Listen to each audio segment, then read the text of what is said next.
bows to no one.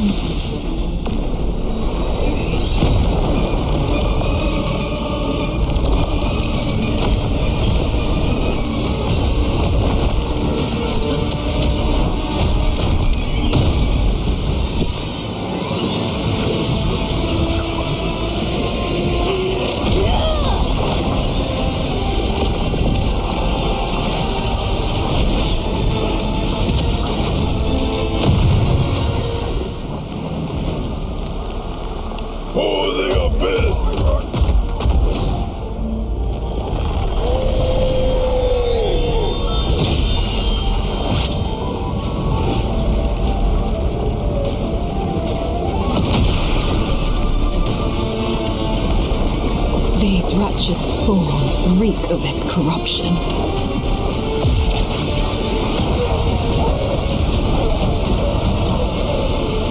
Your sovereign has a god to kill.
to Double 11.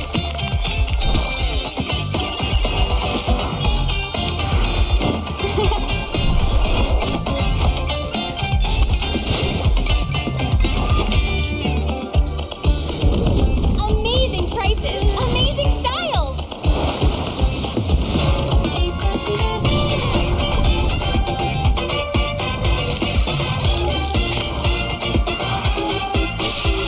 Win big in Mega Draw.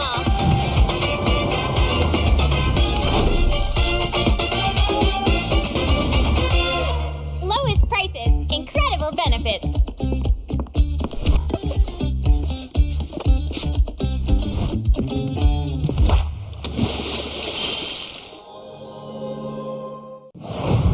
Welcome to MCGG Rising Stars.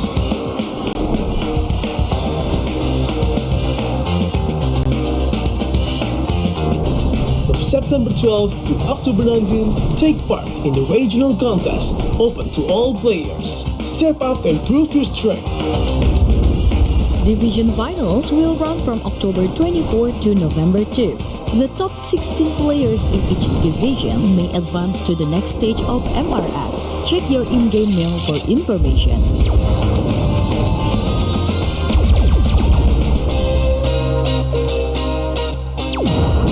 The S3 Finals group stage kicks off from November 8 to November 9. The top 6 players from each group will qualify for the S3 Finals semifinals. The semi-finals will be held on November 15. The highly anticipated grand final arrives on November 16. The champion will earn a direct qualification for the first MCDG World Championship. The battle is on and the world is watching.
Does the Lord of Lava also crave the Sovereign's blood? Fool! The tyrant's remains will only bring doom! Their brutal dominion, our warriors were corrupted into foul bonds of decay. Sovereign of the Abyss, Obsidia. The curse still flows within the Sovereign's blood.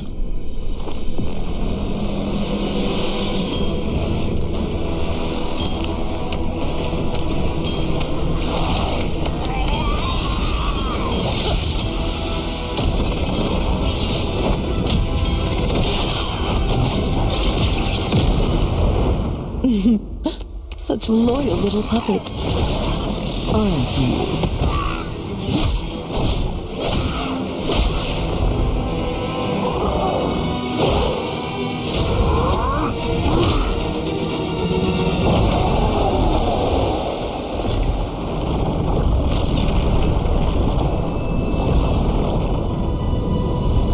You are merely a puppet, no different from my spawns. Bow to me. Keep your throne, or be destroyed. The Abyss bows to no one.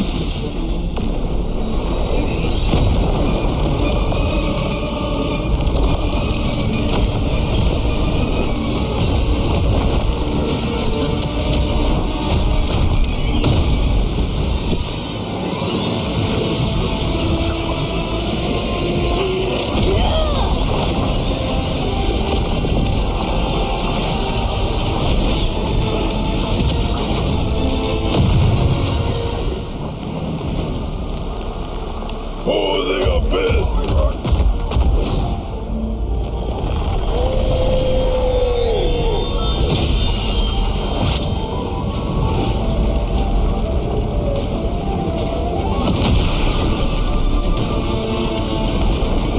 These wretched spawns reek of its corruption.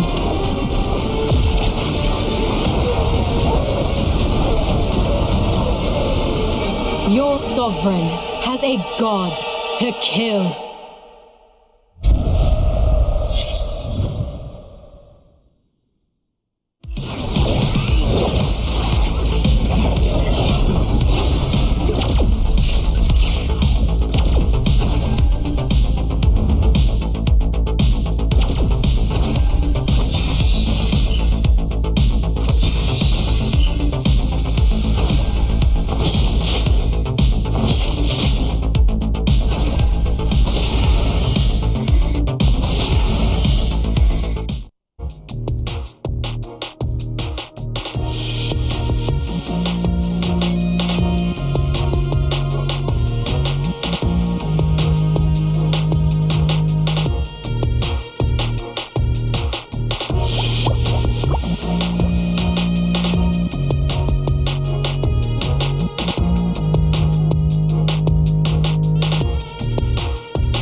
MPL Singapore Season 10 is powered by Moonton and Pulse Nova Entertainment.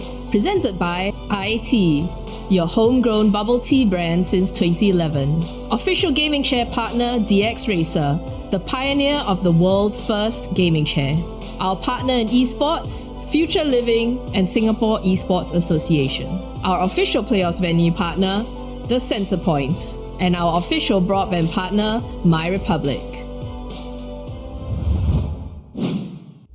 Good afternoon, everyone, and welcome to Day 2 of the MPL Singapore Season 10 playoffs. My name is Suki, and I will be your host for today. Our top 4 teams have fought tooth and nail to be here for a chance, just a chance, to represent Singapore on the international stage at M7. Today, one team will secure their place in the grand finals. Today, another team's road to victory ends here. To our online viewers, we are here live at the Centrepoint in sunny Singapore.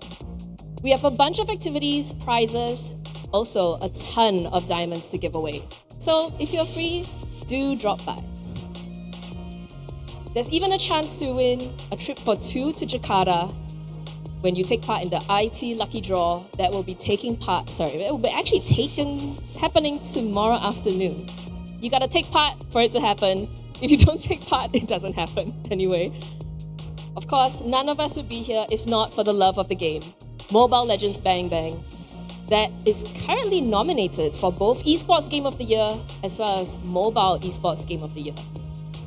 That being said, I'm sure we are all excited to see what games we have in store, so let's have a look at the schedule for today.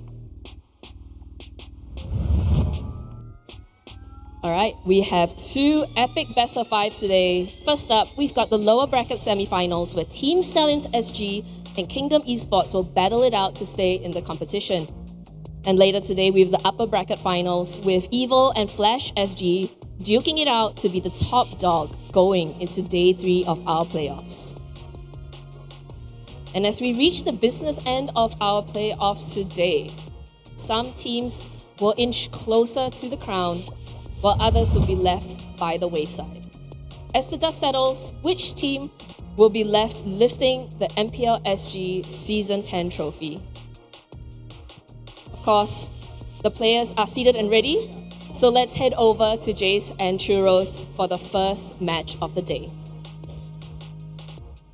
Thank you very much, Suki. And ladies and gentlemen, we are at the playoffs for day number 2. We're sending one team home and one team securing their slot in the grand finals. Girls, how are you feeling for today? Very well, thank you very much. And really good atmosphere here at the Centrepoint. It is. So if you're around the area, around Orchard, come on down and watch the show live. Yes. You see a lot of difference between how the crowd really affects the players and how their mental is. And speaking of the players, right now, top 4, Jace. Man, top 4, it's come a long way, right? Don't forget, ladies and gents, it's a little bit of a slight difference as your other MPLs where we've got our qualifier teams that go through the challenger brackets, and then after that they made it all the way here. One of these challenger brackets actually made it all the way to top 4, namely Stallions SG. And of course, if you guys are, of course, massive fans of MPL, you recognize their names as well. Yeah. Fun fact, Stallions SG, the only community team still left standing right here. But community team, not really community. There are a team filled with ex-MPL champions from Season 4 and Season 5. Yes. So that is a huge expectations riding on the Stallion's shoulders. Yes, and they also have a bit of a backing from the Saudi organization as well. So technically speaking, they're using this platform to try to go straight into the grand final. So hopefully, truth to be told, right, if you look at these 4 teams, I feel that they've all got a chance to go into the grand finals as well. But we shall see who they are. Don't forget, this is the power of friendship that we're talking about. Of course, Roy, Bray, and Diablo, they all the way in Season 4? Season 2. They've been playing together since Season 2. Roy was a sub. Back then was Baby Cakes and 505. And right now, Roy is coming into the mix. And don't forget, Lucian Cutie was also in the winning team for Season 4 as well. Yeah, so it's a bit of a redemption arc that we're trying to build right here, ladies and gents. Of course, we don't talk about that Bray moment. But of course, this is something that it's really refreshing to see.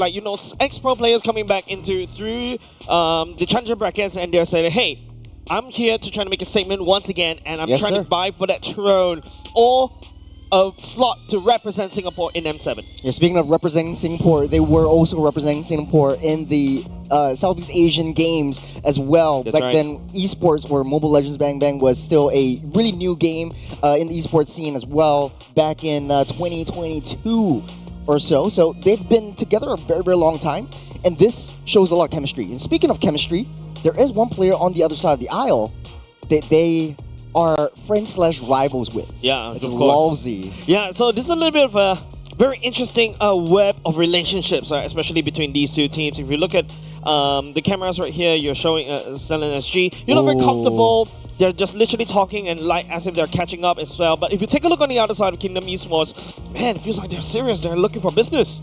Yeah, you don't want to mess with them right now. Look at how all of them are just locked in and ready to go. I mean, speaking to some of the players off backstage as well, they've been a little bit thinking about this game as being an elimination match. That's right. Really, a lot of hopes riding on this one game, especially on how the first match will go. This would test the waters on how the entire series will go as a whole. Yep, and we talk about Kingdom Esports, right?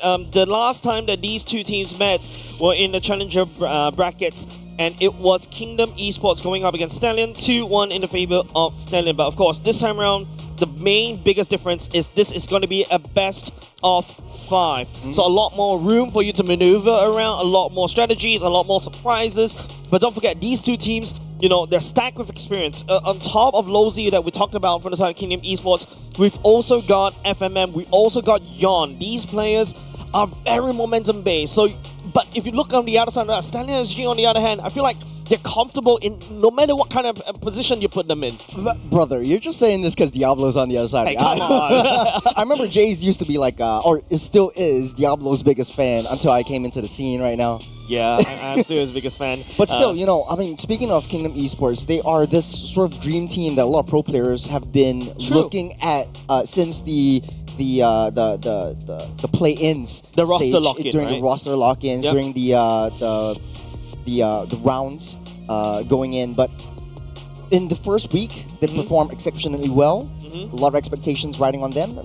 Week 2, week 3, a little bit of a disconnect between how their chemistry is as a whole. And we've shown a lot of experience being shown in the side of Stallions SG as well. Yep, and of course, this is all about like which team is able to basically get the first game, right? I feel like the first game is going to be very important, like what you mentioned, both these two teams.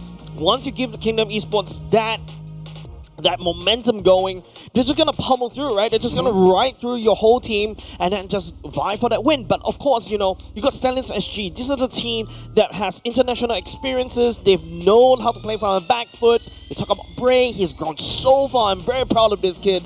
Man, he's like one of the child prodigies back then, and now I feel like he's like the child commander that's literally leading the squad. You saw the Bray difference when he joined the last team as well last time. Brought him to great success, and hopefully he can do that for Stallions SG. Speaking of which, Bray is also very adaptable. That's a right. A little bit different from the Bray to Yon kind of combo. We're going into dangerous grass. Assassins thrive in this area or in this environment, and we'll be able to see what these two teams are going to be drafting out. A fun fact, the fighter side laners are having a lot of, a lot of good success in between the games, and not only in Singapore but also in Indonesia, Philippines, where fighter side lanes are dominating the scene.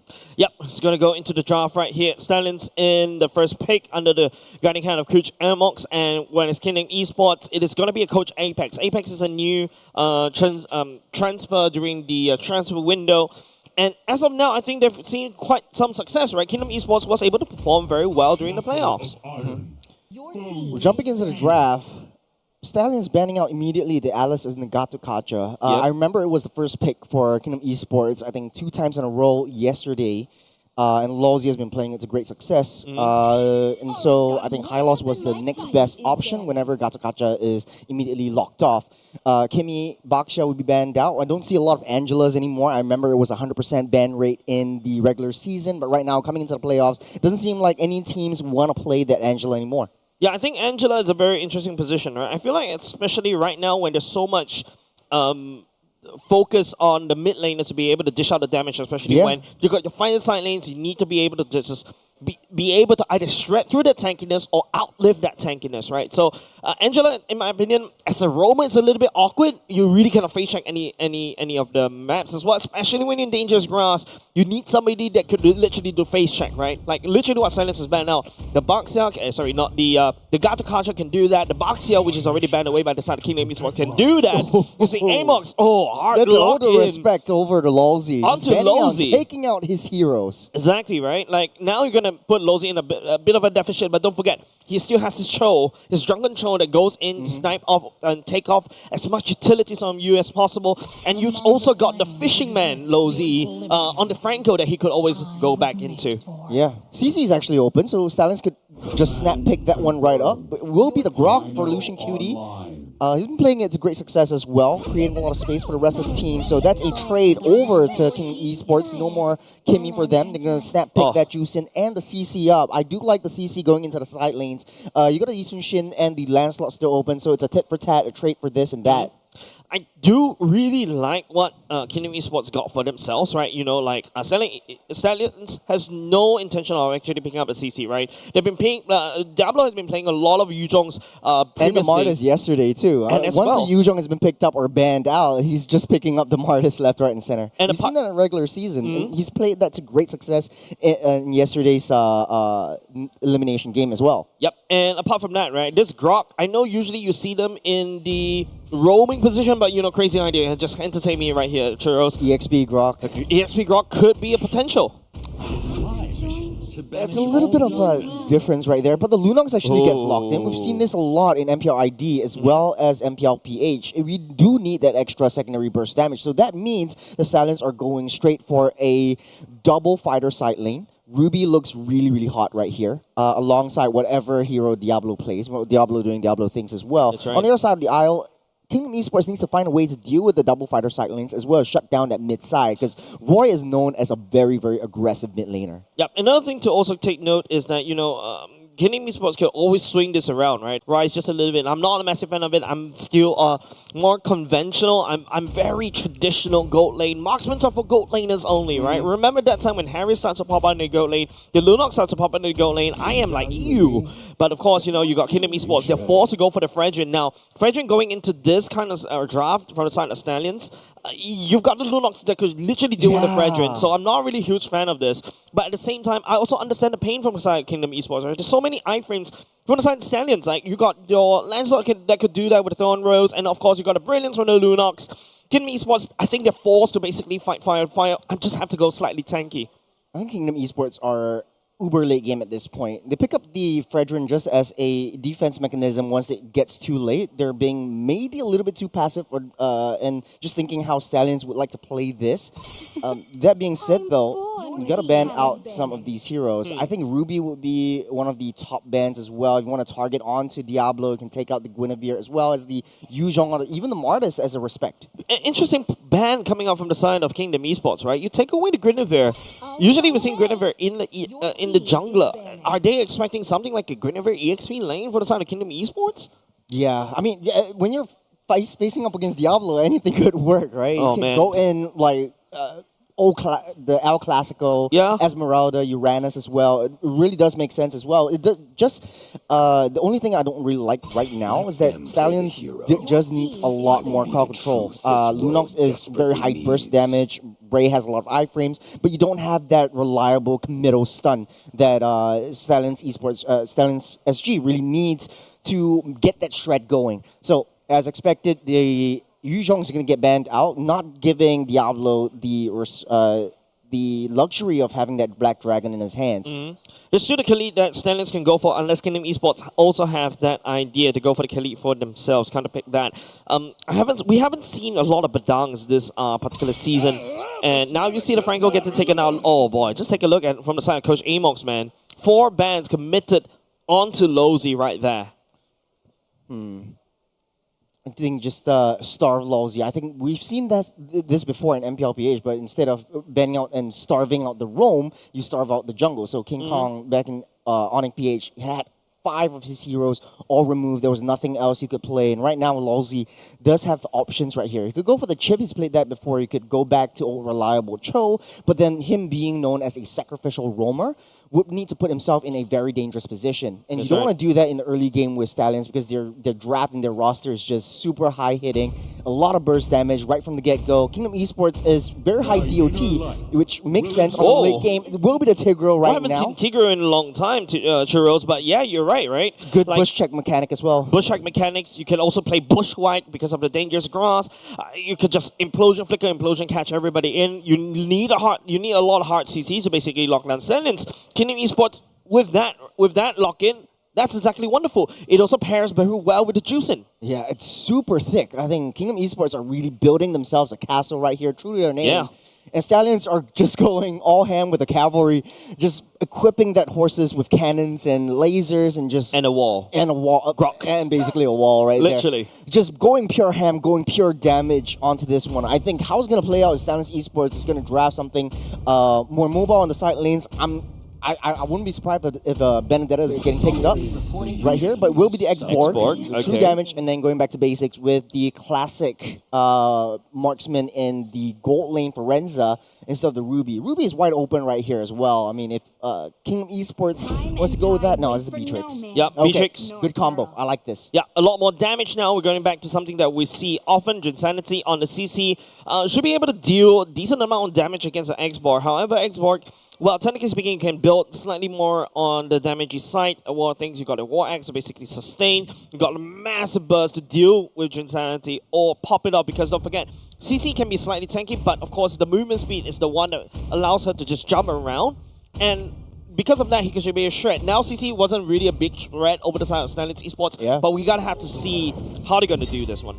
Well, one way to find out, we're jumping in to game number 1 of the lower bracket semifinals. This is an elimination match. The first match counts for either side. It will build the momentum. It will tear your morale apart. Yeah. As the cavalry is going up against the castle. This is a revenge match for Kingdom Esports from what they have received back in the challenger bracket stage. And the redemption, Churros, mind you. Don't forget, Bray has gone through the worst experience an esports player could actually go for, and now he's back. And trust me, Churros, even if Stallions actually lose game number 1, I swear he won't be phased. He's looking to snap back at game number 2. You know why is that?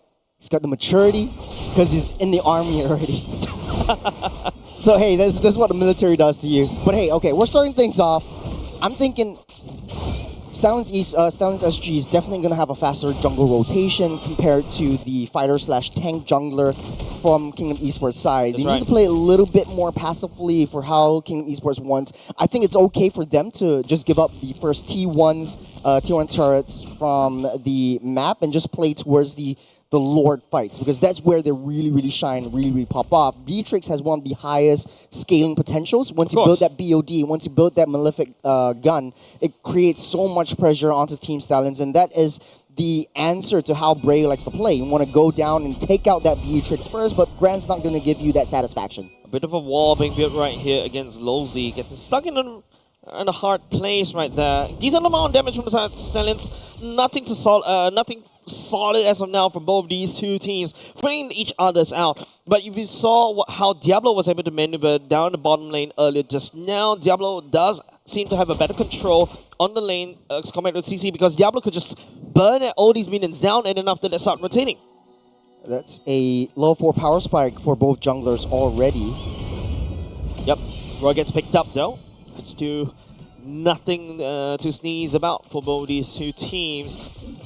Just filling each other out, just playing really slow, Churros. Yeah, I'm testing a little bit of damage here and there, but I think Lance just really needs that first item power spike to be able to come online. Lolzy doesn't have that level 4 implosion yet, so he's just going to give some vision. There's no way Leon might be able to come back or travel over there. Friendly execution already used by the side of Bray right there, but now these two teams looking at the turtle right here. Bray picking up Torchy Soup right off the bat. That's going to be a first turtle for the side Team Stallions, and first blood over to Roy right off the bat. instead. Diablo trying to burn. Insanity activate the benches already. He goes for the yo-yo blitz onto Diablo, but the main fight happening on the top side of the map right there. As Spray picking up Yawn, but Grant picks up a double kill instead. A trade between these two teams as Kingdom Esports will be able to reign supreme against Stallions. What a rotation coming in from Kingdom Esports. Grant just walking down the river, joining in the fight, making it a 5v4, and Stallions just eating bullets and taking it from Grant. It's 2-0-1 for this Beatrix. There's only 3 minutes on the clock. He's going to scale up even more. Yep. Now, how do you want to play this is, typically Lowsy's going to sacrifice himself. He really did already. But now, Kingdom Esports, longer the fight goes, they will win out 10 times out of 10. Yeah, I wasn't expecting Grant to be able to output so much damage. Two Legion Sword right off the bat. Look, Mono Boots. He's going to rush for that BOD. So once he gets that BOD, that's the damage coming through. Diablos needs to be able to build that up as well. I think Stallion's draft was really hyper-focused on taking down that tanks, but they really forgot about how strong a high-dealing burst damage marksman is. The classic Beatrix coming into play right Literally, here. when you have no idea what to go for in the marksman pool, a Beatrix Beatrix always saves you, right? The AoE damage on the Bandit's Rage, swap into the Nibiru's, you could just spray Stallions all the way down with tons of damage. And don't forget, Stallions, they rely on a lot of that iframes, and it's got to be a lot slightly scarier. Yeah, Stallions just playing catch-up. A little bit of a mirror movement from Lucian Cutie just to give a little bit of intel onto that gold side. But it's open, bottom side. Big damage from the side. Stallions, they will be able to catch FMM. Jinsanity tried to do something right there. Pops the brilliance. Stallions is out there. Murder achieved. The turtle spawning in 5 seconds. Kingdom Esports making a beeline. Without FMM, I don't think they can start that engage too much. Lowsy still has that implosion on hand, armed and ready to go. Yep. Second turtle is already up right there. The fact that Bray was so brave enough to literally use the Phantom Execution before the turtle takedown, that's really amazing. But right now, Lozy's point boys, goes into Implosion. Lucian actually picks up the turtle instead, and now it's gonna be Kingdom Esports jumping in. But wait, Rensa equalizing score just a little bit. They take down Lozy, and now the Thorn Rose, the Phantom Execution coming out, Yawn down low just a little bit, but it doesn't really matter as Grand walks away with another kill in his pocket. The classic front to back, but what a steal. Beautiful. From Lucian Cutie, just using the wall charge to block out Yawn, but at the end of the day, Kingdom Esports, we all thought that that was a late game draft that Kingdom Esports was building, but once Grant comes into the picture, Stallions SG, they're crumbling. Yep, Rensa is actually slightly behind right there. Lots of sanity being popped just to get out on there. Kingdom Esports is delivering blows against Stallions SG. Stallions unable to maneuver around the walls built, but it doesn't actually catch anything, Heroes. Roy can't catch up. He doesn't have that flicker. Typically, you have the flicker onto Lunox to initiate with that Ruby DD combo, but you got that Purify instead. That is the fear and the intimidation that Lovesy has brought upon Stallions SG. Yep, right now, Stallions has to try to maneuver. Their draft relies heavily on this, on Renza to be able to sight the sky, pierce the stacks. We're not able to see anything coming back. In fact, Grant, opting for the BOD first, actually that gamble helps Grant so much, and they're able to secure a lot more kills. Kingdom Esports, strong as 5. If Grant is in the picture, Stallions will crumble. And I think the late game will really show. After this last third turtle of the game, we're going to see a 4-1 composition. We see Bray on the offside trying to push down that wave and split Kingdom Esports apart. I think that's the only play they want to win this right now. Kingdom Esports at this point is way too tanky. Just hunker down, build up their core items before, committing into any big skirmishes. Yeah, they really need to try to find Grant, right? That's the job of Bray. But look at this, how Kingdom Esports literally has 2 frontliners for the side. Yawn and on the side Lozy. FMM can be slightly tanky as well, especially with Pops the ultimate at the same time. So, yeah, if the fact Stallions cannot, use their knight to basically step onto Grant, it's literally game over. Starting off with this turtle. Insanity Yacht, okay, that's a nice secure by the side of Stallions right here onto the turtle. They take that and they go. But Insanity tagging onto Diablo. Diablo already used the Firaga armor. He's already gone. Yacht stepping forward, just a little bombs. Bomb Grand picks up the mega kill. Yacht goes to the Princess Rat, sidestep away by the side of Stallions. Lucian Cutie has to get out there, but he gets picked up and slammed down the ground by the side of Yawn once again as Kingdom Esports hard invades onto the side of the jungle from Stallions, and one of another, Bray will get caught by the taunt, but Bray is no more as Kingdom Esports reigns supreme in a team fight once again. Kingdom Esports with the layering. You break down one wall, there's another. Yawn comes in to fill up the gaps that Lawsy has left behind, and Grant just free hitting. That is the damage that Kingdom Esports is bringing to the table. The funny part is, Shiro, Stallions has a literal battering ram, a literal flamethrower, a literal siege unit, but Kingdom Esports has walls, and walls hurt if you slam your head into it. We're slowing down the pace of the game. Lord spawning up in a minute.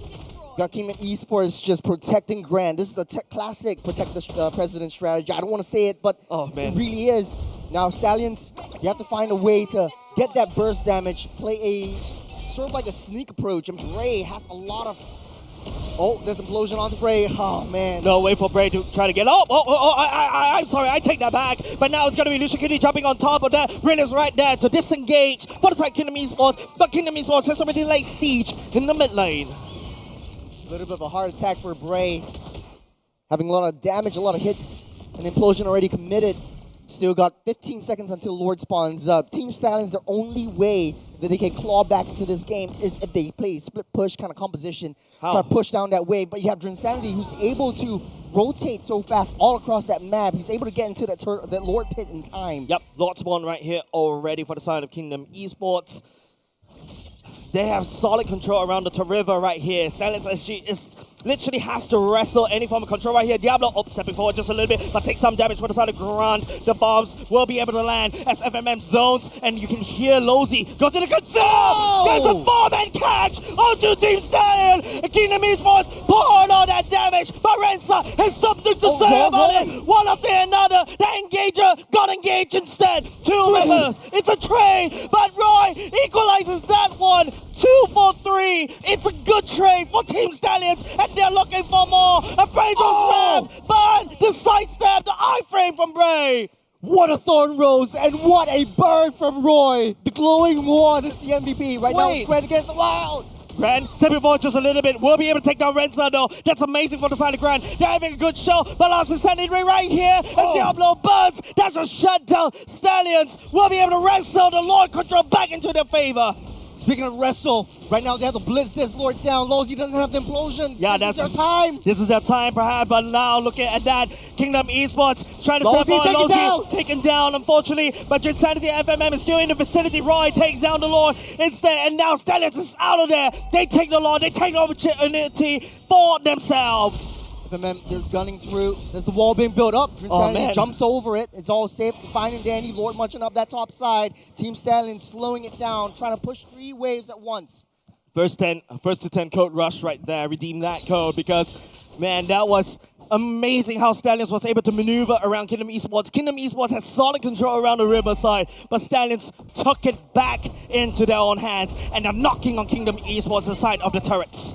Challenge 1 obliterated. Kingdom Esports has felt in their jungle, which is one of their advantages, but they do have that high ground advantage that Stallions need to break through this time around. There's a split push advantage, is 1v1, Bray versus Insanity. Okay, Venom execution, Thorn Rose right there will be used. The Avengers keeping them alive just a little bit. Reinforcements coming up for the side. Stallions, Prince trying to farm the Sky Prince stand, but got blocked by the side of Yawn. Diablo started to push FMM back, but it is Kingdom Esports losing ground. Stallions with that one Lord push, literally equalized. No, correct that. They have an advantage against Kingdom Esports. Riding up that momentum. I hope the items really pop out soon because Roy is dealing some hunk of damage that Kingdom cannot defend himself against. I think right now, Stallions are trying to take down Lolzy, prevent that wall, prevent that setup first before going in for any loose members, and Grant's always played hella back. I've never seen him use the Renner yet. Hopefully, he pulls out that sniper soon so that he's able to poke the Stallions from range. Because right now, it's a little bit too passive for Kingdom Esports and how they want to play it. But then again, it is that high ground defense that they want. That's a wall being built up. Wall being built up right there. Nobody from the side of Kingdom Esports will be able to reinforce. Lucian Cutie more than happy to duke it out with Yawn right there. But it's just Stallions managed to find this weak spot. There's a small little crack in the defenses of Kingdom Esports, and they literally forced their way through it. Roy's online. You've got Renza already building up. His core items is going for the next item, which should be a Sea Helmet because the heal is coming in from Yon. It's actually shown up quite a bit with Warner Praise's Wrath that's from half to full. And so Stallions slowing things down. Kingdom Esports, the only one that have to protect is Grant. Once he goes down, I think that's it. That's over. They don't really have that much secondary damage if Grant is not in the picture. Yeah, you really cannot trust, I would say, Jinsanity to do that damage. Yes, he's able to snowball just a little bit, but this is the kind of roster that's not really favoring CC. In another sense, FMM takes way too long to basically pop the damage over and over again. But Stallions, on the other hand, they do have Diablo on the last Insanity. That does a lot of damage, especially to the squishy parts from the side of Kingdom Esports. It's a 4-in-1 composition for both sides. Drinsanity is just trying to keep up to how Bray wants to play it. They want to get that long lane advantage, but look at the damage that Roy is dishing out to FMM. Yeah, and oof, that's way too much for It's Kingdom just two Esports. skills. It's just S3, S2. Yep. That's just, you know, a bit of a glimpse of the potential for the side team Silence for now. Kingdom Esports, on the other hand, they have to try to wrestle, and now it's a 5v5 around the Lord Pit. That's a blitz. Lawsy looking for an angle, looking for an approach. He has the implosion armed and ready. He's looking for a way to get in, but the Lord gets a reset. No. The longer this goes, it actually favors Stallions a lot more, but now Lord already half HP, gets resetted over and over again. This low charge of a Lord dance between these two teams. Look at the top side. Stallions SG's wave is right. actually pushing in. Kingdom Esports slowly but surely has to send someone over to try to attend to that. Wall being built. SG. Look at Lucian Cutie though. Lucian Cutie is smashing all against the wall right here, but Diablo and also Roy, that's a current call already committed by the side of Jinsanity. Jinsanity stepping backwards already. Slowing things down. No one wants to make a move. The Lord gets a full reset. Back to full health. Does seem like Stallions SG can blitz if they want to. They have the Lunox in their possession. Top side is a slow push against Kingdom Esports though, Churros. Team Stallions, they need, Kingdom Esports, if they need to do something, they have to do it now. But Insanity already in the fray. Roy, stepping forward, lots of damage onto FMM, Brilliance all the way out. Decent amount of damage already done by the side of Kingdom Esports. Nice swipe on the side of Stallions SG from the side of Lucian Cutie. The Lord already half HP. This is Tao or never for the side of both these two teams. FMM's already on the top side. They're gonna see it. They're gonna see it and they're gonna go for it. Yeah, Bray. Literally textbook. They know. They know immediately. Bray secures the Lord for himself right here. Yon gets stuck. He's unable to dash across the wall, but it doesn't really matter because Stallions already output and did the objective. Kingdom Esports slightly confused at that Lord fight. What a play from Roy. Just to get that jump, force FMM back so that he can try to go for that long lane defense. And once they saw FMM not in the picture, is when Stallions, they pull the trigger and sound the horns. Kingdom Esports has to go for another defensive, but it doesn't really matter, right? They have the Beatrix, they have that high ground defense, they have the AoE damage to go at it as well. And take a look at the itemizations right here. It does look like both of these two gold laners are actually kind of even now. There's only one core item left before they actually come online, and but you forgot the Sky Piercer, man. Matter. You forgot the Sky Piercer, man, for the side Renza. But it's only two. It's only two kills, but you two can potentially snowball even harder than a Beatrix, mind you, because, you know, Sky Piercer works in very mystical ways. But, you know, for the side of Stallion SG, that's going to be a BOD secured by the side of Stallions, and now they're leading the siege down bot.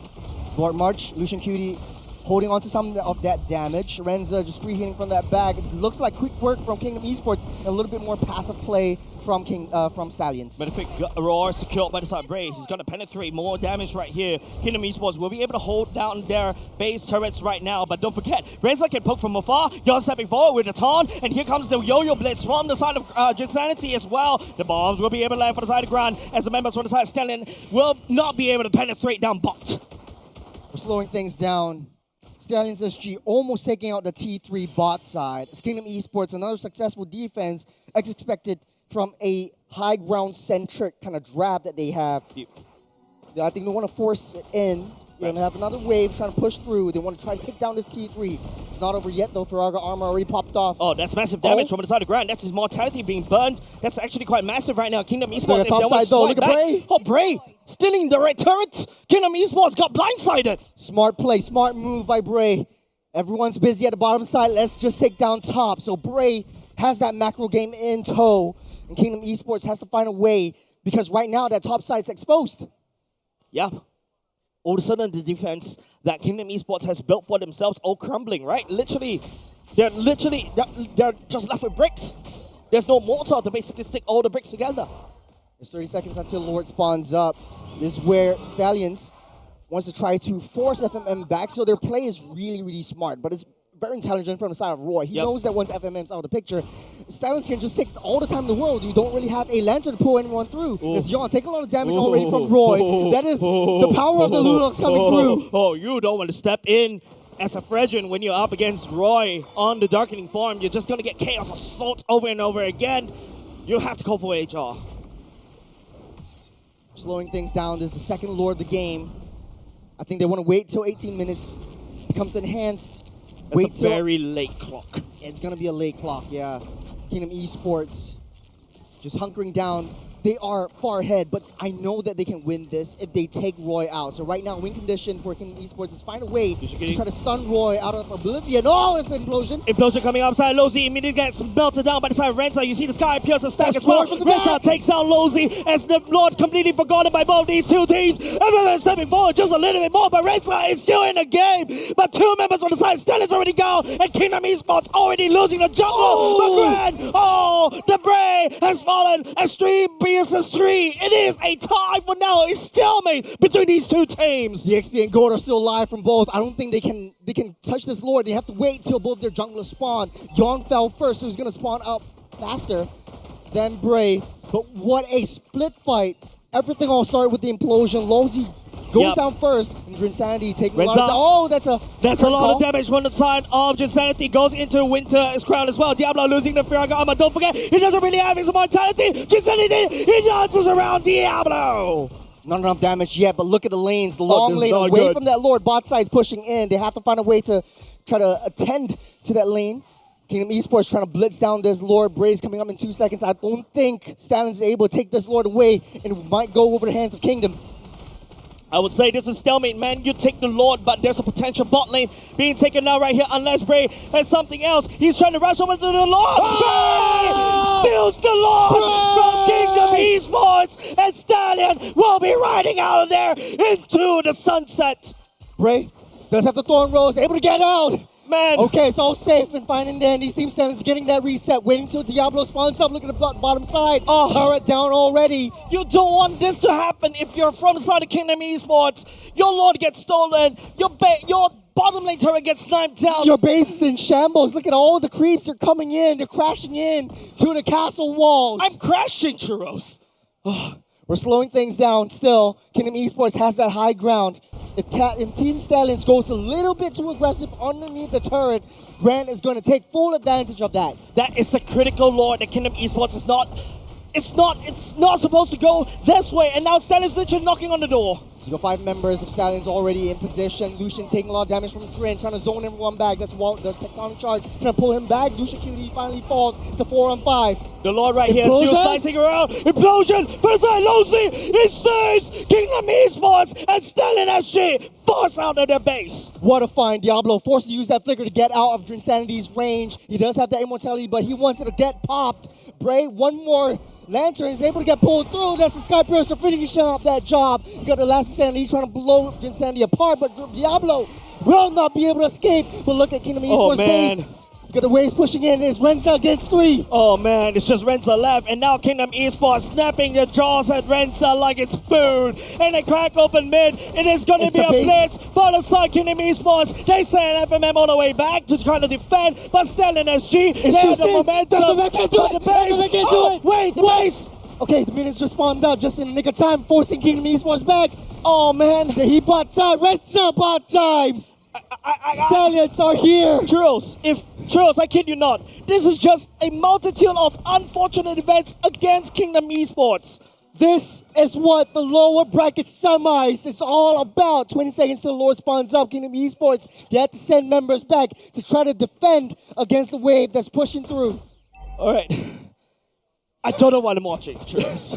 It was just back and forth, stalemate after stalemate, and then after that, it's just a series of unfortunate events with Kingdom Esports. And Stallion SG managed to basically get out away and a lot of things that I cannot explain.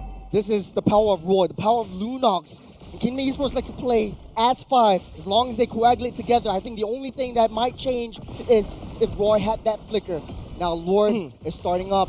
Gonna push down, tectonic charge into the Bennett's Rage. Tectonic charge will be able to go there. FMM up with the damage from afar just a little bit more, but it's going to be Bray going down. There's opportunity for Zai Kingdom Esports to blitz the Lord for themselves. But without Bray, Kingdom Esports has this Lord in the palm of their hands. 50 seconds, they have to do something. Kingdom Esports, this is their Lord, unless something weird happens. QD doesn't have the tectonic charge anymore, but here comes Roy. And taking on damage. Renza. Up in the damage from afar just a little bit. Skypiercer will be able to pro. The Lord already got the HP right now. Stellar SG managed to take over the Lord, but Grand secures the Lord for Kingdom Esports themselves. But it's okay. It's okay. Stallions, they bought time. They're still up ahead.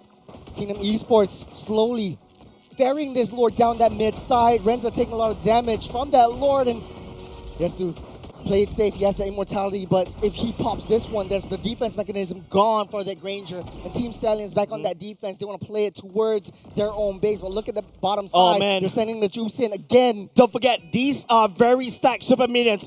FMM, he's going to get basically punched down. Luckily for the minions, once again, as the observers highlight, Kingdom Esports literally playing with fire right there. Like what you mentioned, Stallions, they bought some time for Bray. This Lord again falls and just immediately blitzed down by Stallions. It's another 100 seconds until the next big fight will come through. I don't think both these two teams want to play it too aggressively. In Kingdom Esports, they still have the super minions though.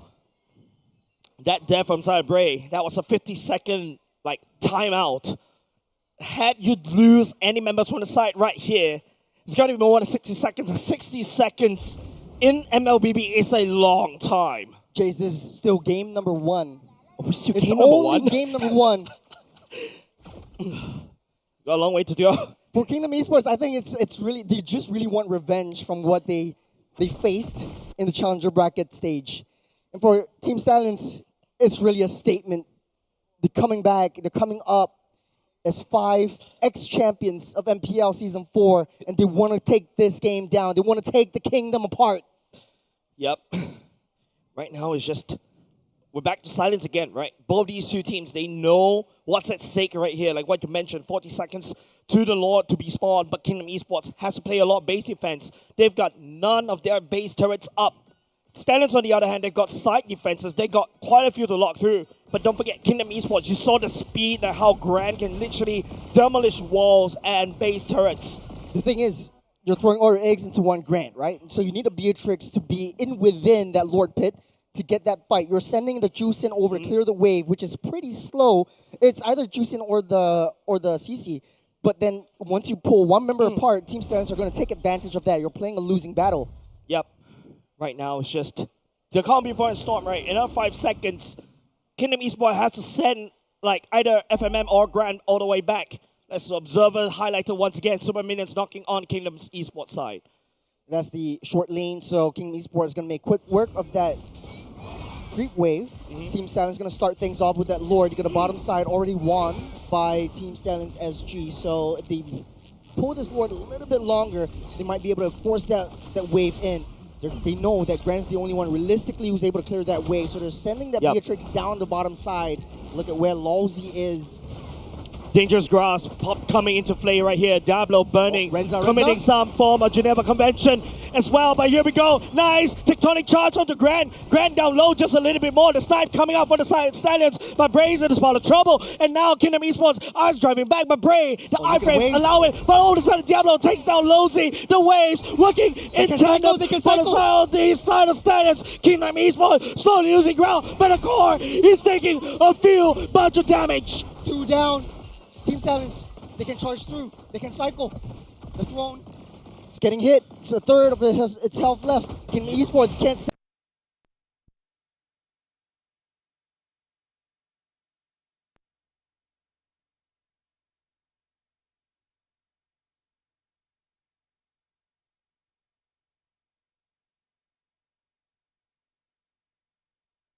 Literally, what a game between these two teams. A solid back and forth between these two teams. Churros, both these two teams don't want to go down without fight. We're sweating right now. I'm literally sweating. We're sweating. It's not that the venue's hot. We're in Centrepoint right here. It's we have the air conditioning on. Yeah. But it's just this game. It's game number 1 it's still. Feisty. It's hot. It's fierce. You can feel the heat radiating from the player side. It's just a massive back and forth. literally standing on the wire right here. It can is- tip anywhere. It is a very precarious situation, especially if you're Kingdom Esports. They all had the tools to win in teams fights, but they have to be able to secure the side waves. That is their only downfall in game number 1, because Lancelot or Bray is always constantly at the side lanes, trying to constantly push through and win those long lanes away from that Lord. So if Kingdom Esports has to send someone over, they typically send the Juice in, but then Juice in is not really a wave clearer. If not, second option, you send a CC. No. And it's not going to be too good as well. It's a single target damage. You send Grand, that's it. it. You send Grand, that's it. You don't really have that firepower to win in team fights anymore. That's right. So Lolzy and Grand still has to be together. They are two peas in a pod. They need to play it safe. You need to go in for a implosion into a Benner's Rage combo. But that being said, too many iframes from the side of Stallions. So That's in right. a late game point of view, the burst damage from Stallions is just way too much to handle, especially when you picked a Fredrin into a counter.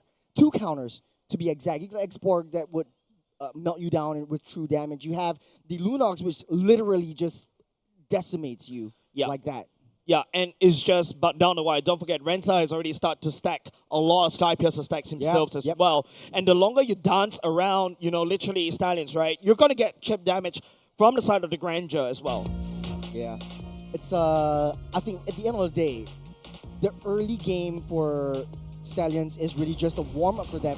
Right now, the late game is just really Stallions' game to win. We're jumping back into the game. We have 2 members down. There's 47 seconds on the clock, and Kingdom Esports is just a few hits away. Could this be it for the side of Kingdom Esports right here? Stallions riding into the base. Ray outputting some form of damage right here, but the minions will be cleaned up by the side Kingdom Esports, but not enough as Stallions rides into the core of Kingdom Esports.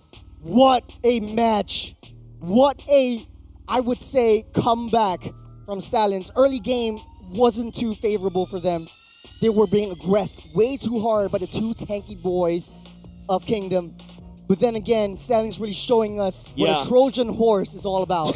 Literally Trojan horse, A right? literal I like Trojan that. horse. I like the analogy because it is literally, you think that Stallions actually trying to fight Kingdom Esports in that last sequence, right? Yeah. But somehow the damage sneaked through, they punctured the core, and that's how they literally won against Kingdom Esports. What a play coming out from both of these 2 teams. I think let's go back to the drawing board and figure out what went wrong for Kingdom Esports. Their draft, to be honest, I thought they had a much better draft in terms of the late game potential.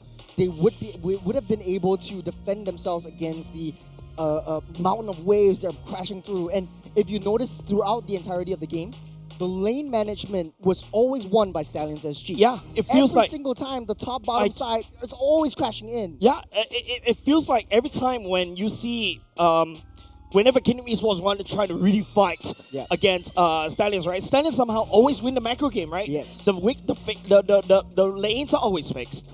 And all of a sudden, Kingdom Esports, there's a lot of opportunities for them to really try to engage. They really have to go. But the window opportunity literally slam in their face. Yeah. It's just who do you send to deal with the wave? Yeah, and typically, you'll know the answer from watching this game is you send FMM.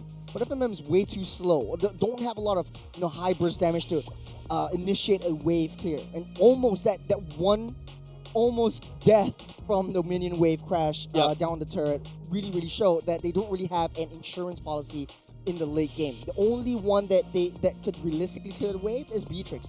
But Grand itself, once you throw the Beatrix away from the team fights, that's it. Your firepower is gone. You don't really have that secondary amount of damage for you because Chusin is more damage over time. You have that Sky Piercer to really eliminate that one person, but then it's really not enough burst coming in from Kingdom. Yeah, that's right. And it's just, it's really interesting how the whole cookie combo, right, especially in game number 1, right? It just feels like the momentum is actually swinging in the favor of Kingdom Esports, right? But all of a sudden, Grand was just farming gold like crazy. He's outputting the damage like crazy, but Stallions, literally, like what you mentioned, the iframes really come into really clutch situations, right? All of a sudden, that Nibiru Passion, the Bennett's Rage goes into iframes, and you saw how Bray literally pulled the whole team apart, right? During that last Lord fight. They're using that as bait to try to engage, try to pull and distract, whereas the rest of the members from the side of Stallions engaged onto Kingdom Esports. Ray was literally 1v3 right there with all his iframes, and all of a sudden he got out of there. Yeah, huge props to the mid lane duo of Stallions though. Roy output a lot of damage, but he was very intelligent in how he wants to play this. It's a typical bait and switch, right? You go in, jump in, utilize all your resources to take one member out, force that reset, so it doesn't really matter if you waste your resources. Your ultimate really refreshes and resets super fast. Also, you see the difference between how these two roamers play.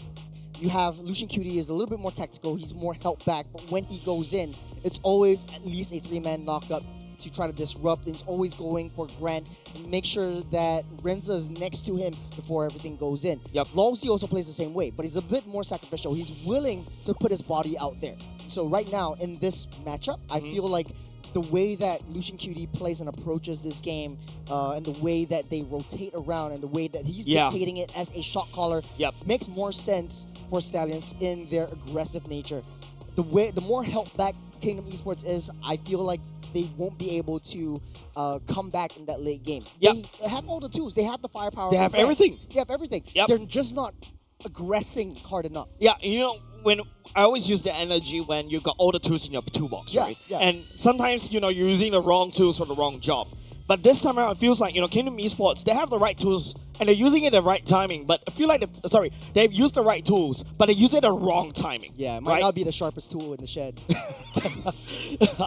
You know, I don't know. It's like the nail is already going in, but you continue on hammering. Yeah. That's basically what I feel like in game number 1. Whereas Kingdom Esports, I really feel like they've really got a lot of potential. And we talk about momentum. They lost game number 1. I'm not too sure how they're going to feel like, because, you know, especially going up against a team like Stallions, they've been through this kind of situation over and over again. You talk about the redemption arc, we talk about the power of friendship, literally. It's really power of friendship, yeah, I mean, like, I want to add one more, Lucian Cutie as well, right? Yes. And don't forget, Losey was from that stack as well. Yes, back then when they won, I think Losey was their assistant coach. Yep.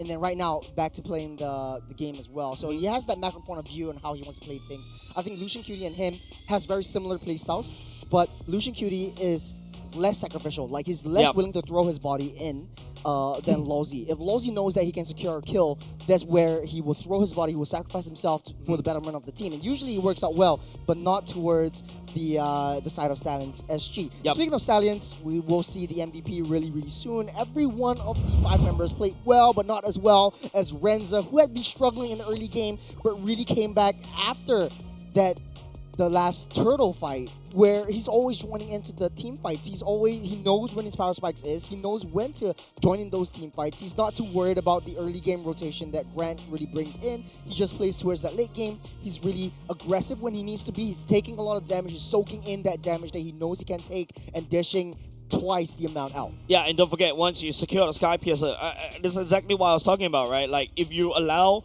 Grant to literally outpace you because of the Sky Piercer stacks, yes, he can be only like having 2 kills, right? But after that, you know, once he gets Sky Piercer stacks over and over again, he's just gonna ram out of control and snowball. Literally, that's what it means. Now, all of a sudden, each Rhapsody shot could potentially mean your death. Yeah, by the end of the game, like, this was probably a 24-minute game or so. We'll be able to see the exact number later. But for Granger, it's unlimited stacking. And the more stacks you have, the more that you can spam your S1. And literally, he's just spamming his first skill. Whenever there's a team fight, he's just locking in on 6 damages in. It's 26 minutes, 50 seconds, almost hitting to 27. That is literally, you can spam your S1 maybe around 20 times before everything goes on. I would say at this rate, at where he's going, he can literally output like, what, 4 Rhapsodies right in the face before he needs to back off. And then after that, don't forget, you also have, you know, a lot of iframes. It's actually really hard for the side Kingdom Esports to catch, right? There's no backliner except for Drink Sanity. And even if you put Drink Sanity in at the late game, it doesn't really matter that much. But then I feel like there could be a different way they want to play this. Drink Sanity could just push Renza back out of the way. Diablo and Roy, their main goal is just to take Yon and Lawsy down. Once those two are obliviated and melted down, then they go for FMM and Grant. So it's a typical front to back for how Diablo, Lucian Cutie, Renza, and Roy wants to play it. But for Bray, it's he tries to disrupt FMM. He tries to disrupt Insanity, so he's always pulling that EXP lane away to give Renza that free farm and that free hits coming into the back line. Yeah, if you take a look at the literal emblems right here, right? It's just textbook, right? Like all the way down to Insanity going for Festival of Blood, Brace Mike down to the Fighters as emblem as well. Hopefully he could out-sustain and all this kind of stuff. But the damage coming out of Stallions as well. And don't forget, of course, we have to really highlight that Bray and Roy literally pilot these two heroes to its maximum, right? Like literally abusing, I would say, literally abusing the fact that they've got so much iframes in their kit. And then after that, they just pummel through, right? All of a sudden, Cayman Esports, I feel like they've got something in between during the break, but unfortunately, it's not enough, right? You not only the fact that you have to learn how to play with each other, but Stallions, it feels like even though they're not playing with each other as like one death ball, they're still able to make chip damage from afar and around the team fights. Yeah, I mean, not only that, like if I'm Kingdom Esports, I'm gonna feel super annoyed. Like I can take Diablo down, but I have to kill him maybe like 6 times because if he has his immortality on, he has his Firaga armor on. It's not gonna be easy to take Diablo down. For Bray and Roy, it's difficult to catch. Yep. Like that's the iframes coming in from the Brilliance, that's the iframe coming in from the Thorn Rose, and that's why Kingdom Esports, as much as they like to stay in the fights, and the longer they stay in, the more they heal, they just can't catch up to them. I want to give huge shout out to Roy. That's a 94.4% kill participation from this Lunox, and this shows really the power of the Lunox in other regions. I remember MPL PH was picking that up as well. MPL ID is picking up the Lunox as well. And the reason being for this is because once you have that Lunox in play, you can't really play a double fighter side lane because you're instantly melted down. You don't really have that instantaneous burst damage. And typically, you solve that issue when you have a marksman, something like a Beatrix. But then the iframes and Roy's timing is specifically to how he engages the fights to bait out Lozy's implosion. Pops his Purify, goes in with the Brilliance and tries to get into the back line, really create that space for Team Stallions to charge through. Yeah, if you take a look at the damage dealt from the side Kingdom Esports, right, Insanity and Grant actually one of the highest among all of that. And Insanity is actually upping quite a chunk of damage, right? FMM right there, on the other hand, more of like a constantly applying crowd control to kind of disrupt for the side of Stallions SG. Now, these iframes coming off of Ray and Roy is actually making it difficult. So unless Lozy goes in with a perfect implosion, keyword perfect, but we don't hit a couple of perfect ones, but the Purify was there. Yeah. I was just about to say that, right? Apart from the keyword perfect, you also got the Purify right there to basically counter everything that you work very hard to do. So you have to send someone to bait out the Purify before Lozy actually goes in. So it's literally like a brawl mechanic kind of macro gameplay. Literally, we're just waiting. We're just waiting for to cycle battle spells, right? But the problem is, you use these the massive CCs, but who's gonna face tank it, right? If the Frederick steps forward, he's just gonna get melted by the Lunox immediately, right? Same as Lozy. Yep. Once you put the Tigro in, even though he has the invincibility iframes with his passive, it's just not enough. Like the output with alongside the glowing wand that the Lunox really brings in, creates that much power, that much damage over time, along with the burst capability that the Lightning Truncheon shows as well. So you see 2 skill shots from S3, S1, that's it. Like that's a half health, or that's like a third of the health of FMM that's left. So if you put this into a tank perspective, that's also the true damage and damage to HP that Lunox will bring to the table. So definitely going to be hotly contested, but I do want to talk about the draft strategy for both of these two teams. For Stallions, they immediately took out Lozy's heroes. Yeah. For Kingdom, they took out Roy's heroes. Did it work? I think right now you just don't, especially when you're side of Kingdom Esports, you don't really target down a specific hero, right? I think you go for what you don't want to meet, right? If you notice right here from the side of Lozy, yes, he's able to, play the Tigro. I feel like right now it's not really about the hero picks for both of these two teams. I feel like it's more of a team identity, right? Stallions is able to outmaneuver around because it feels like all these players seems like they have that one-track mind. They know what to do in their respective roles, no matter where they engage this from, as we go into the second map of this particular series. We're jumping into the environment. That's a flying cloud that both teams are playing.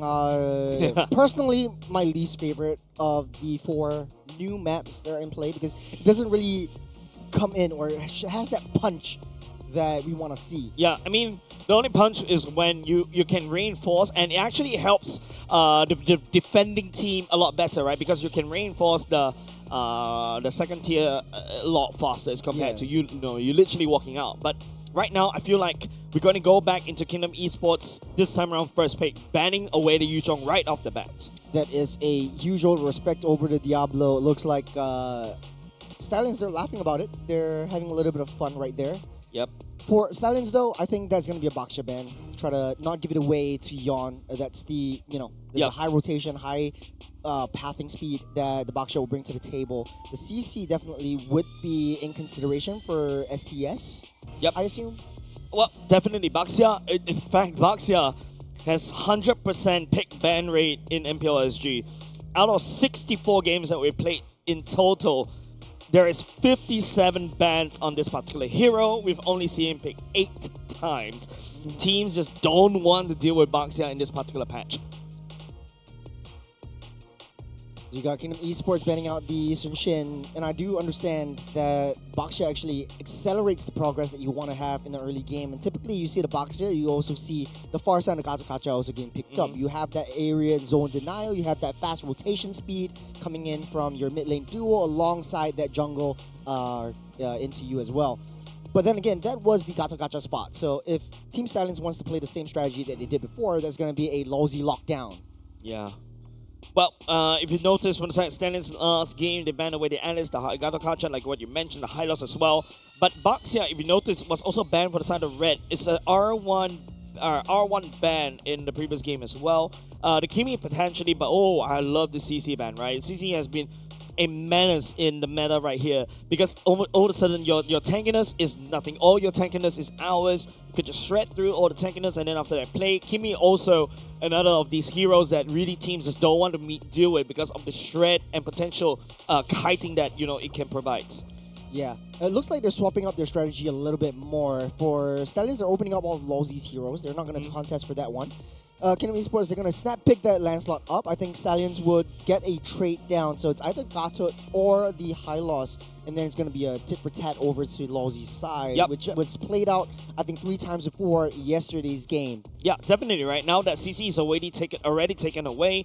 The high loss looks like a prime pick, right, for the side of Stallions, because not only you can put the high loss in the row, I mean, if you want to go back into old metas, you can throw him back into the EXP lane once again.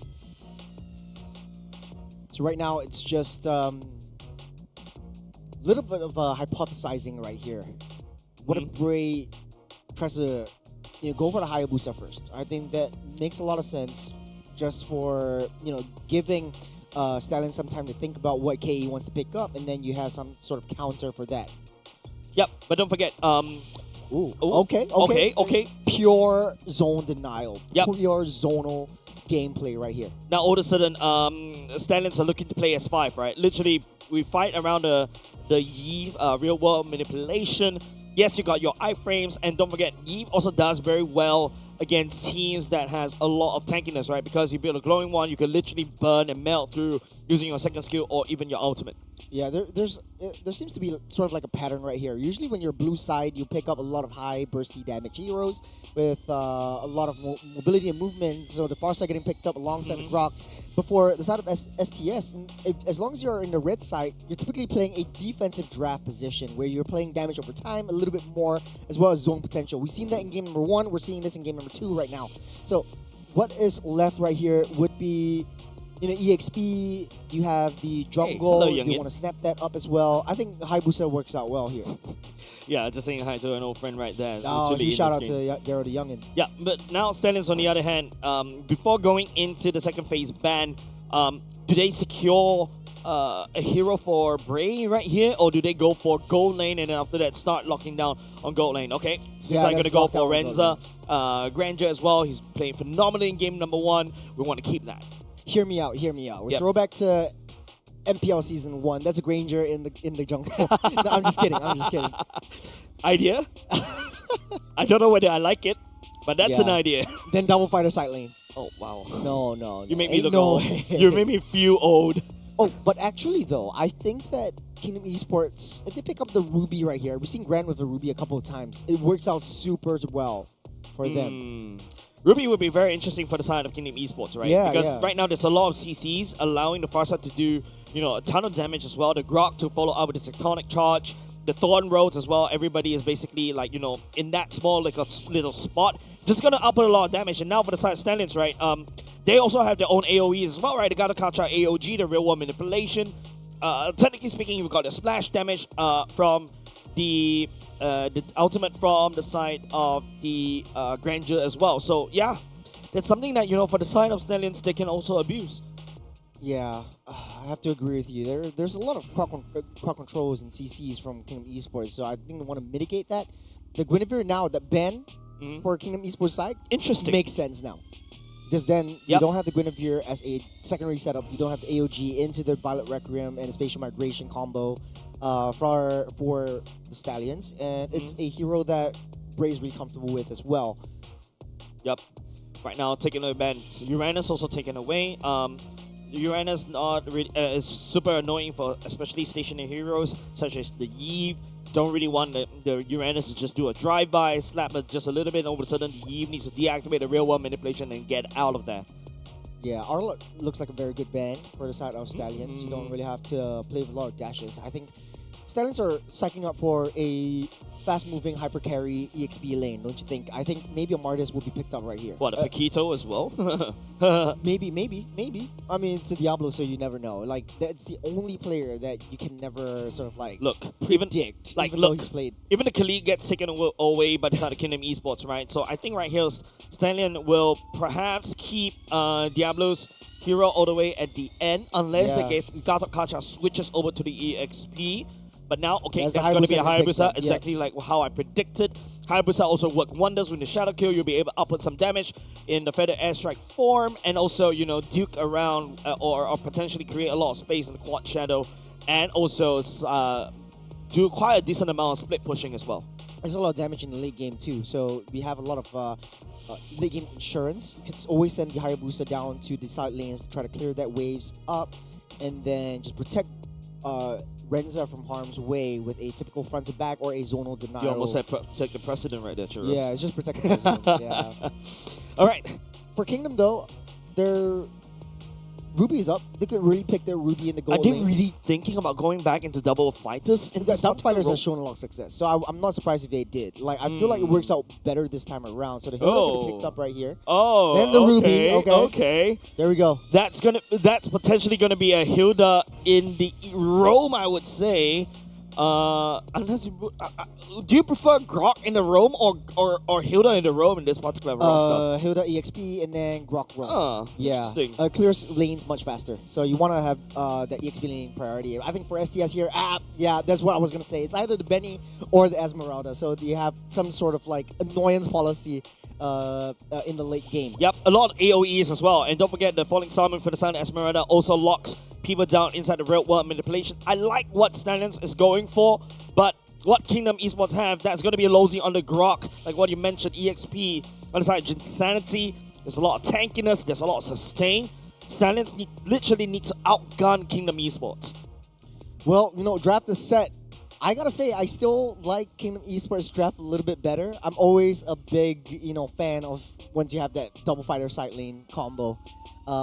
It's super hard to take that Ruby down, especially in the late game. So that is going to be really tough for Stallions to crack. But then again, they do have that classic marksman in the gold lane. So if the game goes over that 25-minute mark, I would say Stallions will win 10 times out of 10. But this time around, Kingdom Esports has the upper hand in terms of the early game. High rotation, high movement speed. You got a Farsa and the Grok down the mid side. Clear that wave, immediately go onto the offside and try to push that Granger out. All right, we're going to go into game number 2, ladies and gents. It is Stallion putting the first hoof forward just a little bit. But now we got to also have to talk about what are the win conditions between these two teams right now. What is Kingdom Esports trying to look for? In my opinion, I feel like it's the mobility around the early parts of the map that you really need to win in, the first 10 minutes because of the double fighter gamble they're having. But like what you mentioned, games go longer, Stallions will win it. Yeah, I think it's typical mid to late game strat for the side of Stallions and early to mid strat for Kingdom Esports. It's all down to execution, but what I'm interested in is the EXP lane matchup. So it's going to be Hilda down the EXP side, so Drinsanity is going to pilot the Hilda. against the Esmeralda. Esmeralda definitely has a better chance in the early game in terms of wave clear, but then Hilda is super annoying in the jungle. They pick up the Hilda because once you get that lane proxy going, Hilda's immediately making a beeline towards Hayabusa's space. You want to get Bray offline as fast as possible so that the Hayabusa becomes a non-factor. The only target though for Hayabusa, I was saying Hayabusa is a very good pickup right from the start of the draft, but then again, the only target that they have is that Farsa. But that's all you need. You just need that to take down that Farsa, and then go for that side lane split push. That's the only target that Bray really realistically has. Hilda on the EXP lane, I really like what you're talking about because like you could just literally wave clear push very quickly, and then after that, you know, if you go for your concussive blast, you could just clear the wave very quickly, then move in, hard invade, and make the Hayabusa lives extremely miserable. And don't forget, just jumping into every grass, basically a bush allows you to basically heal, so you don't really have to go back into base. And then after that, you could just literally cause a lot of havoc down in the AXP lane. And it's all up to Stallions how to maneuver around the early games and literally graduate into the mid game. Yeah, I think for this Hilda, it's more of like, let's be an annoyance. It really just reminds me of how JP likes to play the Hilda for TLPH as well. So if we're just doing a little bit of cross-examination on how well Hilda does, it's a very good push away or push back for a gold lane hero. So Renza's going to have a tough time this game. Bray's going to have a tough time in the early game, and then he's going to try to find things to do and try to find things to sweep up. So Bray is right there just for janitor duty before Roy really comes back online. This actually looks a little bit different right here. So Stallions clears that wave much faster, even though Lawsy has the wall. So he's going to get that push back. So Lawsy builds that up, try to delay that wave so that Kingdom Esports will play a losing wave intentionally towards Team Stallion. So early game, they want to force Team Stallions to get that engage and going. I like what Diablo is doing, right? Remember how we set up how, the Hilda is going to wave clear very quickly and then start moving. If you see what Diablo has been doing, just following Hilda like an over-obsessively ex-girlfriend, right? Literally outputting some damage on top of it, and then, you know, just pull him around, providing information on where Hilda is so that Bray was able to just do the right thing, path the right way to avoid and get to level 4 as quickly as possible. Hey, big brother, little brother, man.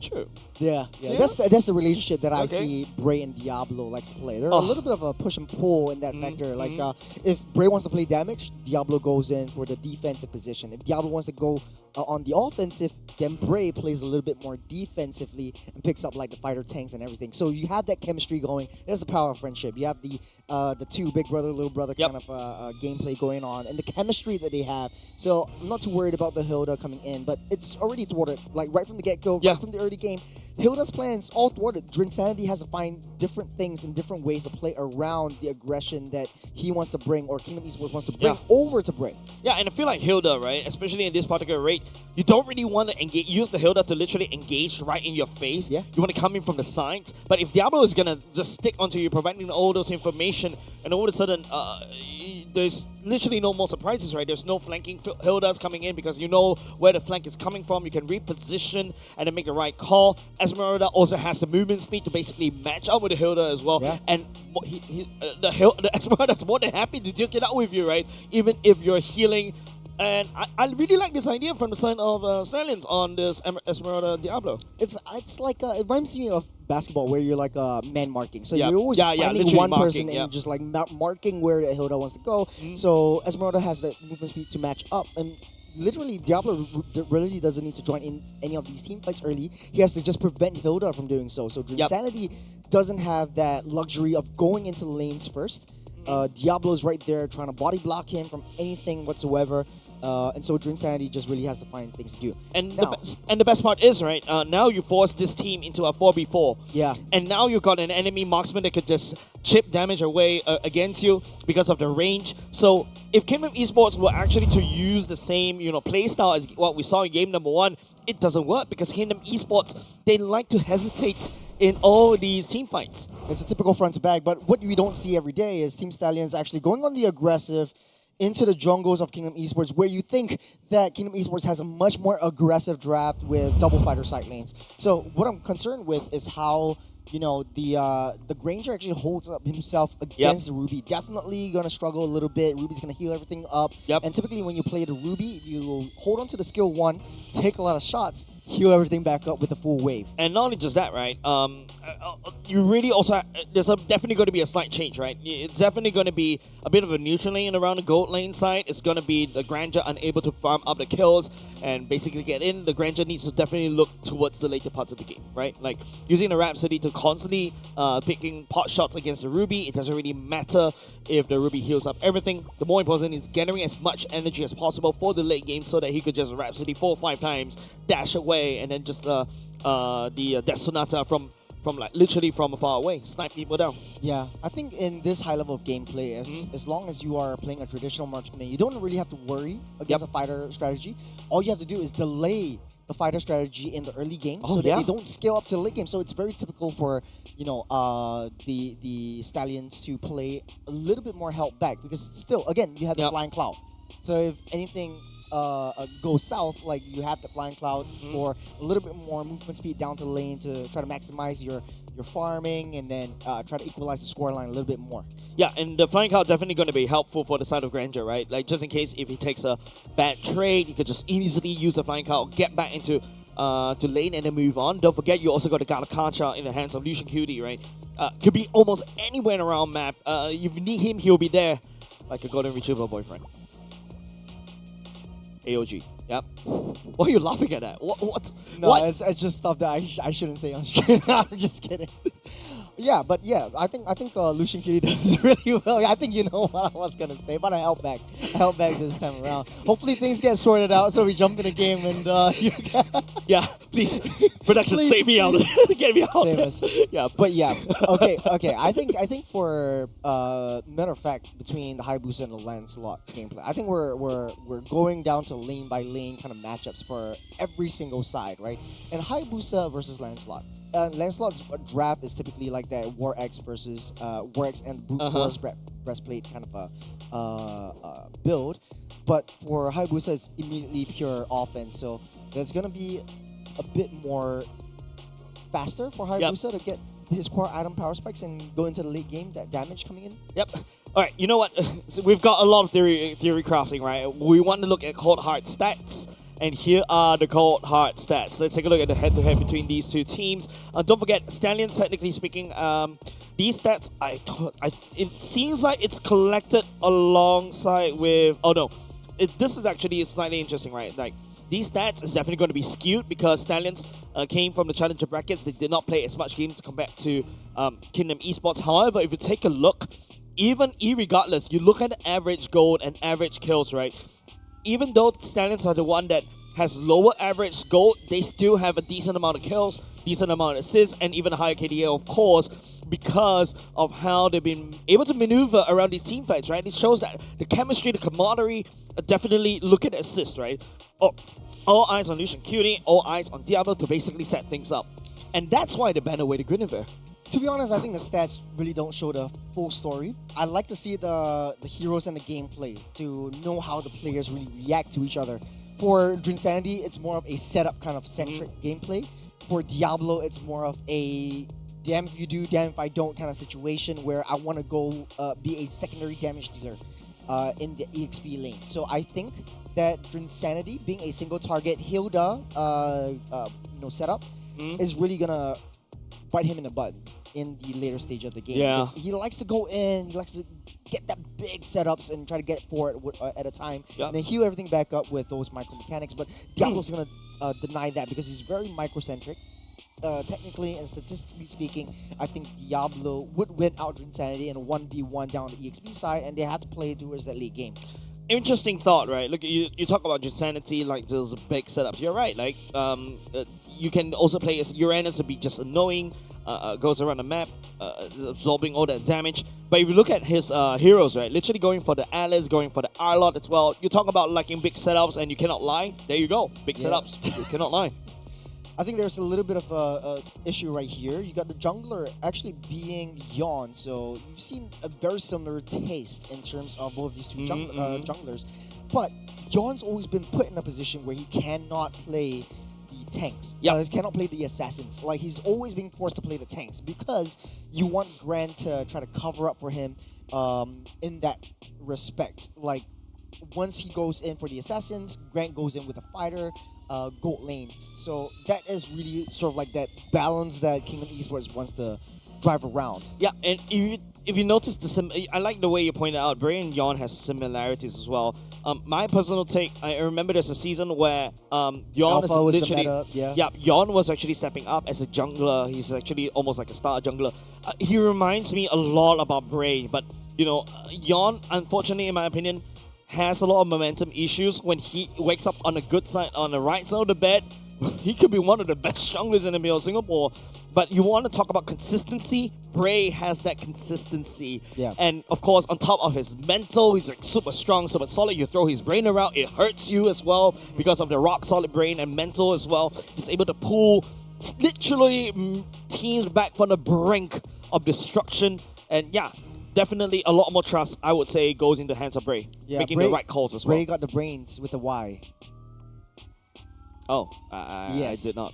Okay.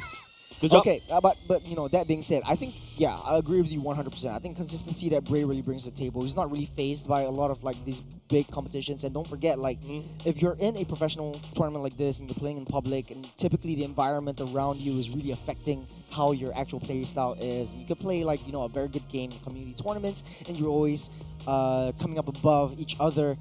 But then again, once it comes to the big stage, the pressure really gets to you. The expectation really gets to you. And don't forget. So Yon has been touted one of the best junglers, and when he made his debut in Season 5, a lot of the pro players were saying, man, Yon is in. We're very afraid of Yon. He's one of the best assassin junglers in this in Singapore, and we have to watch out for him. We have to take away his assassins and put him in a spot where he's uncomfortable, and he really shows that he is uncomfortable when you take his assassins away. Yeah, you talk about uncomfortable, right? Don't forget, this time around, it's a very different setup for both these two teams, right? Especially for the side of Kingdom Esports. They're playing literally in front of an audience. We are literally live in front of a few people right there. Look, luckily I don't have stage fright, but yeah, literally, right? This is basically a switch in terms of their the environment, and you can see a lot more pressure onto these teams. Hopefully they are able to step up just a little bit better,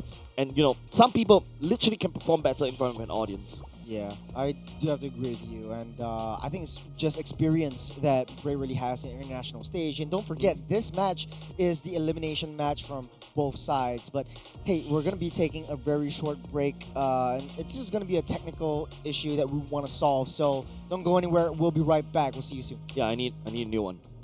Let's go get it from the IT booth. Yep. Yeah. All right, we'll see you after this. See you.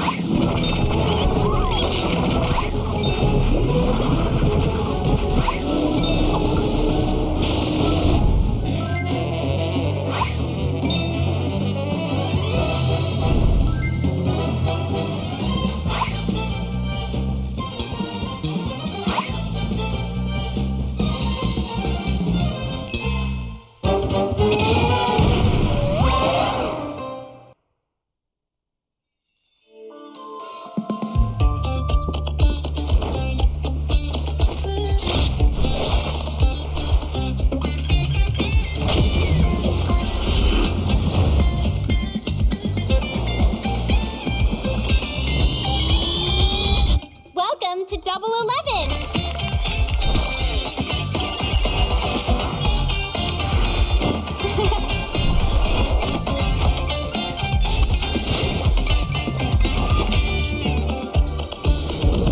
Amazing prices, amazing styles.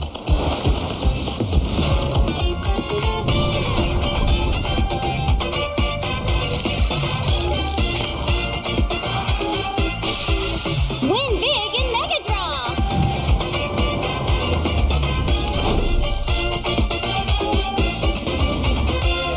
Lowest prices, incredible benefits.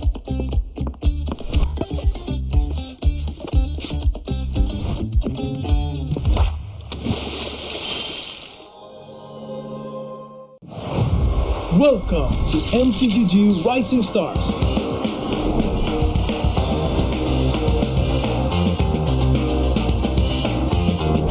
From September 12th to October 19th, take part in the regional contest, open to all players. Step up and prove your strength. Division finals will run from October 24 to November 2. The top 16 players in each division may advance to the next stage of MRS. Check your in-game mail for information.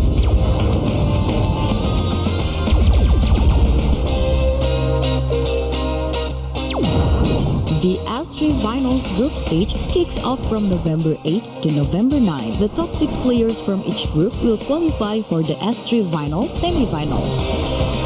The semi-finals will be held on November 15. The highly anticipated grand final arrives on November 16. The champion will earn a direct qualifications for the first MCDG World Championship. The battle is on and the world is watching.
To Double 11.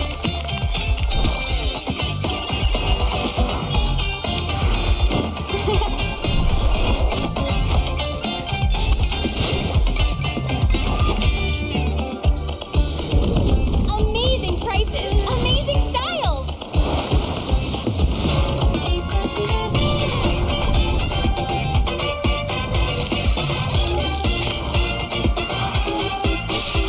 Win big in Mega Draw.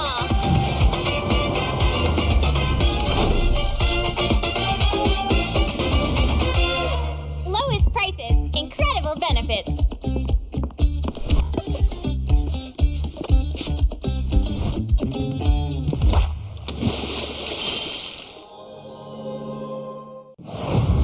Welcome to MCGG Rising Stars.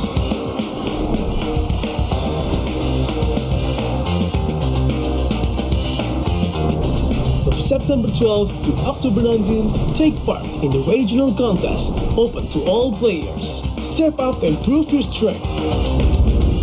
Division finals will run from October 24 to November 2. The top 16 players in each division may advance to the next stage of MRS. Check your in-game mail for information.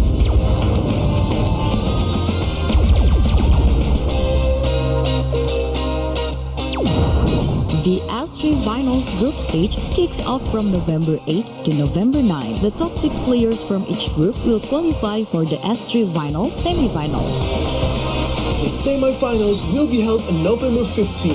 The highly anticipated grand final arrives on November 16. The champion will earn a direct qualifications for the first MCDG World Championship. The battle is on and the world is watching.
literally going in hot right back into map number 2.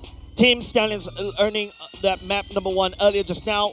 Of course, we talked about, earlier just now how there's a lot more pressure for the side Kingdom Esports to make the first move, but it seems like their early games plans are literally thwarted, Churros. Yeah, they're starting things off with the turtle. Diablo taking a lot of damage. That's the better airstrike coming in. Real one manipulation from the side of Roy as well. Lucian Cutie will be able to land the taunt onto FMM. Oh, FMM download just a little bit more. Revitalize already popped. Lucian Cutie be out first blood already for the side of his team. And Stallions as well. Kingdom Esports now focuses onto the turtle, and they will be able to take it. That's 2 down already from the get-go. You have to pull back. I'm offended with AOG coming in. No, it's cancelled though. Nice flicker from the side of Grant right there, but Roy is still in a spot of trouble right there. Grant is more than happy to pick up that fight right there. Bray will be stepping in. That's a trade for the side Team Stallions once again. A bit of a trade back and forth, but I personally feel it's Team Stallions picking up the win right there. Yeah, they've got the turtle as well. 1.7k gold up ahead. And we're jumping back in, immediately going into a clash for both sides. Yeah. It just really shows like, okay, we have Kingdom Esports having a little bit more rotation with that Ruby. But look at the top side. Rensa's just slowly feeding his farm. Already gold plated, the gold plating on the turrets already taken down low. And coming in with the turtles as well, even though Kingdom Esports needs to pull an extra member, you have already the damage coming in from the Gato Coucher, soaking in that damage and redistributing that damage on to FMM. FMM, speaking of which, also falls. Oh, again. Nice snipe coming up from the side. Stallions right there, the mid lane losing. Remember, the reason why Kingdom Esports went for that Ruby gold lane is so that you can basically start rotating, start fight 5v5 or 5v4, because the marksmen usually don't want to leave their lane earlier on. So take a look at the items. Yeah, taking a look at the itemizations, nothing really seems out of the ordinary, but you got a Hunter Strike already built up by Rensa. Massive. So massive gold lead from the gold laner of Team Stallions, and that is going to skyrocket their... Mid lane. Once again, it's going to be a bit of a gang from the side of Yon already. We'll talk about Hunter Strike. There you go. Bray already secure his own as well. And that's the difference between the two metas, right? The gold lane marksman versus the fighter marksman. Yeah. Sorry, fighter gold lane. But hold on a second. For the airstrike, we'll be able to find Roy right there this time round. Kingdom Esports clawing back trade after trade, but it's still too slow, in my opinion, against Team Stallions. I think you also have the rotations coming in from Drinsanity, so he's ditching his bottom side. You have Diablo already coming up top as well. You have Drinsanity already waiting in the brush. Lucian Cutie, a little bit of reconnaissance down on the turtle pit, starting things off. Trying to pull that turtle aside and try to put it together into Stallions' zone. Yeah, Diablo tag onto FMM. FMM forced the wing by wing. Drinsanity tried to drag the members from the side of Stallions away from the turtle pit. The real wall manipulation will be there. Sniping now, letting them fire onto Drinsanity. And now Lucian Cutie stepping forward just a little bit. And Yon tries to go for the puncture. Will not be able to land the Phantom Execution onto Rensa. Rensa letting them fire as well. FMM will do the same. The Phantom Airstrike sniping down onto Diablo. Raining hell onto Team Stallions. And once again, it is going to be another trade between these two teams. It's a one-on-one, 1-for-1 for both sides. Diablo and Drinsanity fall, so both EXP laners won't be in the picture, though. Team Stallions picking up another turtle to their name without any contest from Kingdom Esports. Yon was in position. He doesn't have the retribution. That's why he can't fight. So he's going to be pushing down the bottom side. So. But the whole reason of bringing a fighter side lane so that you're contest for the turtle. To contest with the turtle, but you're giving 2 turtles over the side, Team Stallions, and of course, if you're a Rensa, you are more than happy. But Rensa gets grabbed on and also eats 2 ultimates in the face. There's no such thing as too much overkill. They take down the gold laner. Yeah, that's what I want to do. If you're Kingdom Esports, you have the fighter junglers on the side lanes. You can afford to set things up fast and start to make things go south a little bit earlier. So it's more focused on the team fights, but it might be a little bit too micro for Kingdom Esports. If you are a gold laner and you see the enemy EXP laner and along the gold laner in your lane, I feel annoyed.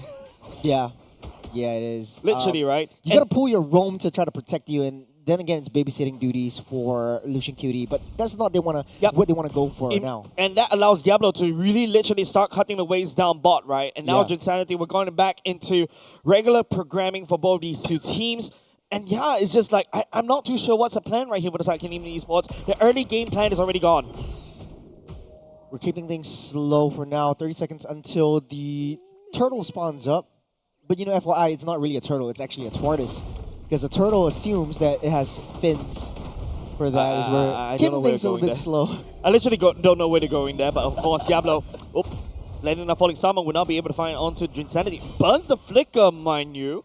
A little bit of an overcommitment. That's a little bit panicky Yeah. on the bottom side though. So no flicker for that turtle. It does look like Team Stallions will have easy ways onto that turtle side. Oh, that's a nice box. Nice box right there, but here comes a wing by Wings. Another flicker already committed. Lucian Cutie goes in for the AOG. Diablo Falling Starman catching on to Yon as well. Has to burn, has to dash out of there with the puncture. But Stallions once again is dictating the fight, and it's not ideal for the side Kingdom Esports. Jinsanity taking some form of damage on the side of Bray as Jinsanity tries to go for the split. Diablo stepping forward already. He doesn't really care. He's a one-man army. He's an Esmeralda.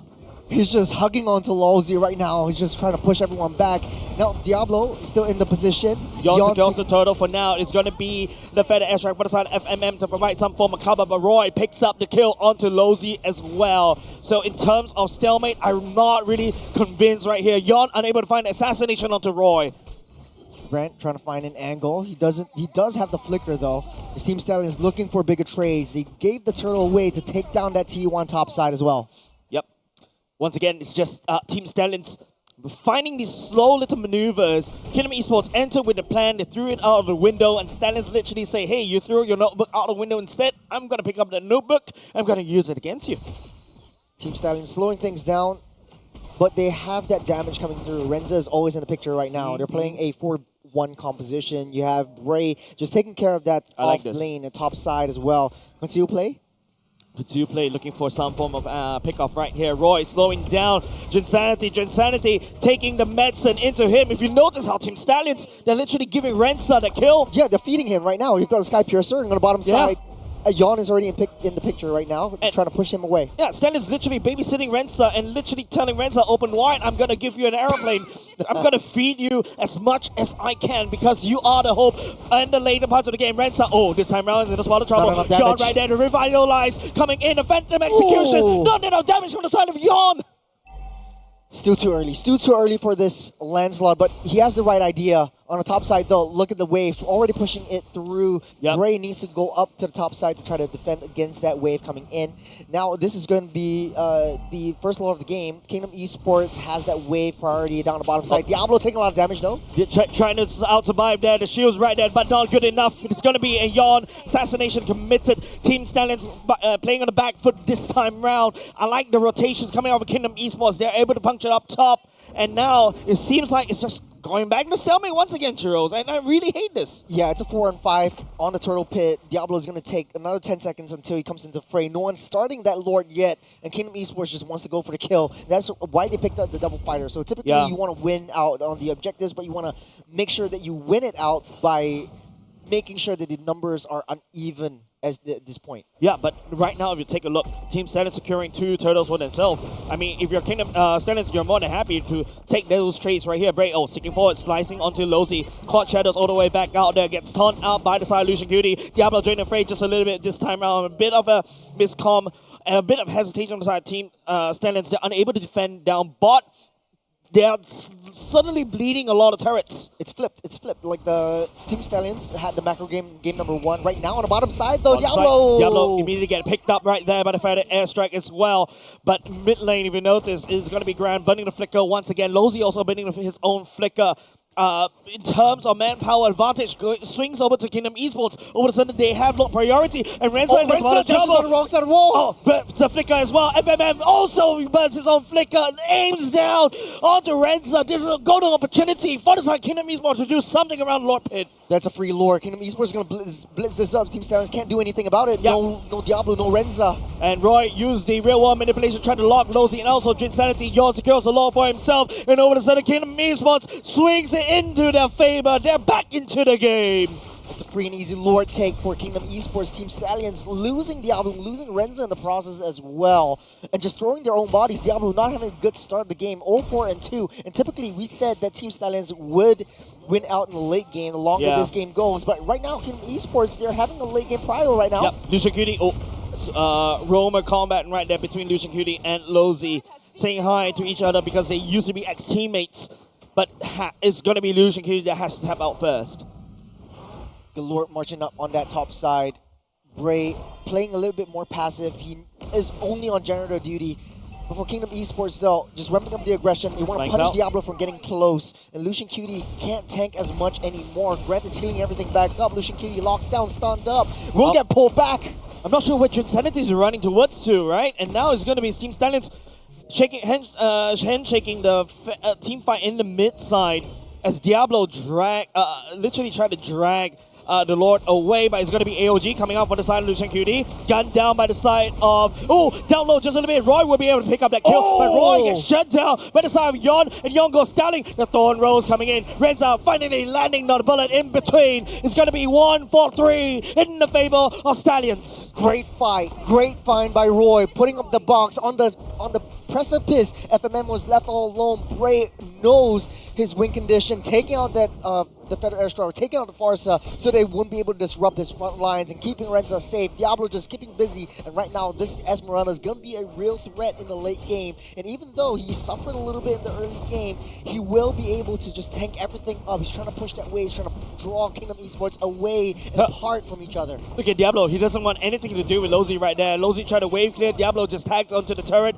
Right now, Team Stallions playing pure macro versus macro. And now the rotations coming in for the side of Stallions, trying to hopefully try to catch onto Drusanity. But Drusanity is one chunky boy. They know Kingdom Esports. All 4 members are on the mid side. Diablo giving a lot of intel for Team Stallions. They are free pushing down the bottom side. And Kingdom Esports just slowly, surely succumbing to the power that Team Stallions is bringing to the table. It's 3 seconds until Lord spawns up. Diablo is still free pushing and doing Diablo things. Yep. A bit of a switcheroo, right? If you notice how Team Stallions using what Diablo likes to do, right? Diablo split pushing if they're slightly behind. Bray also could do it themselves, but hold on a second. Continue play, looking for a target, but Lozy couldn't find anything right there. So there's a Retribution already used up. I don't think they'll be starting this Lord anytime soon as well. So Diablo's still keeping busy. You look at the top side. Initially, Kingdom Esports was able to maintain that wave priority up on that top side and try to push it over to Team Stallions. But Renza is slowly building it up. The damage from Bray, the damage from Renza is coming through. The only threat that Team Stallions has right now is basically Grant. Once Grant comes through with the I'm offended, basically they can't run away. They do have only one Purify onto Diablo, but then again, you have the wave already being sighted on by Diablo on the top side. It seems like, Kingdom Esports, they're looking at Diablo this time around. Try to buy some more time, just a little bit. Federal Airstrike also committed to Federal Execution as well. Why not, right? But now, 2 big ultimates gone by the side of Kingdom Esports. Team Stanley, what is the play? It's a lot of damage right now. It's a 4-on-5. Diablo 30 seconds on the clock. Kingdom Esports trying to zone everyone out. Initially, they can blitz this, but they are not underestimating how Team Stallions wants to play this. They need to be able to siege out where Renza is, and it's all up to Grant. They're starting things off, just healing everything back up. Tectonic Charge won't land onto anything. Roy flickers all the way back to safety. Lucian Cutie takes some form of the damage as well. Concussive Blast also used, and now you can see also the hook onto Roy. Immediately, mid lane from the side. Team Stallions already gone. Lucian Cutie stepping forward, but trying to turn out just a little bit, providing some form. Revitalize, trying to stay a little bit longer. Insanity trying to fight just a little bit. Renza letting down the damage from afar. Brian goes in, down low just a little bit. Equal shadows away to safety as Yon wreaks havoc, and Bray one tap away. Why not? But Bray goes in for the shadow kill, trying to extend the fight just a little bit longer as Team Stallions. Bray trying to make an escape. Almost is not enough, but Bray bought so much time for Diablo to come online, but looks like they're going to give this Lord up. High speed police chase right there around the top lane, trying to buy time for his own team to no avail, but it is a crazy time bought by the side Stallions for now, but to what avail? You got 10 seconds on the clock before the Lord actually spawns up once again. Really? Bray will be up soon, and it's still a stalemate at this point. Kingdom Esports are up in terms of gold, but at this stage, it's more of Team Stallions having the power to defend against the skirmish that Kingdom Esports wants to bring. The Lord marching on the bottom side. Well, Bray tried to cosplay carry right there, but unfortunately he dragged everybody from the side of Stallions all the way up top to no avail. But at the very least, Kingdom Esports now sending the Lord against Team Stallions. They really need to abuse this Lord right now. They need to penetrate as much as they can. Diablo trying to buy time, trying to pull them away from the mid side, but the Lord still marching up. Diablo will get collapsed on by 4. Stepping forward just a little bit more. The focus from the side, Kingdom Esports all the way up top. The Phantom execution executes Roy. And now all of a sudden, there's not a lot of defenses for the side. Stallions and the Lord already stepping forward, inching closer to the base of Stallions. Great, waiting for the right target. Yawn seeks him out. Yawn knows where he is. Nice hook right there. Diablo trying to buy some time, but the Lord is already focusing on to the core of Stallions right now. Kingdom Esports more than happy to handshake the fight. The Phantom airstrike coming in, but it doesn't really matter because Diablo stepping forward just a little bit more. Yawn also trying to up the damage, but will not be able to find Lorenza. There's a shutdown by the side Stallions, but it is going to be Kingdom Esports walking away with destruction on the side of Team Stallions. But Bray, the flying cloud, by the side Bray, will be able to find assassination. The damage dealer from the side Kingdom Esports gone. They can cycle though. Here comes Roy. Renza will want to take. He's out for blood. He's taking Insanity down. Oh, this is so close. By Renza picking up a killing spree as well. Another stack onto the Sky Piercer stacks. The scales is tipped again. Team Stallions now has the upper hand. But this is just a defense. The Kingdom Esports was way too aggressive. Yawn went way too deep into the throne. I think that he just wants to take Renza out, but it's way too defensive. Not enough. There's not a lot of pushing power for the side Kingdom Esports, right? They don't really have a marksman to be able to end the game right there. King Stallions, wonderful defense, by the way. And don't forget, Diablo just literally the falling summon to stick everybody around there. Roy losing this life earlier just now was a mistake, I would say, but Stallions was able to recover from that. The only true problem and a threat for Team Stallions is basically just the Ruby. Once Ruby comes in close, it's just healing everything up. It's out healing, out maneuvering how Diablo wants to play this. Not a lot of anti-heals that are built up by Team Stallions to try to mitigate the damage coming, the healing factor coming in from Grant. So Ruby's gonna stay in the team fights super long, and Team Stallions are just, they have to deal with someone who is chaining that crowd control. Lord has spawned.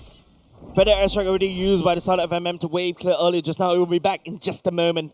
Stallions, on the other hand, they've got 2 open lanes that they need to defend against. Insanity could always... Ooh, that's a lot of damage from the side of Yon onto Lucian Goody as well. They're not to be scuffled against, especially right now as they're looking at the Lord. Right special forces from the back line. He's FMM goes on to it. That's the flank that we're all talking about by the side of Insanity. But the Lord forgotten right here. Don't forget, this is an involved Lord. Selling SG is looking at it right now. Lucian Goody down low already. The Lord gets a reset though. Insanity just disrupting how Roy wants to play this. All the ultimates still up though. That airstrike will come in the next couple of seconds. He's more than happy. He has a lot of ammunition right there. He's ready to strike. Diablo try to buy some time, just a little bit more. Try to push FMM wing by wings. Already committed by the side of Kingdom Esports. Stallion will be able to try to wrestle the Lord priority away. Yon goes into Thorn Rolls right here. Sees Grant as well. But remember, when the side Kingdom Esports. That's a back wave on the top side. Roy's already over there on side wave duties. That's right. That's key. Insanity, Special Forces, he's on a mission. He wants to take Renza down. He's pushing Renza back. No, just that Bray is unable to step over to the Lord pit right now. Down low just a little bit. Yon secures the Lord for himself. And that's going to be pushing power in the favor of Kingdom Esports. Yon doesn't really have a lot of damage right now, but Team Stallions has to maintain that wave priority up on that top side. Kingdom Esports once again secures the Lord for themselves. There's 3 Lords taken away from the hands of the Stallions. Kingdom Esports, that's a wonderful juggle right there. Keeping Team Stallions as busy as possible. Their hands are literally filled with a lot of things to do as Kingdom Esports snipes that Lord into their own hands. Wonderfully executed by Kingdom Esports.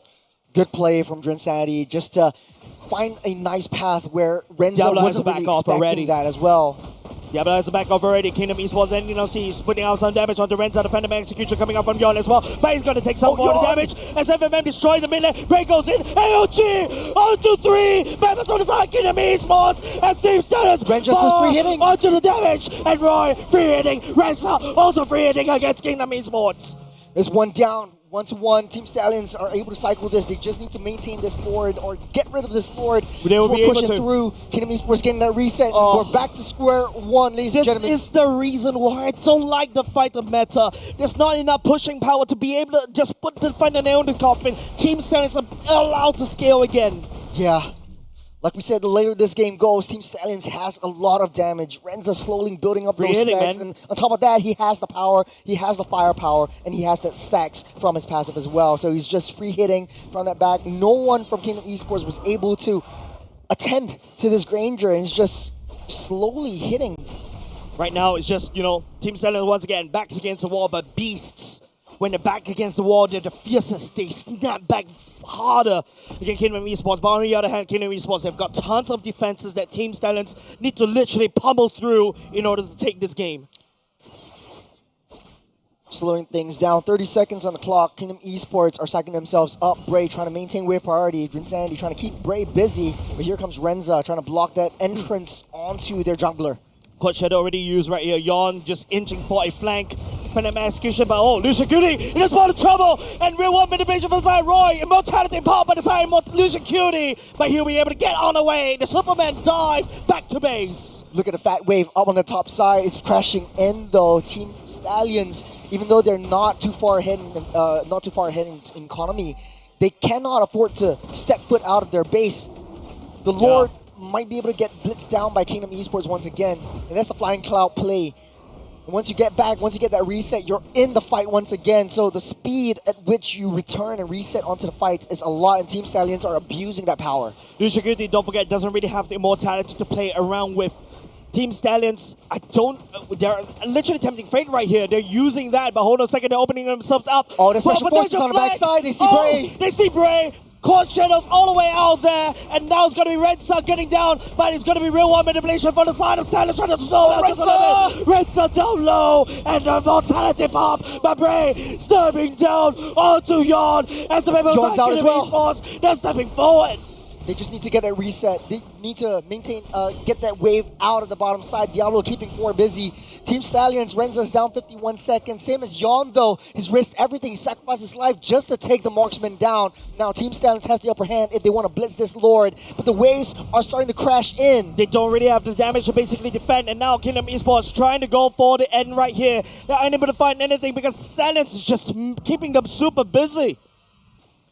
It's a tricky situation. Back to square one once again. Lucian Cutie needs to find intel on where everyone is. And right now, we know how Kingdom Esports likes to play. Lawsy likes to go over from that backside. He likes to take that scenic route and try to sandwich Renza from the back. But Renza just needs to play it a little bit more safer, try to get his teammates to open up that map, give him intel before any big strikes like that happen again.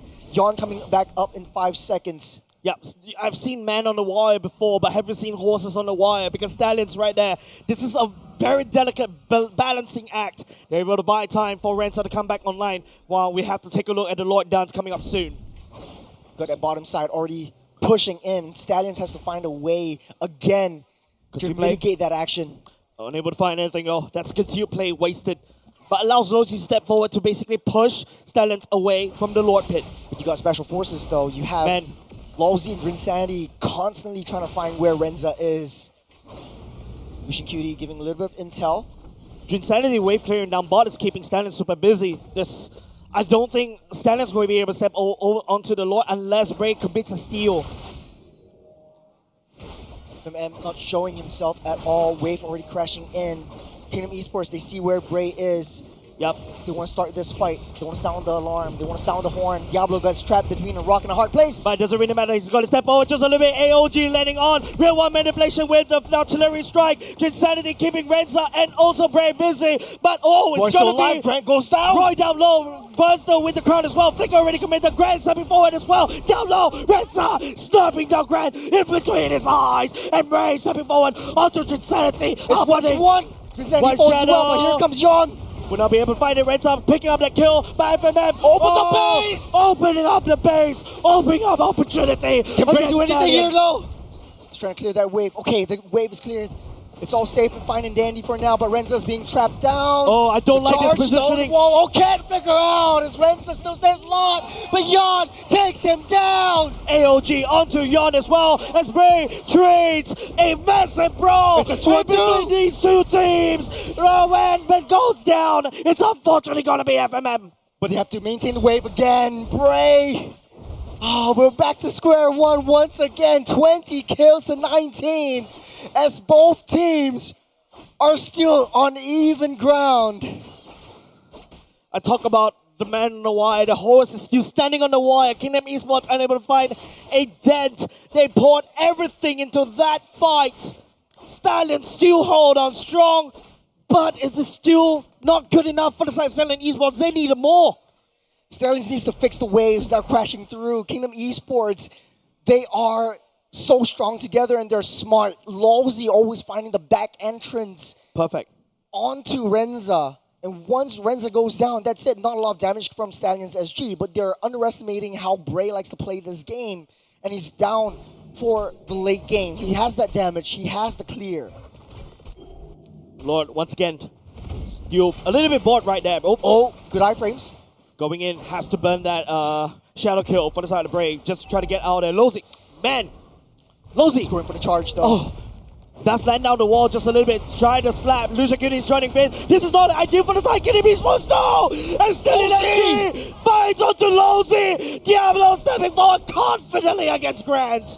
It's 4 and 5. Team Stans can risk it all. They can go for the Lord now. They're trying to fix that mid-side wave. So Renza's trying to push that wave down. Once that goes through, Team Stans can blitz this Lord down. Team Stan is literally picking Kingdom Esports off bit by bit. It's not going in the favor for the side Kingdom Esports though. No engage for the side Kingdom Esports. Now they are hesitating around the river right now. No more AoE. Team Stans are up ahead. They can do this though. They want to.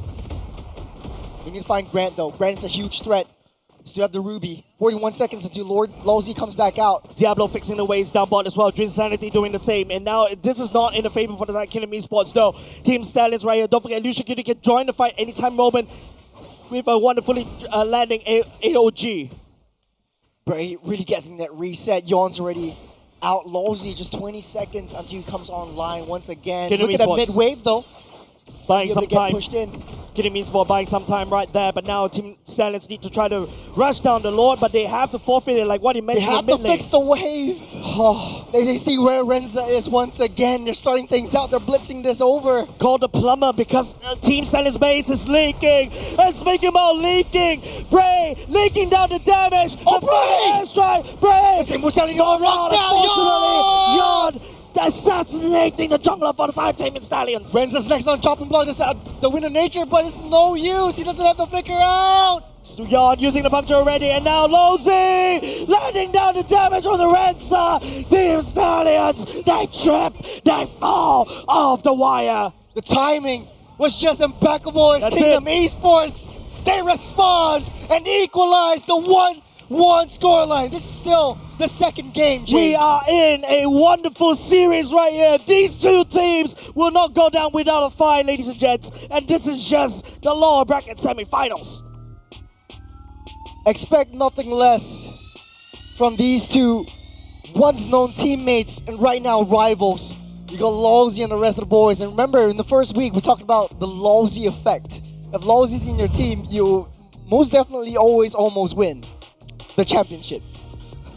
Man, we talk about a fortune cat already. But yeah, like these two teams, Team Stallions, I don't know what happened. They were able to hold on for that long in the game. Renza literally playing out of his mind, trying to hold out just a little bit. Kingdom Esports, the Lozy plays, the Lozy flags, it's just keeping them in the game and make it so much easier for them to output the damage using Yawn.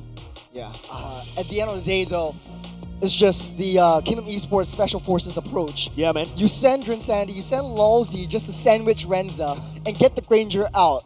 But whenever they do that, they realize that, hey, actually, it doesn't really make a lot of sense. Like, even if Granger's out, we don't really have a lot of this is not a win condition. We need to take Ray down. Charles, they're literally playing this game, like they're playing this map like dangerous grass. Otis in the grass can speak, and Lozy is there to speak, but the MVP goes over to the Lancelot, goes over to Yawn.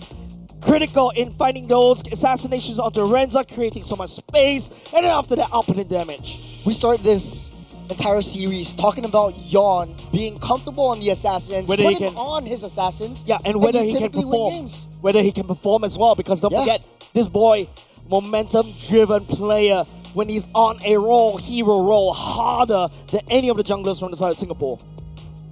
He's also very patient, held back. The way he targets the priority hero on the opponent's side is just immaculate. Yeah, and man, this is just what a series that we have, ladies and gents. This is just the first series of the day. We went to 29 minutes. Only just now, it's already 26 minutes. Yeah, I think we hit the 30-minute mark. And as this game goes, both these two teams, they're learning, they're studying, they're analyzing each other even more. And for Team Stallions, though, coming in from the community tournament and into the big stage once again, their experience really shows like, hey, they've been in this position before, and this is the expectations that Kingdom Esports has got onto themselves by pro players, old and new. They've all feared Kingdom Esports, and the entirety of their roster, Yawn really shows a lot of maturity over the past couple of seasons.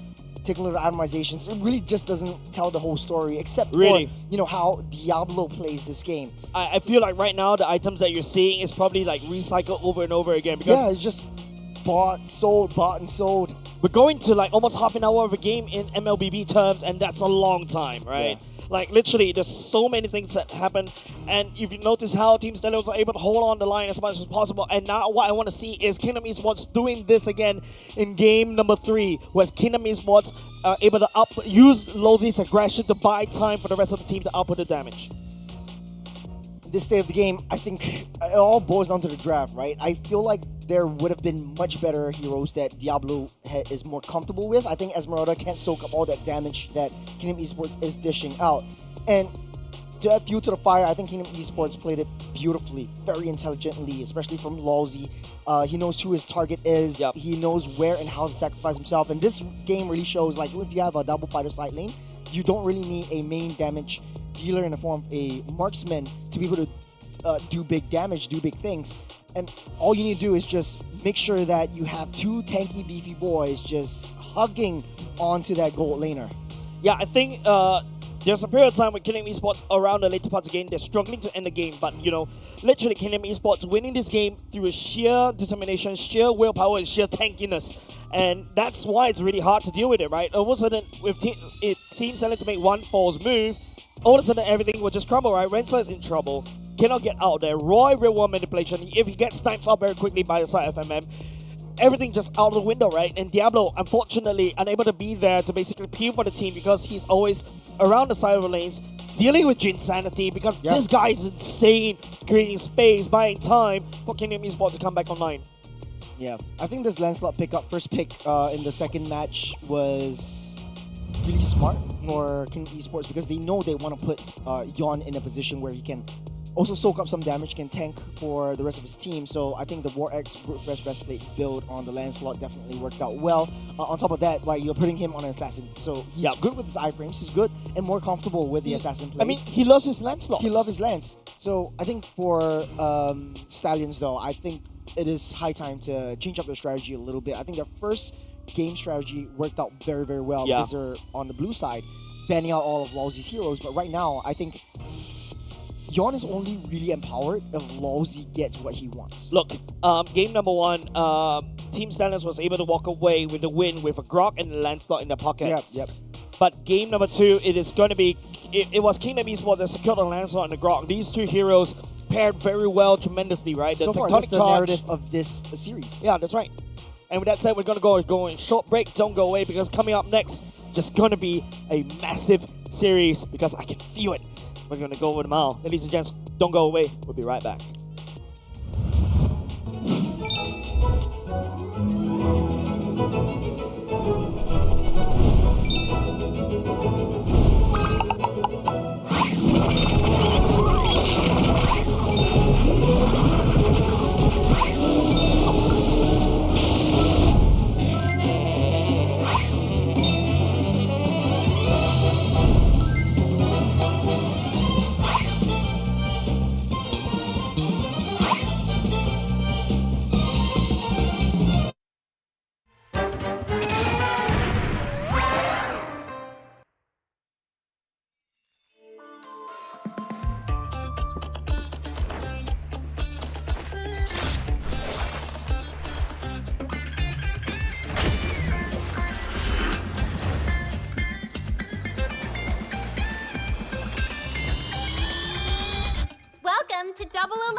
Welcome to MCGG Rising Stars.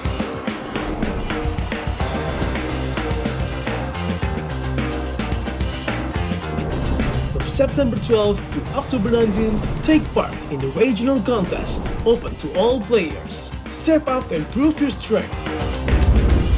Division finals will run from October 24 to November 2. The top 16 players in each division may advance to the next stage of MRS. Check your in-game mail for information.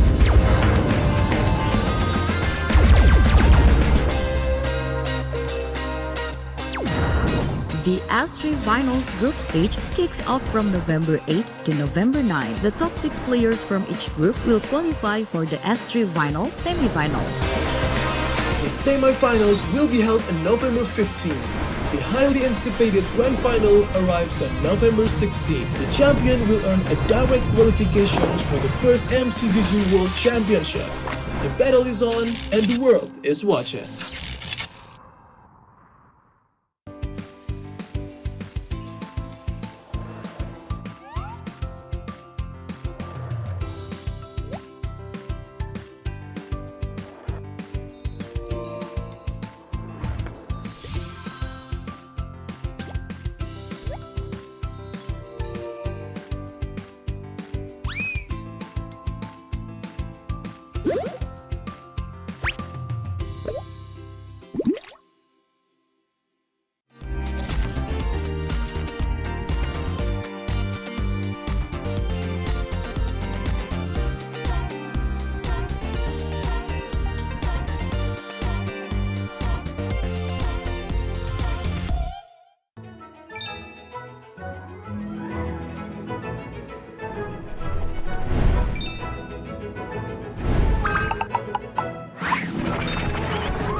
Welcome to Double 11!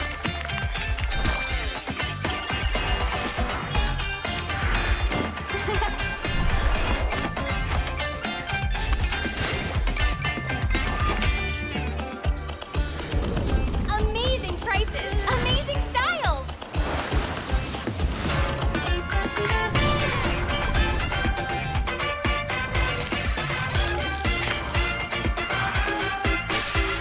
Win big in Mega Draw!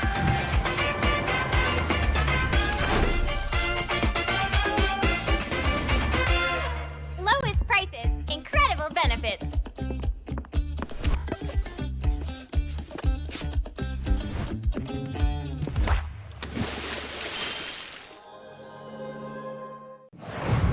Welcome to MCGG Rising Stars.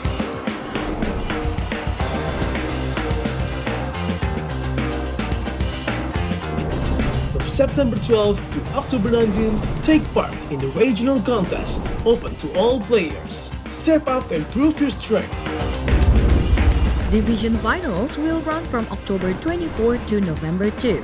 The top 16 players in each division may advance to the next stage of MRS. Check your in-game mail for information.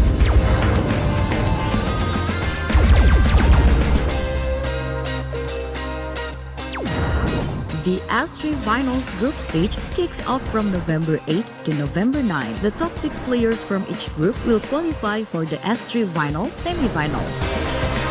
The semi-finals will be held on November 15.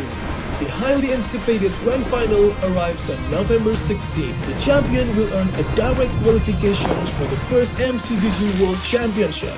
The battle is on and the world is watching.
Welcome to MCGG Rising Stars.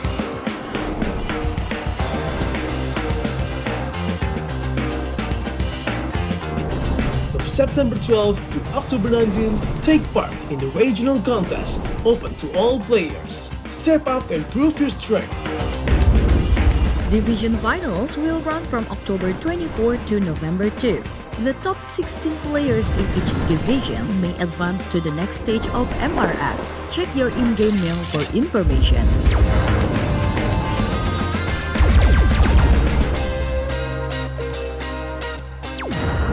The S3 Finals group stage kicks off from November 8 to November 9. The top 6 players from each group will qualify for the S3 Finals semifinals. The semifinals will be held on November 15. The highly anticipated grand final arrives on November 16. The champion will earn a direct qualification for the first MCGG World Championship. The battle is on and the world is watching.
Welcome to Double 11!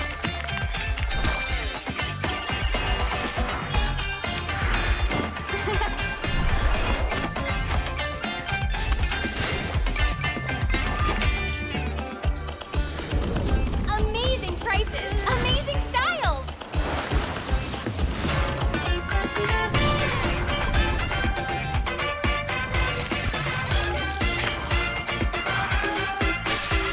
Win big in Mega Draw!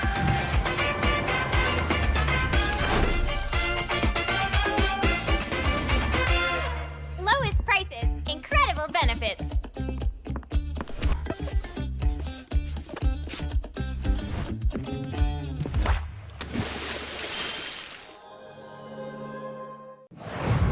Welcome to MCGG Rising Stars.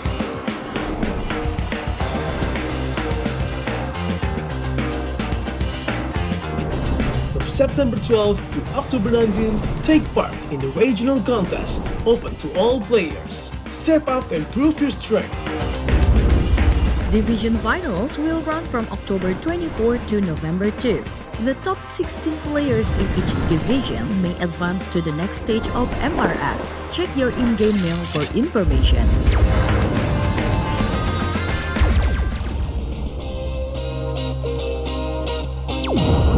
The S3 Finals group stage kicks off from November 8 to November 9. The top 6 players from each group will qualify for the S3 Finals semifinals. The semifinals will be held on November 15. The highly anticipated grand final arrives on November 16. The champion will earn a direct qualification for the first MCGG World Championship. The battle is on and the world is watching.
benefits.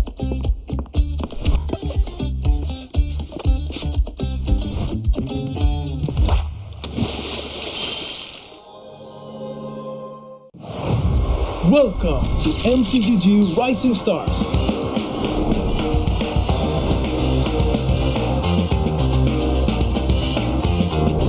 From September 12th to October 19th, take part in the regional contest, open to all players. Step up and prove your strength.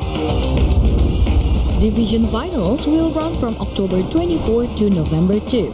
The top 16 players in each division may advance to the next stage of MRS. Check your in-game mail for information.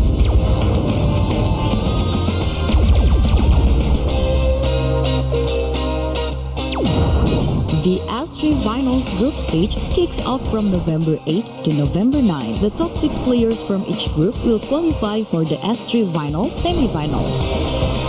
The semi-finals will be held on November 15. The highly anticipated grand final arrives on November 16. The champion will earn a direct qualifications for the first MCGG World Championship. The battle is on and the world is watching.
To Double 11.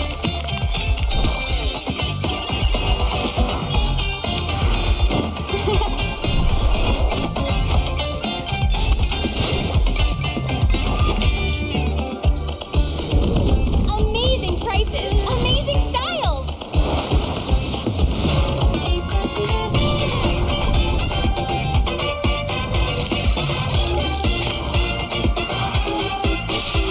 Win big in Mega Draw.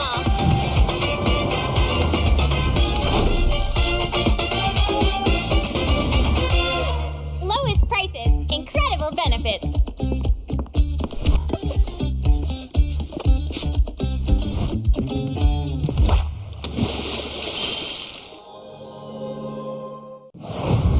Welcome to MCGG Rising Stars.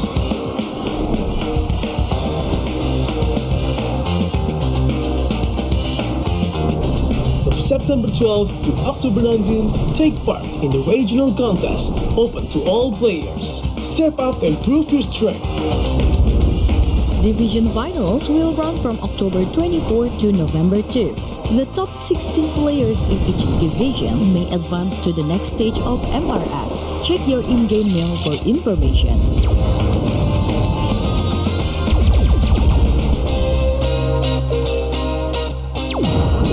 The S3 Finals group stage kicks off from November 8 to November 9. The top 6 players from each group will qualify for the S3 Finals semifinals. The semi-finals will be held on November 15. The The highly anticipated Grand Final arrives on November 16. The champion will earn a direct qualifications for the first MCDG World Championship. The battle is on and the world is watching.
To Double 11!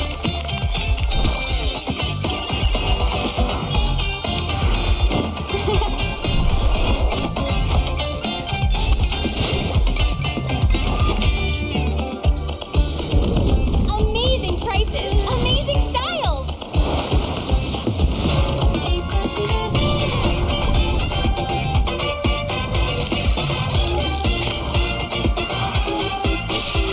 Win big in Mega Draw!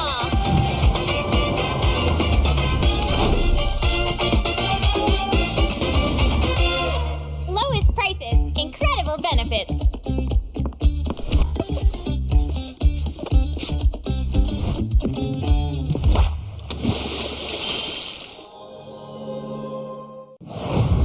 Welcome to MCGG Rising Stars.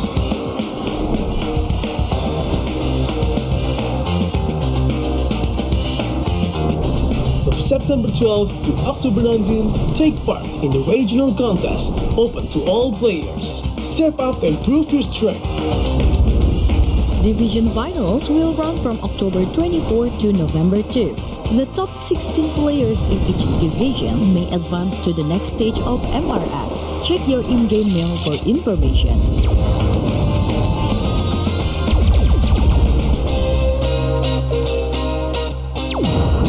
The S3 Finals group stage kicks off from November 8 to November 9. The top 6 players from each group will qualify for the S3 Finals semifinals. The semi-finals will be held on November 15. The highly anticipated Grand Final arrives on November 16. The champion will earn a direct qualifications for the first MCDG World Championship. The battle is on and the world is watching.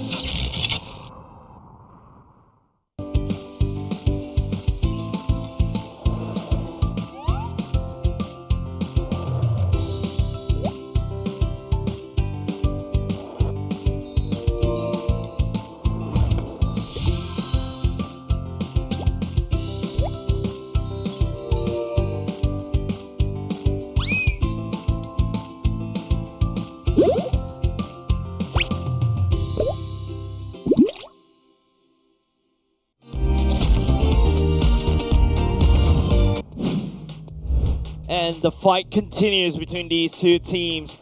Tournament life on the line. Kingdom Esports versus Team Stallions. One team from the MPL SG team and the other team from the Challenger brackets. We will be going to that game very soon. However, just a quick recap. Game number 2, what do you feel, Churros? Very difficult to put my finger on what went wrong because our predictions are off. We said post 25 minutes, Stallions will have an easy time because they have a traditional draft.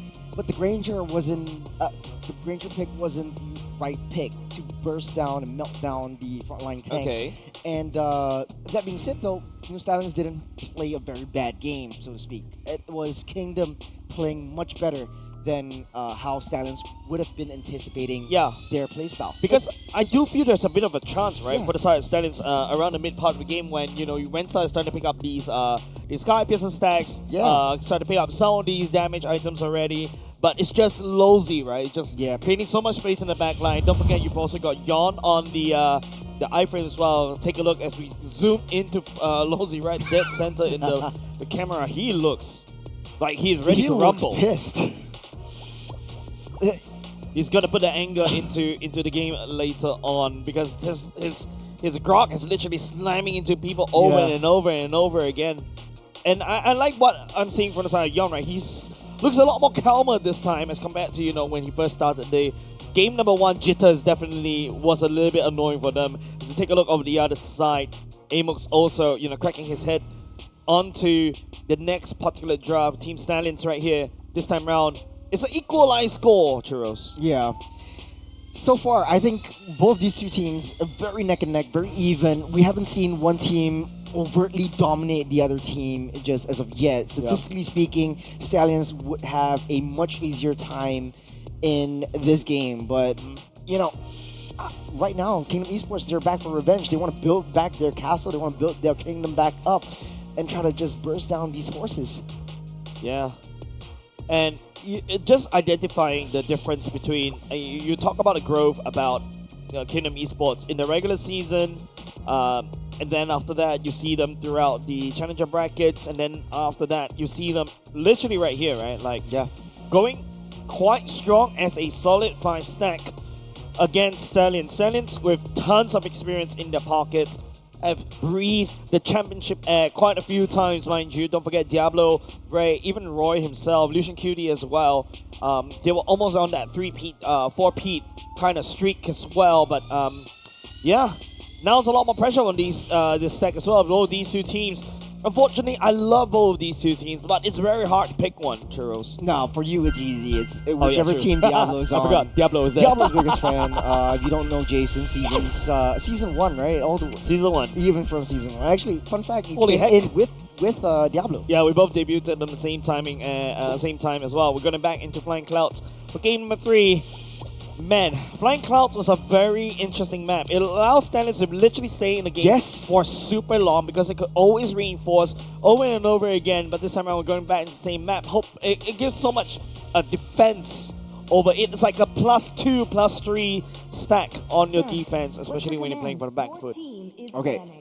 Jumping straight into the draft, and I echo what you said. I think the Flying Cloud was particularly useful in the last game. And I think that was the best game and the best use of the Flying Cloud in everything that we've seen in MPL Season 10 so far, which was, soak in that damage, go back and use the Flying Cloud to get in position once again. So you extend that team fight really, really long. That's why both these teams favor those hard tanking, really heavy, thick tanks. Right now, Stallions, they're changing up their play styles a little bit. They're targeting onto Yon instead of Lozy. I remember the first game was, targeted onto Lozy. Second game was free and open. Right now, Yon's heroes are taken off the tables. And you see the opening bans from the side of Kingdom Esports, right? Like bans away the E, bans away the Farsa, just denying that onto Roy. But don't forget, Roy has a Kadita up his sleeve. That's something that he's really well known in MPL Singapore for this. Stallion will open up the draft pick with an Yishin now. I don't like the Yishin personally, but hopefully, Team Stallions are able to enable the Yishin to just escalate out of control. Yeah, I actually love that. Okay, right now you have the Juicin, so typically you get a Juicin, Yusun Shin, and then double fighter side lanes as well for Stallion. So typical draft, and once you pick the Yusun Shin, you sort of can predict that Stallions are going for the double fighters. Right now the CC getting picked up, and you have a lot of crowd control with the Kimmy as well. So very good combo for Kingdom Esports. For Stallions, they could very well go for a Gatot Juicin. Yeah, but in the mid Gato, lane. Gato could immediately get shredded by the side of Stallions, right? Because look at how Kingdom Esports going in. The Gato can just easily get kited out like crazy. The Grok makes more sense. I totally agree with this. Yeah. Lucian Cutie was piloting that Grok to great success. In 3 games in a row, we see Grok in this part of the series, 100% pick rate. The answer from King Esports going with the Hayabusa. When it was in the hands of Bray, it made a lot of wonders. Like, bought a lot of time in the late game, was able to clear everything out.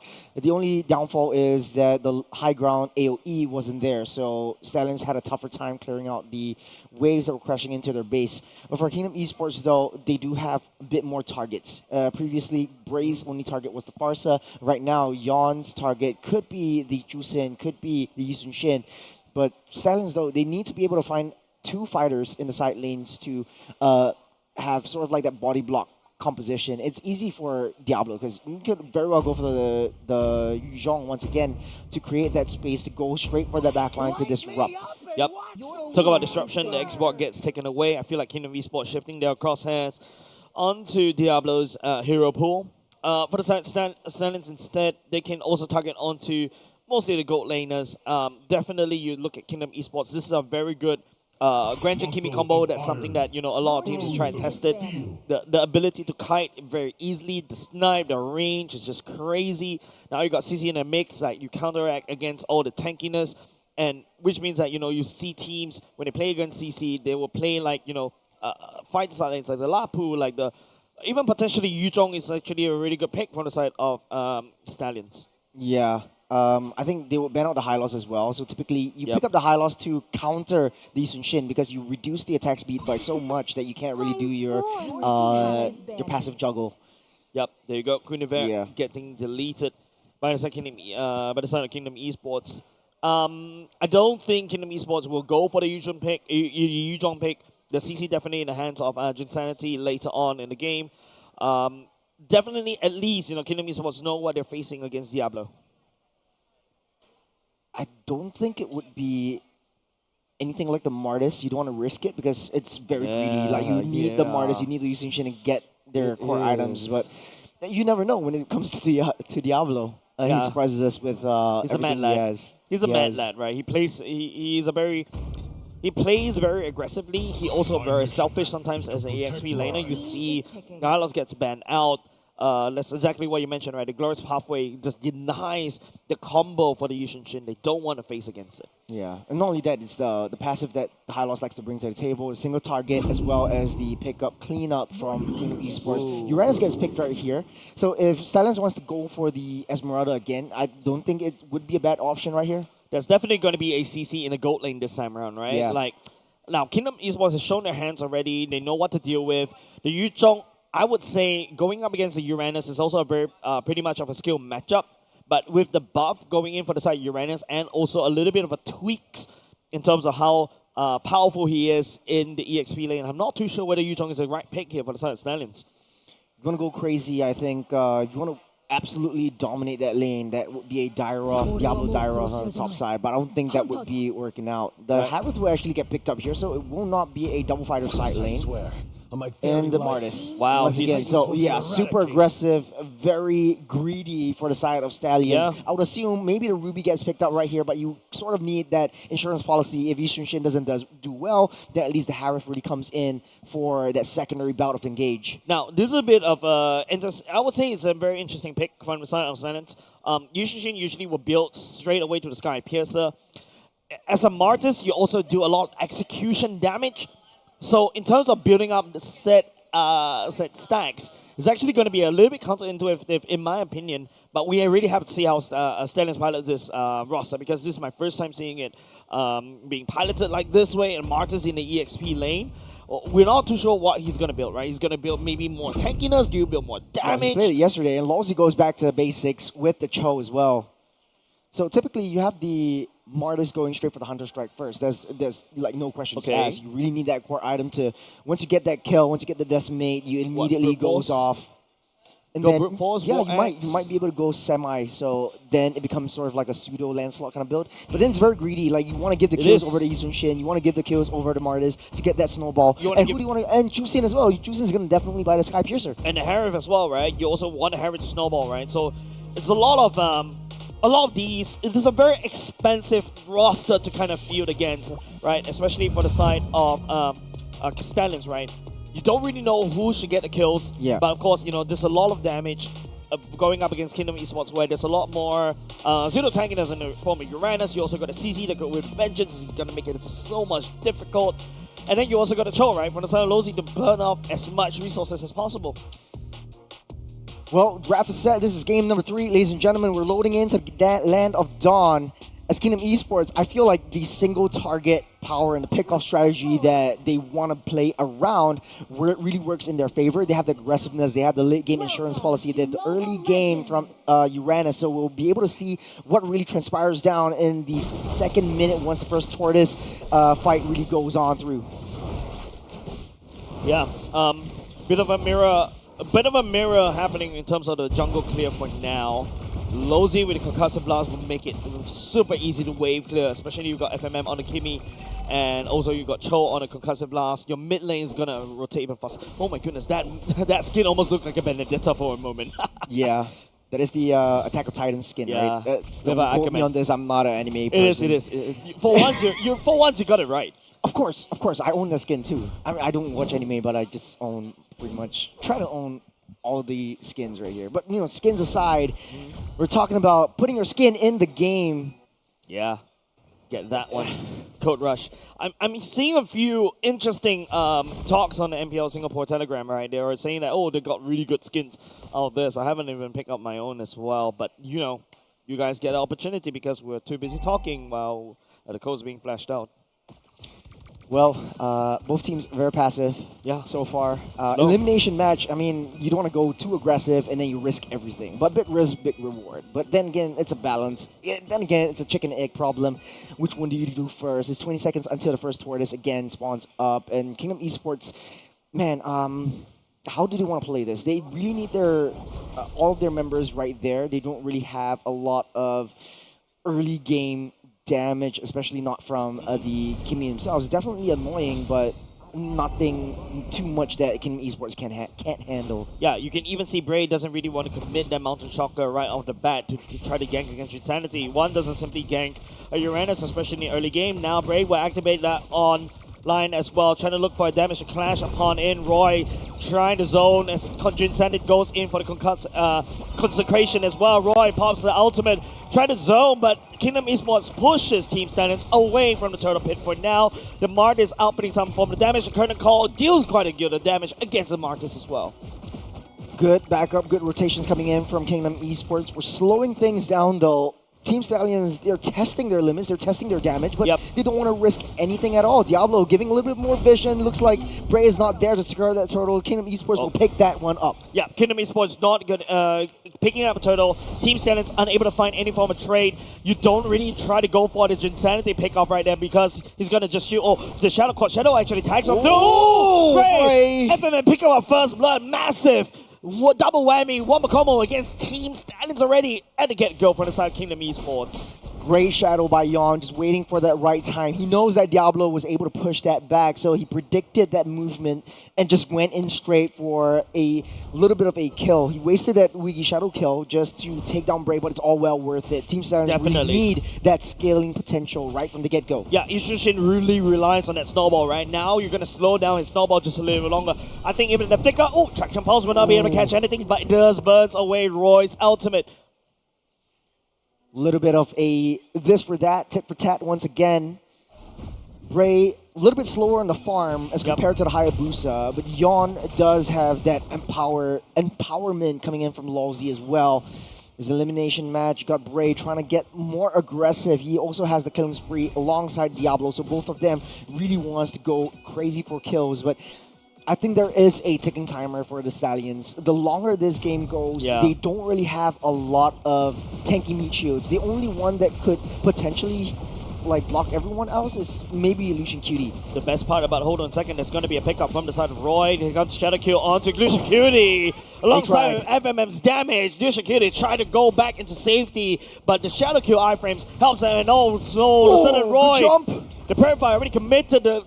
Yon trying to go for the kill with the Quad Shadow. That's a pick-off that you're looking for if you're cheering for Kingdom Esports. Yon having a great game so far. What a play. Landing the shadows, just predicting their movements and just baiting Roy out. This is a very terrible start for Stallions SG with their entirety of their draft. They're very high momentum-based heroes all the way through. They literally went all in to a ton of damage, right? But they're unable to snowball out of this one. Martis, the Yushin Shin, and also Harry requires the snowball opportunity. Kingdom Esports slamming that snowball shut, and now it's going to be Nosy. Nice knockoff as well. Will be able to tag, but Bray takes away the turtle for himself. Now it's going to be Roy going to activate the ultimate, trying to zone backwards just a little bit more. But Kingdom Esports ultimately so much damage. One after another. The horses fell.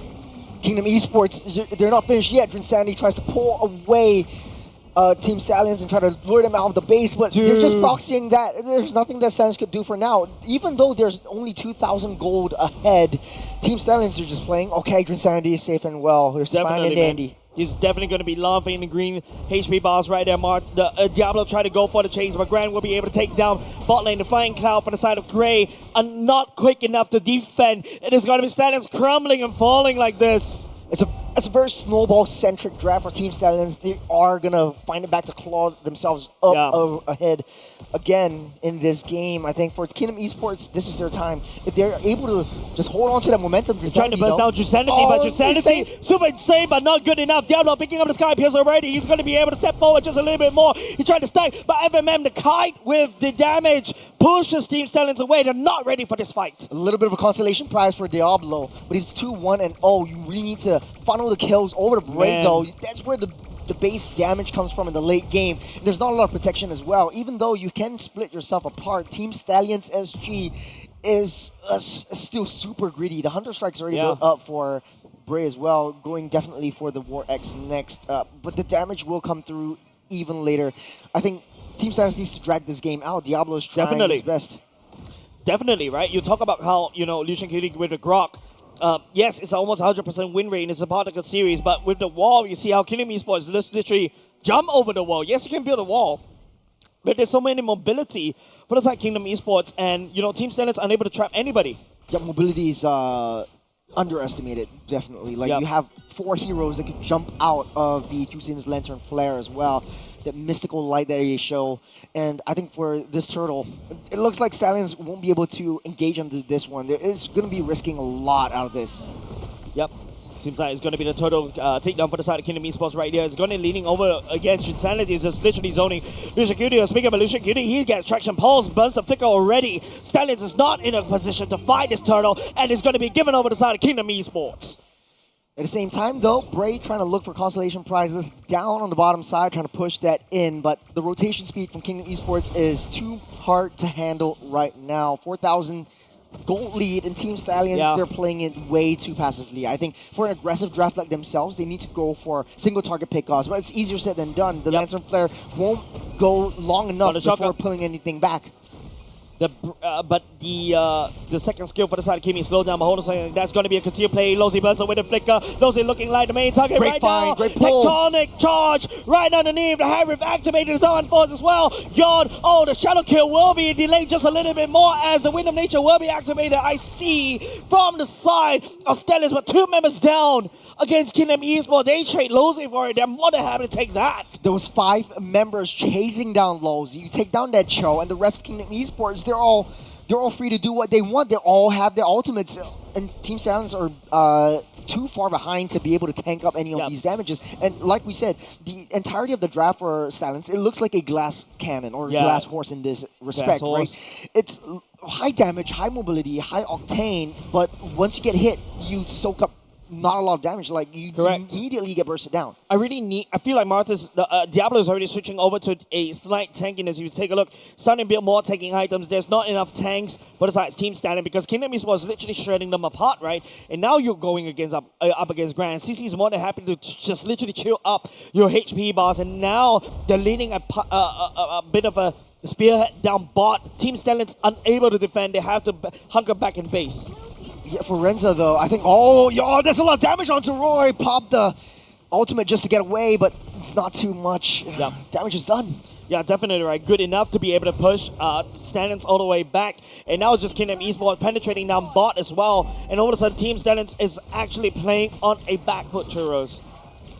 At least Bray gets to secure his purple buff. A little bit of a nice little damage down. Both teams are setting themselves up for this lore. This will be the first lore of the game. Insanity try to burn as much resources as possible to Zaman. Force the tectonic charge! Oh dear, it misses! This is bad for the side. Team Stallions and Kingdom Esports trying to output the damage, Yon. But hold on a second. Diablo will be able to do something. But Diablo shuts down Yon. The Sky Piercer stacks will be able to find it as Team Stallions, but they're losing steam. They're losing stamina as Grand step forward finds Bray. Lucy Cutie's all alone. He's collapsing. FMM will pick that one up. It looks like Kingdom Esports again has the upper hand. As Team Stallions, they tried, and Diablo really proved himself well, taking down Yawn, taking down 2 members. But then again, the damage that Kingdom Esports is dishing out is really split between FMM and Grant. Yeah, there's not enough meat shields because don't forget FMM could just penetrate the damage all across, but now Roy stepping forward just a little bit more. Kingdom Esports has solid control on the Lord. They secure it for themselves. Team Stallions, again, back to that defense. It's not what you want to see when you are a Team Stallions fan. You have a really high momentum draft. Your momentum is long gone. It looks like the longer this game goes, Kingdom Esports will take this cake. Literally, they're not a snowball right here. They're just a snowflake, right? Like, they're not able to do anything against Kingdom Esports because the sheer amount of damage that literally they're forced to take. Yushin is a glass cannon. You need some more frontline, but there's nobody from the side Team Stallions that could literally frontline for the Yushin. Frontline for Diablo as well. Yeah, it looks like the traditional draft from Kingdom Esports with a double fighter combo. Like, Drinsanity's gonna get out of here safe. He's not too... Oh, wait, hold on a minute. I may be talking too soon. Diablo secures that kill on the Drin. Another Sky Piercer stack for the side of Diablo, but then again, you need that Sky Piercer stack onto Bray, the damage onto Renza. Instead, Diablo right here, yes, he's gonna run low. His priority is gonna... Oh, okay, hold on a second. That Tectonic Charge does land onto Lozy, but he gets picked up by Roy. But nobody from the side Stallions is ready to handshake that fight. Team Stallions is just one by one-ing this fight. Every single fight, they can only take down one, and they need to ditch and get out of there. Yeah. I think the high ground defense for Team Stallions is kind of there. They do have Renza, and they do have Bray for that additional late-game damage, but it's 12 minutes on the clock. Kingdom Esports can afford to be a little bit more aggressive at this point. They have Yawn, who's able to get in and out. There's so many targets for this Hayabusa. This is the first time that we see a 4K gold lead in the favor of one of these teams in this particular series, right? Kingdom Esports does have a snowball against Team Stallions, and they're literally marching the horses down. Yeah, we talked about, like, before this game even started, we said both these two teams evenly matched. There's not one that is way too overtly dominant against each other, but it looks like Kingdom Esports, they're walking over Team Stallions unless they can do something about this. But as a very greedy draft, they need to be able to split the kills to Diablo, Bray, and Renza. Yeah, it's just way too many. It's just only so much food on the table. Everybody wants it, and everybody's still very skinny. There's not enough food to go around. But in the meantime, Kingdom Esports, you know, Drinsanity is way too happy to absorb all these aggression. But hold on a second. Oh, Drinsanity, open out the map just a little bit more. It's going to be Drinsanity popping a consecration as well. Young goes in with another kill. Diablo down low already. And he'll be able to live all the way out there. The Summon Force activated by the side of Harif as well. And Lozy gets picked up. And Kingdom Esports does have so much survivability. And they're more than happy to handshake these fights. There's not enough damage. That's the problem. And Yawn is just really snowballing out of control. 5-1 and 3 for this Hayabusa is just walking all over this Yuzun Shin. And speaking of which, Insanity once again will be able to get out of there just safe and sound. Yeah. As Team Stallion is just waiting 15 seconds for that Lord. I don't think they'll be able to do that, but Diablo, it's one-on-one. Yon, does have the shadow kill tag onto Diablo for now, but like what I mentioned, the members for the side Team Stallions is just targeting onto Drinsanity. They don't really have the damage to burst him down, and that may be a problem because by the time you take down Drinsanity, you literally ran out of utilities. You know, even at this point, like, I feel like the sacrificial play from Lozy really makes sense. Like, if he throws his body, he makes a nice little play. Right. As long as they throw and commit a bait onto the rest of Team Stallions. Getting caught by the traction pulse. Unfortunately, takes a bunch of punishment, and now Team Stallions once again getting zoned out from the Lord Pit. Yeah, that's not so good. Team Stallions they just don't really have a lot of damage, and Diablo's right there. He's on janitor duty, but there's not a lot of heroes on the side of Stallions. Tectonic charge onto Grand as well. That's a shutdown the Team Stallions looking for. And now the Zama Falls being landed by the side of Renza. Jinsane looking like it's food for the side of Brave, but he's modding up, but Brave's outputting the damage. Yarn trying to step on he's able to do that though. He's able to run on the way, but Yarn goes in for the shadow kill. Here comes a bit of a shields going in, but Yarn gets sniped down by Brave. How did this happen? Oh, they're turning things around. Kingdom Esports right now from the max, the peak of 4,000 gold, right now down to 1,300, and the Lord is theirs. Team Stallions are clawing themselves back. How? Everything that Kingdom Esports fought for down the drain. Team Stallions stabilizes it. Why is Kingdom Esports doing this? Diablo just layering it in so smartly. Lucian Cutie just first to go in. Diablo soaking up all that damage, baiting out all the key ultimates, and they're going for the key fights. They have the iframes, they have the CC immunities as well. So I think they're just baiting out all these big crowd controls coming in from Kingdom Esports. That Team Stallions just free hitting from that back. And right now, so much standing gold. Almost that late game damage that Kingdom Esports has to deal with from the horses. Yeah, Diablo is like 5 kills right now. Yes, we talk about how Diablo should not be picking up these kills, but he's actually making it work. And not only just that, that is a shutdown goal that you don't want to give over to side of Team Stallions. You give that gold, you give that Lord. There's so much standing turrets right there, and Stallions will literally run you down. This is not how you want to play this kingdom. Your kingdom is, when we said sacrificial, this is not what we meant. I think right now, the scales have tipped You once sacrificed again. the wrong person. Bray gets tagged by the Shadow Kill, but not good enough. Unfortunately, Bray gets to walk away safely. Team Stallions trying to lead the siege just a little bit more. The Zama Force landing down as Kingdom Esports trying to defend the top side turret. They would not be able to do so. It fails. Team Stallions, they got what they came for. At least one T3 is taken out on that top side, and they cleared everything. Team Stallions are back in the game. We're playing at Kingdom Esports side on the map after 15 minutes. They're back, huh? I don't know what happened. I think the sustainability from Team Stallions is coming to show. That's the BOD already bought out for Bray, so he's going to be dishing out a lot more damage. He has the Rose Gold Meteor because of the shield that really comes in. Diablo trying to poke. That is the concealed play. Grant able to jump over the wall, but Bray again, barely missing the traction pulse.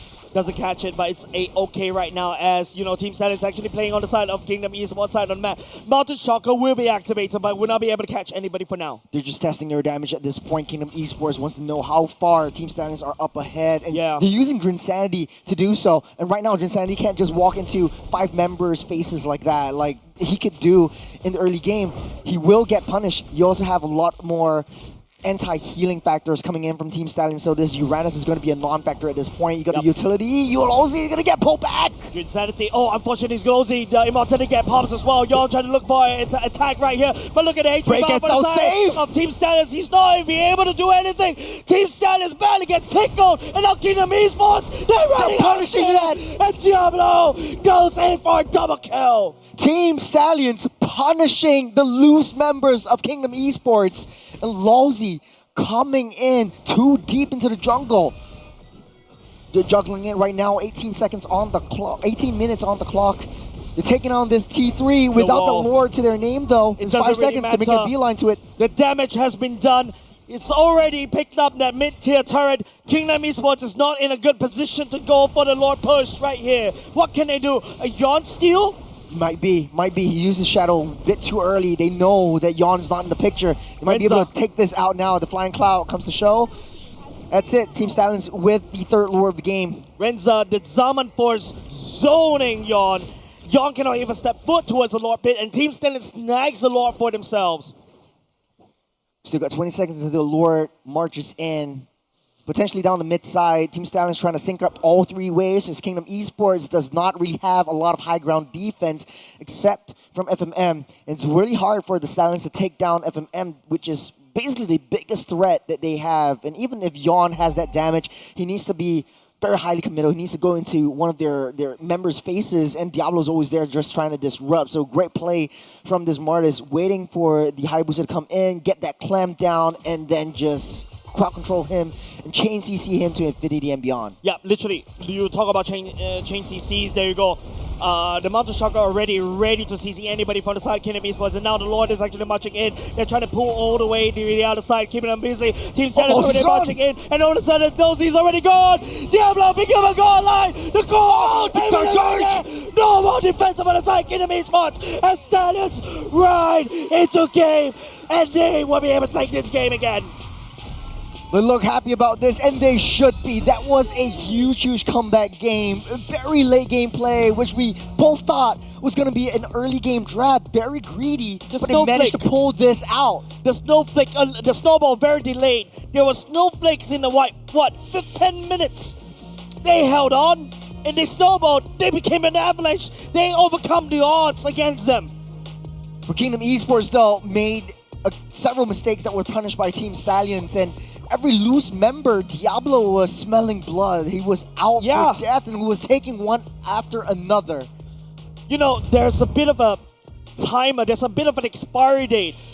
A Martis is like what, raw fish. You put it outside under the sun for like 1 minute, it literally goes bad, right? And Diablo was still able to pilot this Martis to victory, right? Because he's just I don't know what he's doing. He's just outputting so much damage. I think in the late game, though, there wasn't a lot of the killing spree actually helped quite a bit. Like you heal that one up, you heal your health up whenever your when you hit an opponent who is below 30% HP. But then the utility actually comes in from Roy with the Lantern. The longer Lawsy and Drinsanity stays in the mix, the better it is for Team Stallions. They're going to punish them. And I think, to be honest though, Diablo really cleaning up shop. Bray was also playing a great game. I think both of them deserves the MVP slot, but it can only be one. Diablo bringing us to match point. It's just one game away from the side of Stallions to be able to kick down Kingdom Esports, man. They march into the base so confidently earlier just now, and dude, this defies expectations. I wasn't expecting this kind of roster. I wasn't expecting this kind of gameplay coming out from Stallions. They overcome so many odds. I don't even understand where the damage is coming from. And they're able to do so. They're playing on the back foot, especially when, you know, this is a very early game-centric kind of roster. Yeah, we start things off with Lucian Cutie just jumping in, or not even jumping in. He's holding on to the Tectonic Charge until he knows, like, tactfully he can get at least 3 members up off the ground. But Bray and Renza just free hitting from that back, and there was no way that Kingdom Esports was able to counteract that from the late in the late game. In the mid stage of the game, we always see Drinsandy and Lawsy just toying with their food. They're coming into the jungles, they're sourcing for information, but they don't really expect the damage really to come through from Stallions. So I wasn't they stay expecting there that too long. as well. I thought they had the mobility. Juranos was able to jump over the wall, Lawsy was able to dash in and out, have a little bit more vision. But I feel like their gameplay, they were a little bit too sacrificial. They wanted to go for the intel approach, wanted to go for the reconnaissance, but Team Stallions really punished that momentum.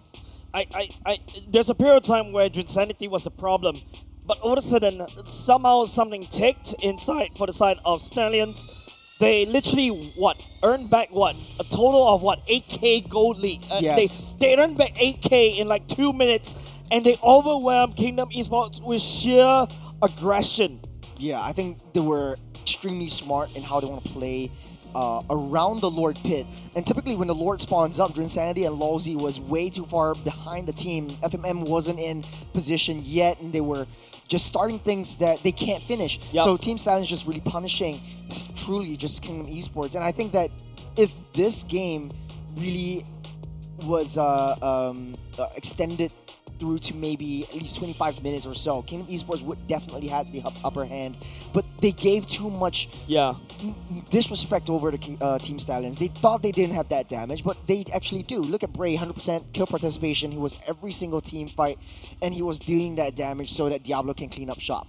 Yeah, and if you notice, Renza is actually outputting so much damage in the background, right? Alongside with Bray as well. Diablo, you know, he's just, like what you mentioned, the janitor with the mop, just literally mopping down Kingdom Esports. He has the most kills in his pocket because of his innate Sky Piercer stack and also his innate execution.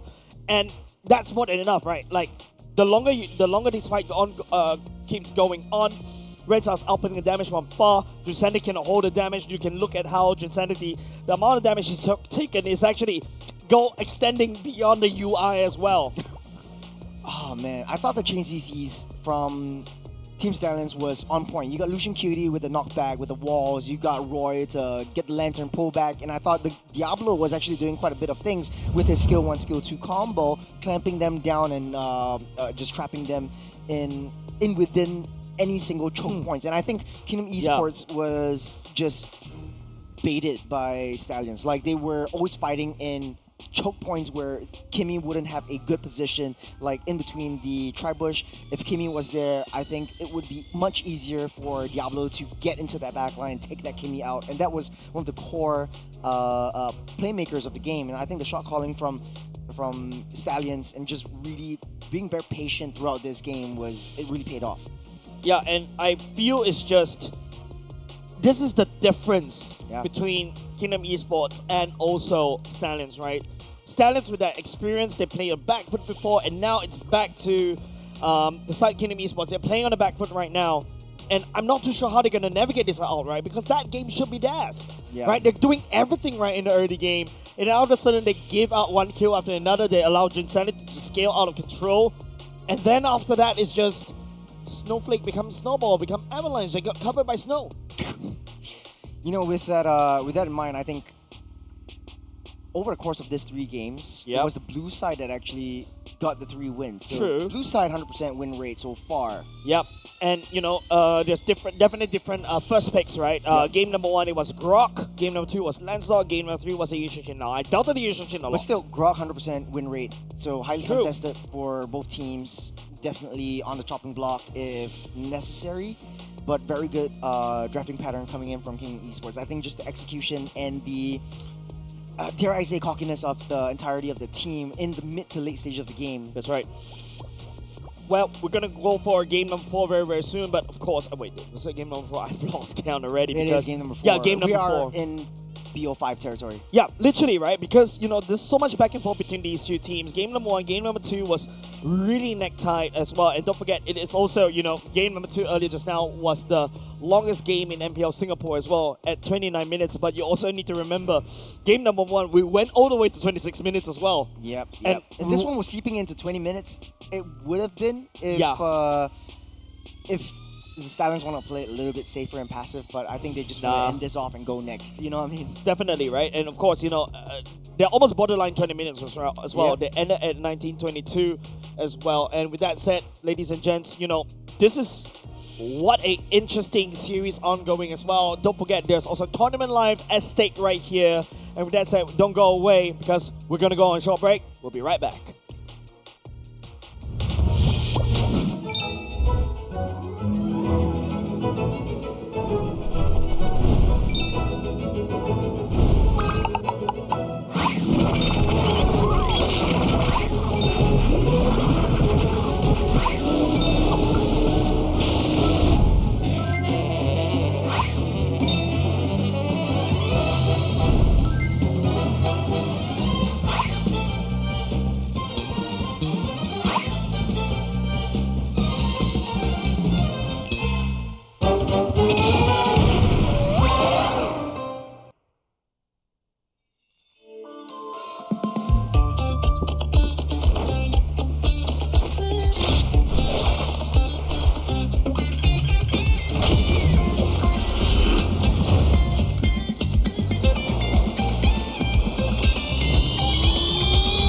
Welcome to Double 11!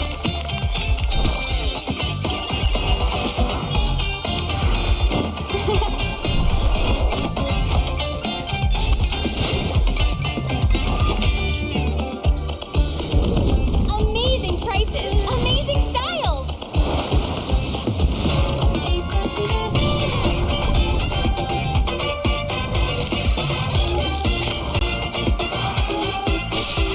Win big in Mega Draw!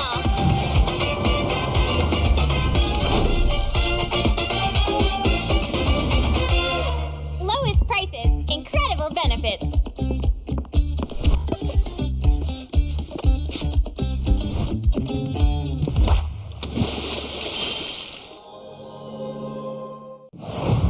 Welcome to MCGG Rising Stars.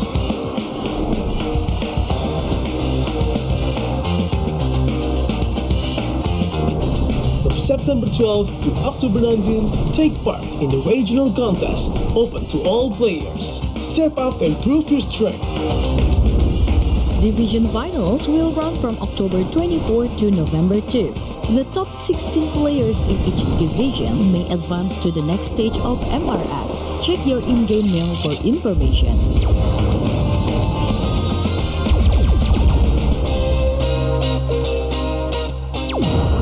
The S3 Finals group stage kicks off from November 8 to November 9. The top 6 players from each group will qualify for the S3 Finals semifinals.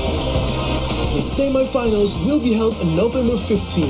The highly anticipated grand final arrives on November 16. The champion will earn a direct qualification for the first MCDZ World Championship.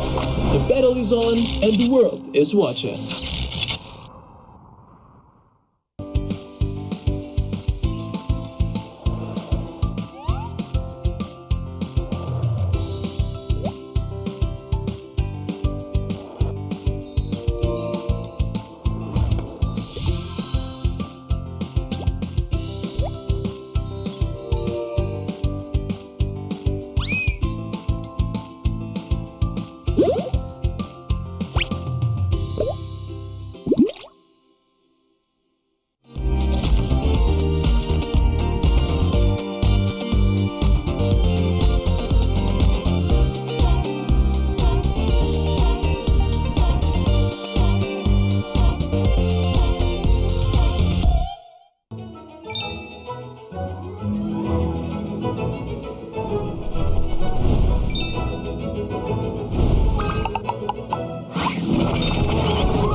To Double 11.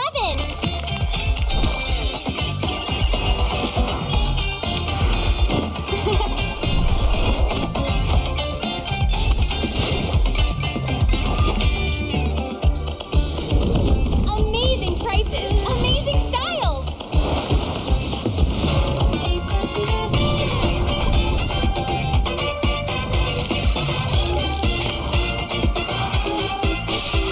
Win big in Mega Draw.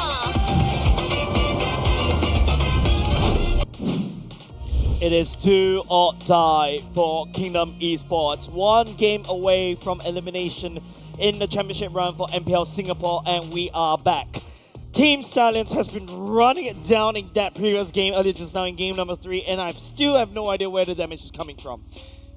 I asked myself that question. Yes, this is like one of the mystical mysteries in the world. Yeah. I mean, we're always looking ahead. Let's look ahead. Let's look forward. This is the last game. This is tournament lives at stake for Kingdom Esports. Definitely would affect their mental a little bit. But for Stallions, though, the momentum is riding high. This is one game away from securing the next spot. Top 3 in this in the entire region. Yeah, I mean, like, they were ex-champions before, and, you know, literally, right, going up into lower bracket finals, potentially fighting against the loser from that match, either Team Evil or Team Flash. Man, Stallions are riding high in this in the series. Yeah, they're playing a lot of games too. Like, this is the lower brackets that we're talking about. So that means after today, there's going to be another game in the morning tomorrow, and then if they make it through, there's going to be the grand final. So this is going to be a long route, long journey for them.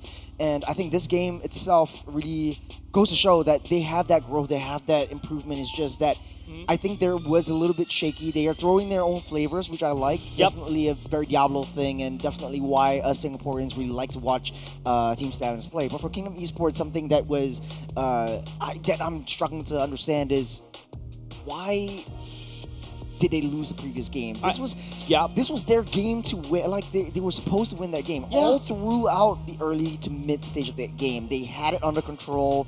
They were just pushing and shoving them down, and I don't know what happened. They really need to fix that. Yeah, like what I mentioned, right? A bit of a more pressure on Kingdom Esports to really perform in that previous one, and now we're going to go into game number 4, wondering what they come up with during that previous break earlier just now. But once again, it's just Diablo being a menace in the meta, right? Like meta maker right now? Because he's literally like, setting down the Badang, setting out the Minsita for a period of time, remember? And then the Khalid as well that we know for. And then all of a sudden, when he starts playing Khalid, everybody plays a Khalid. And he's now, don't forget, the Khalid is a meta for a reason. And the reason is Diablo right in the center of the camera right now.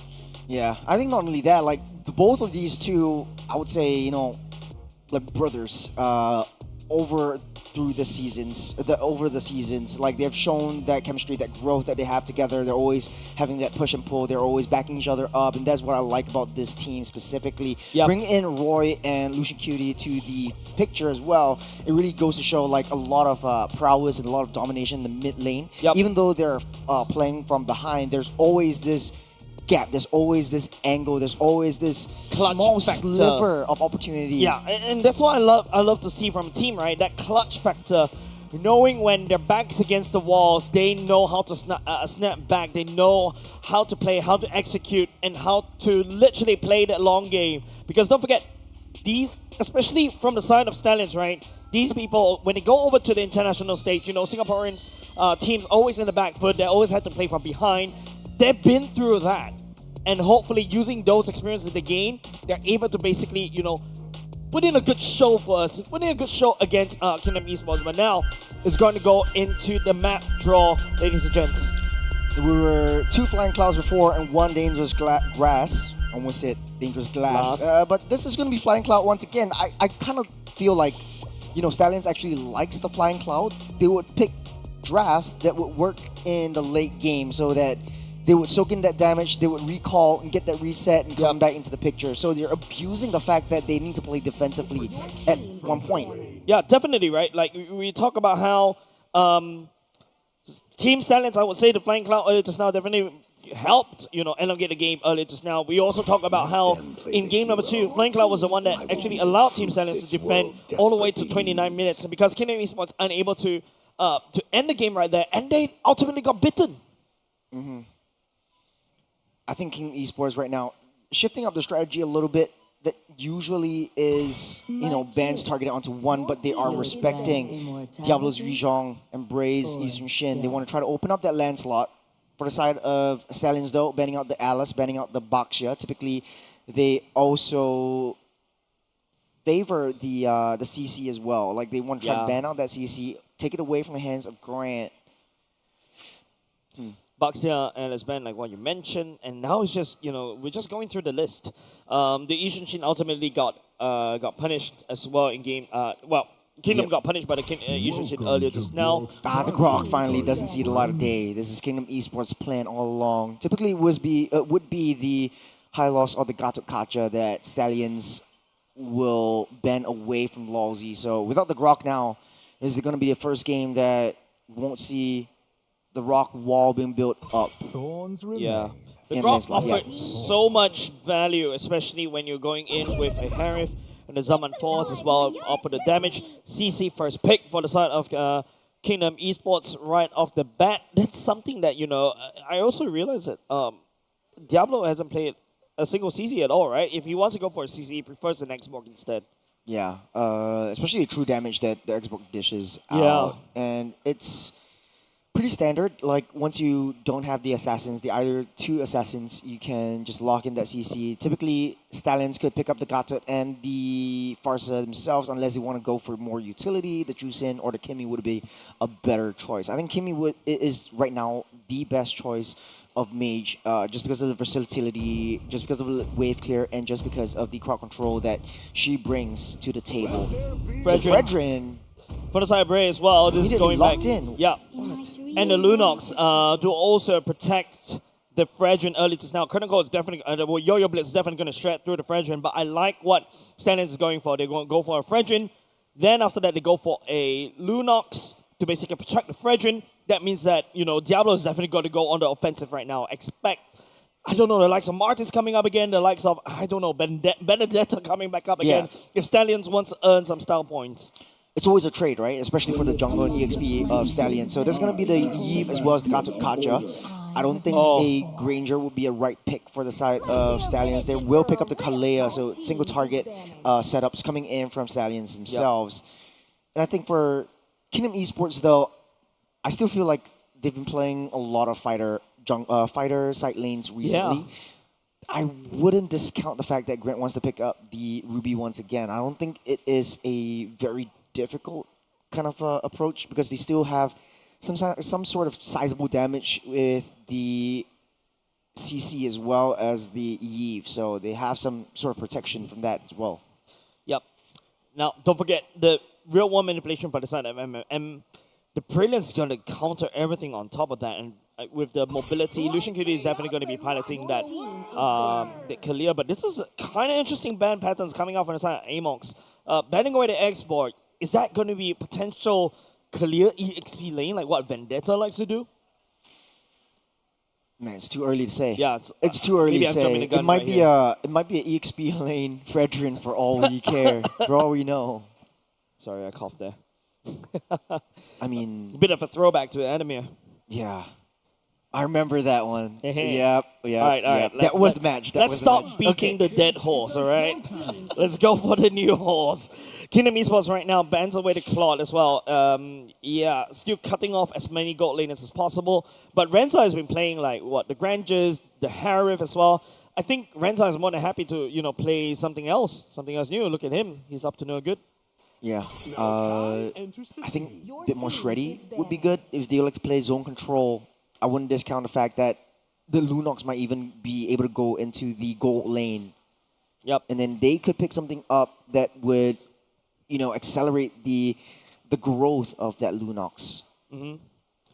Now, but then too much magic damage. Yeah, it's a bit tough.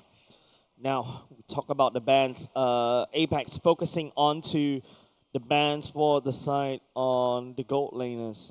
Do you take out the Granger here? Granger wouldn't do too much with that one. Too much high mobility. There's a lot of burst, but then you're risking it because there's a lot of targets. There's a Benedetta being banned out as a respect. I think they want to pick up their Benedetta themselves. Man.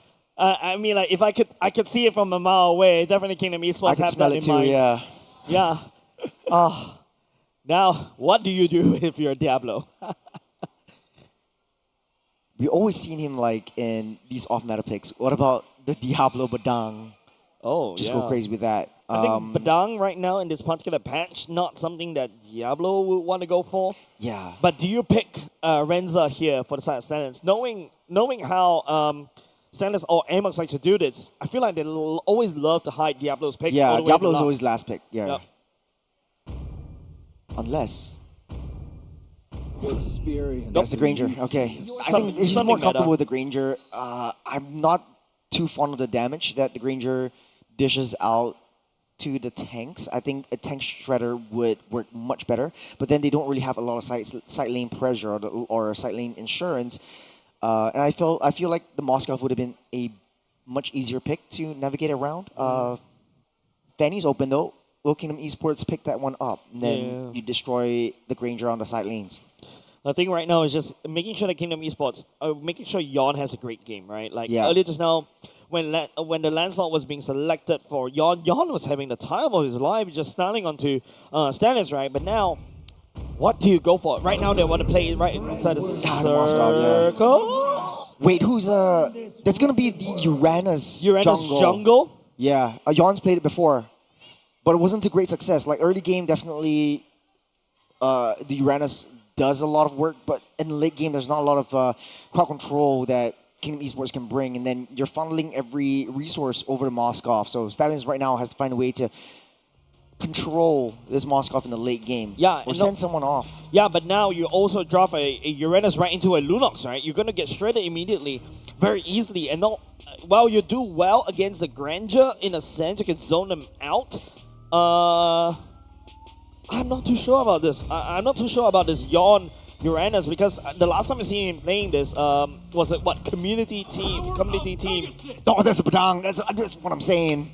That's what I'm saying. Going signature. This is game and match point for Stallions, though. They want to play it safe, and they're going back to basics right now. Yeah, both of these two teams, right? Like, I'm glad that Kingdom Esports finally went for a Moskov in the gold lane, right? Something that's, you know, for the side of Kingdom Esports, they've been playing fighter side lanes over and over again, and now, you know, at Tournament Live, they pulled out the Moskov. Yes, this is interesting for the side of Kingdom Esports, but Moskov wants to stay away from the team fights and then split push. But you're looking at the rest of the four from the side of Kingdom Esports. Is that enough damage to deal with Stallions, though? Well, we'll just have to wait and see. It's all down to execution. We can hypothesize all we want, but then again, it might turn out like game number 3. But then again, I love the fact that Diablo's bringing out one of his signature, the one that put Singapore on the map. This is game 4 between Kingdom Esports and Team Stallions, ladies and gentlemen. Man, going to game number 4, ladies and gents. Potential last game for Kingdom Esports.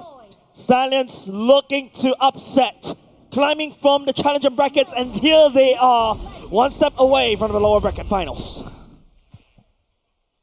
We're taking things slow for now. Team Stallions SG doesn't want to make too much of a move. The power spikes really come from Roy. He did play a very almost near perfect kind of Lunox in game number 1. Right now, game number 4, the difference in pattern is you don't really have 2 fighter side lanes that you have to deal with. You have to find a way into the Moskov. So the flicker is getting picked up right here. Oh, Lucian Cutie taking a lot of damage though. He might be first to fall. Yep. Ooh. Buzz the flicker in the last moment. Should be up for the next turtle fight, but it's a very slow one, right? Yeah. Roy getting zoned out and away. But the early game, definitely, Kingdom Esports has the upper hand. You got a lot more damage from Yon as well, even though he's in the jungle. But will Kingdom Esports learn from their mistake in game number 2 and try to increase that aggression over Team Stallions, though? FMM delaying Roy's back, that's definitely gonna hurt Roy in terms of the EXP gains, right? So, which means that we can potentially theorize that Stallions may have a delayed or not a very good turtle fight going into the first turtle. Yeah, but the Flying Cloud is gonna bring him over to lane pretty effectively. Taking a look at the atomizations right here, does look like the Granger definitely going for the core items right off the bat. It looks like Team Stallions making a beeline as well. A lot of movement speed, a lot of movement boots already selected, especially right now, you know, after the next patch. The boots actually, I would say, got buffed, right? So, which means that you escalate very quickly in the early parts of the game. And now look at Team Stallions focusing mostly, they'll be able to find Losey. Oh, they just collapse. FMM real world manipulation. Roy picks up the first one. Sanity Gold brings Diablo down. And now it's also going to be the real world manipulation for the side of FMM. They think Bray gets melted. 3 down for the side of Team Stallions. Kingdom Esports blitzing this turtle down. But then again, I think FMM created a great box. Team Stallions can't find a way to reach back onto FMM. The Yves was doing so much in this first skirmish. Yep, the real one manipulation right there just literally zones out any form of reinforcement, slows down the fight against Team Stallions. And don't forget, remember what I mentioned, Roy earlier just now, because of that delayed back, actually hurt them in terms of that engage just slightly. Like Uranus having a great time, right? The Uranus and also the Yves is an age-old combo, making sure everybody stay within the box and FMM literally burn the horses down. I think as this game goes a little bit later, I think Team Stallions definitely will have that setup potential that Badang will bring to the table. And it's a lot easier for Team Stallions to create opportunities for themselves. Bray just there as well to kind of hunker down and set up that chain stuns that, you know, Fredrin is known for. But the rotations really have to come in soon. Yep. Taking a look at the items very quickly. It is also Granger, you know, Standing pick up the cure items right here. Stanley's actually, oh, hold on a second, Brilliant's already popped. Lucian Kitty's only at level 3. Yeah, still no level 4. They're trying to delay his ulti, delay the Tsunami Slam as much as they can, and I think they're doing a very good job on that one. 47 seconds until the tortoise spawns up once again. I think for Team Stallions though, the Badang really has to get the rotation going. We haven't seen a Badang in the EXP lane as often though. That taunt. misses Insanity, we were able to jump away. Had that taunt land, Diablo is definitely going to go all the way in. But now, it's just going to be Stallions right here. They're, technically speaking, they're in fighting form because Lucian Giddy just hit level 4. But Kingdom Esports, though, they do have momentum in their favor. Diablo spamming the fist against Insanity, but nothing is landing. Might be a full damage Badang that Diablo likes to play around, and Bray's just going full tank. So that's the seesaw moment that Team Stallions likes to play around. Yep. Insanity just one more hit away. As Team Stallions psyching themselves up, Tortoise spawns up. Yeah, pushing that EXP Elena away from the side Kingdom Esports definitely helps Team Stallions in terms of the chances right here. They have to really try to blitz down the turtle right here, but Yon has something else to say. He just walks all the way in. The tsunami goes pullback! Bray secures the turtle for himself. The Moskov with a spear tries to join the fight. He will go in as Kingdom Esports. They punish against Stallion in that turtle fight. All 5 members were right there. Even Moskov throwing the SOD and landing it down, taking Bray down with him. Lorenza still having the rotation up to try to clear up that mid wave. Yep. Team Stallions, though, even though they're struggling, I don't think that this is too far a difference or too far a gap that Kingdom Esports has on top of them. Lozy in the vicinity. Diablo forced to use the ultimate right there to wave clear on top of that. Lucian Cutie tags onto Lozy. We'll be able to find it, but it's going to be the jungle fight right here. The 2 tanks coming in. Renza will be there to unequalize that fight. The Praises Rev goes down, but Yon just laughs. Yon actually used the retribution away from the little turtle, little purple creep. So Team Stallions. Oh, that's a very aggressive item. Yep, that's the Blade of Hephaestus. That is a very, very Diablo build, if I could say so myself. Typically, you want to go first item Thunderbelt and then try to scale up to the late game. At least you have 2 scaling or 3 scaling heroes. Roy, with the darkness. Lucian Cutie. Oh, that's a Purify. Yep, did bait that out, but Lucian Cutie doesn't really use the Tsunami Slam as well. Lozy lands an AOG Tsunami Slam. And Lucian Cutie down low, just a little bit more. Insanity, opening damage. Grand fights Lucian Cutie. It's 5 deaths on top of 1. Team Stallions, they're playing on the defensive. You don't have 5 members yet. Kingdom Esports are ramping this up, though. They have the aggression, they have the movement, but Lozy taking a lot of damage. Renza just slow free hitting from that back. Box is already built. Real 1 manipulation. The Praises Rev finds Lozy, though. It's going to be Bray. The taunt right there will be able to find it. Roy stepping forward with the brilliance, and all of a sudden Stallions actually pushing back against Kingdom Esports as Roy picks up and now that Bray stepping forward as well. Just zoning 3 members with the side Kingdom Esports down. Team Stallions playing back from the dead, using Flying Clouds to their advantage. They love this map, don't they? Now the turtle will go over the hands of Team Stallions once again. Yon not there, and we see a lot of fallback from the Uranus. So once it hits that late game mark, yes, so they want to play. That is illegal. What a beautiful spear! Oh my god, that's so illegal. But that was beautiful. That was so beautiful. No intelligence, no vision, and just pure instincts. Lozy trying to trap Renza, though. And all of a sudden, the Stallions is actually getting trapped. Renza going down right there. Amazing pickoff by the side of Kingdom Esports. That spear took over by surprise. And they have the upper hand once again. Kingdom Esports, 1,000 gold lead. Team Stallions still. Even Stevens, as Bray struggling to keep afloat on top of Yon. Oh, man. I'm still recovering from that spear right there. That's completely blind. There's no information, and all of a sudden, that literally knocked the air out of Stallions just a little bit because they needed that turtle to basically increase their momentum, and now got denied by Grant. Well, not only caught us by surprise, I think catching Bray out of surprise as well. But Team Stallions, we have been in this situation before. Bray. Down low just a little bit. Lucian Cutie trying to pick up as well, but real world manipulation actually a little bit too shallow. Unfortunately, the spear does land, but Stallions will not be able to find any form of pickoff. They did receive a few bunch of damage, but Diablo is not in the vicinity as well in that fight. Speaking of damage, FMM is really starting to hurt. That's a glowing wand as well. That's items though. That is going to be the DHS next build. It's typically the Blade of Hephaestus, the DHS. I feel like if he wants to, he could go for the Sky Piercer if he is very, very greedy. But this is pretty much a tit-for-tat seesaw kind of a Bray and Diablo synergy. Yep. If we're talking about Bray stepping forward. Ton will be able to find Yon, but that's not the main target. This is not the person that they're looking for. One of the members is shredding this Fredrin down, and the concealed play coming in. Lawsy read that like an open book, instinctively dashes away. Lord spawning up in 5 seconds. Team Stallions away, trying to maintain that wave priority on the bottom side. You have that Moskov, though. They know where Grant is, but they don't want to risk it too much. SOD could be able to initiate that team fight as and when he wants. But what is Stallions' play right here? They're on the back foot for like the past 9 minutes. There's a bit of an opportunity for them to take the turtle. It got denied by Grant. Lucian to try to pick up. Oh, they may be able to pick up Yon right there, but FMM more than happy to take that. The AOG for the side of Losey. They're fighting inside the box. The Bray, Abraser's Wrath, not good enough for the side of Kingdom Esports as they will go in ham as Moscow just shred the damage on the bottom slide. They're taking way too much away from Stallions. The synergy between Lawsy and FMM creating that box, using the AOG to pull everyone into the box so that he does that damage. The utility Eve is not so utility anymore. That is a monster. That is what you would expect to see in an elimination match like this. The power really comes through. Yeah, Kingdom Esports looking to equalize that score right there. And literally, like what I mentioned in the draft, this is an age-old roster.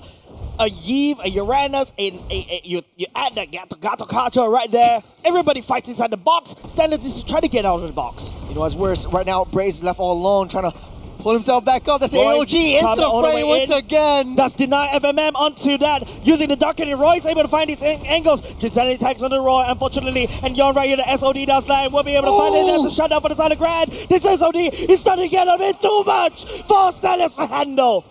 There's a Trinity already built up by Grant. That's the damage really coming through from this Moskov. Good find by Roy, but it's not enough. Bray is unable to handle the damage that the front liners bring to the table, and Kingdom Esports is going to blitz this down. Yon's already in the picture. Lawsy shoving everyone out of the way. Scout out, and now there's no SOD. Rensa, you are not a Moskov. Go home. And literally, Jinsanity is also doing that as well. Lucian Cutie try to push Jinsanity away, saving Rensa for now. This is Kingdom Esports picking on the Lord for themselves. Curtain call already used up as well. Kingdom Esports has been in this position once before. There's a 3,500 gold lead for KE. Team Stallions, though, they do have high ground defenses, and they really like to play around this flying cloud. So if they want to play defensively, they can. They can go passively. They can try to bait out all that offenses and the damage coming in from Kingdom Esports. But Diablo really has to show up right now. Bray cannot step into the box. Stallions need to think outside the box. Sorry, play outside the box. Literally, because like FMM is just setting up all these traps and catching one after another. All of a sudden, Team Stallions is just going to fall. Diablo unable to find the damage onto the backline is actually starting to hurt. Oh, good pull, good slam. Slam will be able to find Uranus. Losey though. Losey's more than happy to take that one. Roy goes in for the darkening form. FMM burns Bray where he stands. And there's still a Lord marching down bot. Not looking so good for Team Stallions. Bray definitely gonna get a little bit mental at this point. Every single time he gets trapped down and everyone wasting their resources on him, Team Stallions can't even get close once that box is built up.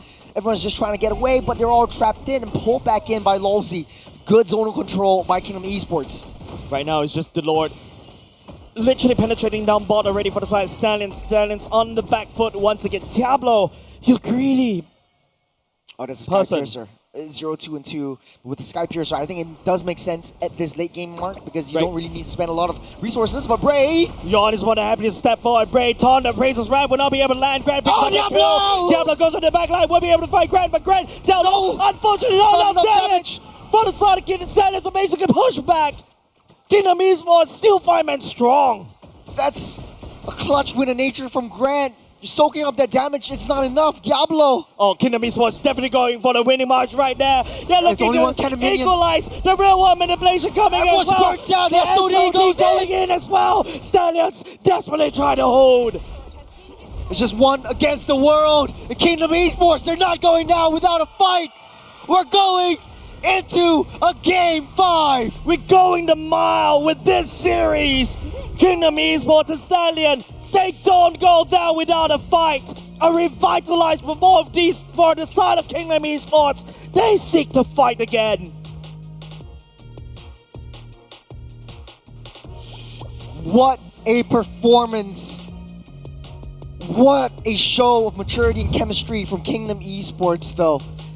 They had the upper hand, and there is sort of like this narrative to the story. Every single game that we watched so far, it was the losing team coming back every single time. Early game, it felt like, you know, Team Silence had the upper hand. They had all the tools and the resources to deal a lot of damage, but in the late game, it just feels like FMM's box was just way too much. Every time that is set up, Bray goes down. Literally, right? And you can see how the members from the side of Stallions, they're literally trying to flank the FMM over and over again, right? Yes. Roy also tried to do that, but over the sudden it's just, there's way too many CC stacked into keeping, you know, the members of the side of Kingdom Esports into that box. Yeah. Like, even after, you know, Stallions tried to go for a Hail Mary play with a Badang damage as well, that is not good enough. Badang on the damage is a little bit wonky in this patch.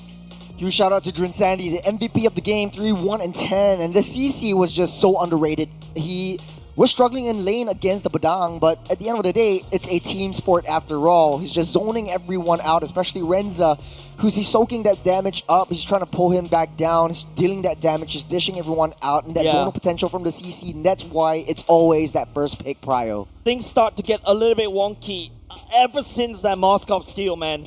Yeah. Like, you can see the pathing from the side. Stanley's just all over the place. The Badang was trying to do some split pushing happening, trying to pull the members apart, but the Badang is unable to reinforce as quick enough as, you know, the likes of an Esmeralda, the likes of a Khalid as well. But yeah, unfortunately, Diablo wasn't able to perform with the damage Badang.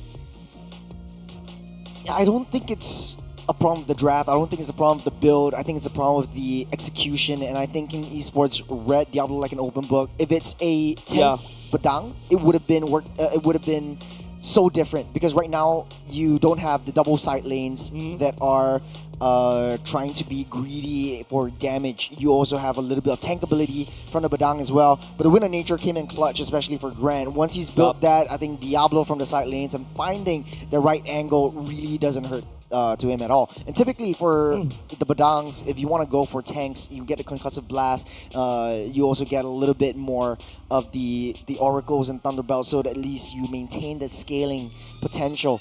But right now, there's not a lot of scaling potential, and Diablo bought the Sky Producer way too late. And yes, it's a cheap item with a little bit of decent attack damage power or high adaptable attack damage power, but in the late game, I don't think it's enough, as Kingdom Esports has 3 purifies. So everyone just gets out of harm's way. Yeah, all the battle spells are green. Yeah. Literally, right? Like, it's very hard to catch, and that they're just waiting for Diablo to pounce onto him. And not only just that, right? I think Kingdom Esports, in my opinion, definitely win draft. In my opinion, my bad, Churros. I don't mean to really contradict you right there, because if you take a look, everybody, as long as Kingdom Esports traps somebody from the side of Stanley's inside that box, there's almost no escape. And on top of that, Grant can also always easily land the SOD so easily, reinforce the fight. I fight within the box. I'm able to deal a lot of damage against the enemies. I think, look at FMM's damage dealt, and I echo you 100%. Every single time the box is being built up, Bray just melts down. Yep. And I don't know if it's the work of Insanity or if it's FMM, but the utility that you build up. And typically, like in the past, if you play a Fredrin, you build you draft a Valir against that, so you push Fredrin away. Okay. Remember that kind of era. But then now you have the Yeve to be able to slow you down, to be able to burn you down with the remote manipulation, especially the bombs. So the mystical fires dropping in from the night sky, I think that really hurt. So putting Bray in a position where he has to be the tanker for the rest of the team, I think it doesn't really work out. Last game that both these two teams will play. This is the penultimate game. One person needs to go home, take the MRT, and say sayonara to this venue. Yeah, and literally, right, like, they just delivered such good series, right? And, you know, I really love what Kingdom Esports drafted for game number 4. Yeah. It's a lot easier to execute, and, you know, Stallions, they try to add some style points for themselves, unable to find out, unfortunately. But now we're going to go into game number 5 in a best of 5. And this is the first, not say the first time, this is like the rare times that you see that you really cannot predict who's going to go into the grand finals, who's going to go into the lower bracket finals. It's because the level of play between these teams, well, the top 4 teams that you're seeing right now, are almost equal. Yeah. I have to say, like, all of these teams, their play style, their drafting really is signature to themselves. Like if you see Stallions, you know what kind of draft that they're gonna pick up. Diablo is gonna be coming in with something really unique. If you see Kingdom Esports, you have the FMM and Lozy combo, and you have you throw Yon into the mix as well. And honestly though, huge props to Grant and Drinsanity. I know this is their first time in MPL SG, but they've been showing that they've playing with this team for a very long time, and that's why the expectations for them are constantly rising. And dare I say, this might be the Lozy effect in action.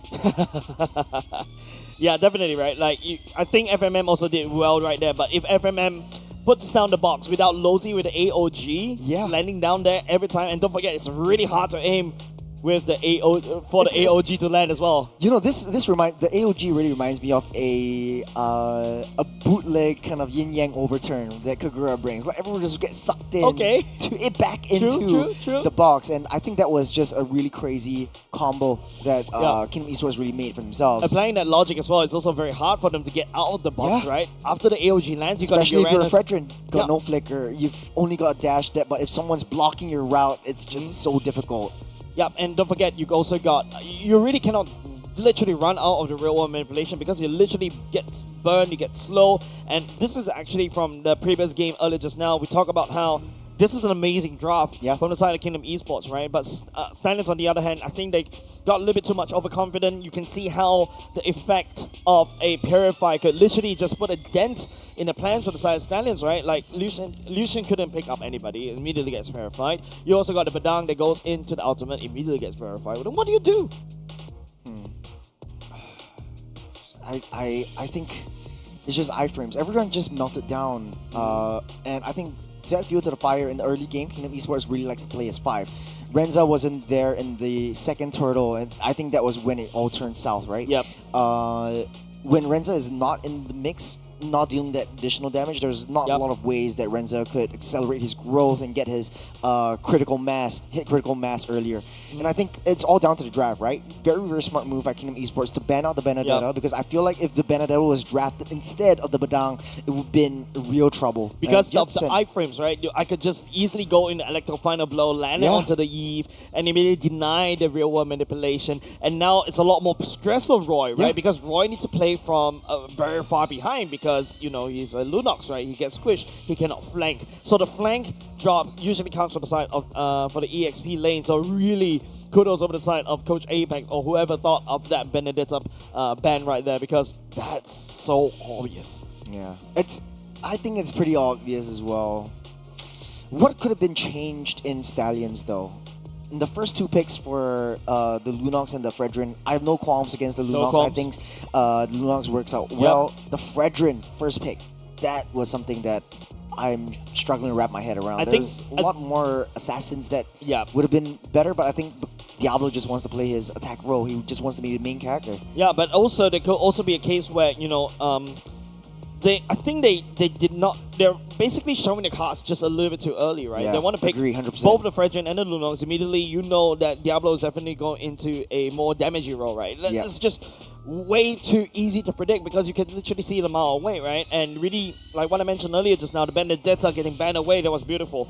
And, you know, there's also other things that you can also go for, right? Like, even perhaps...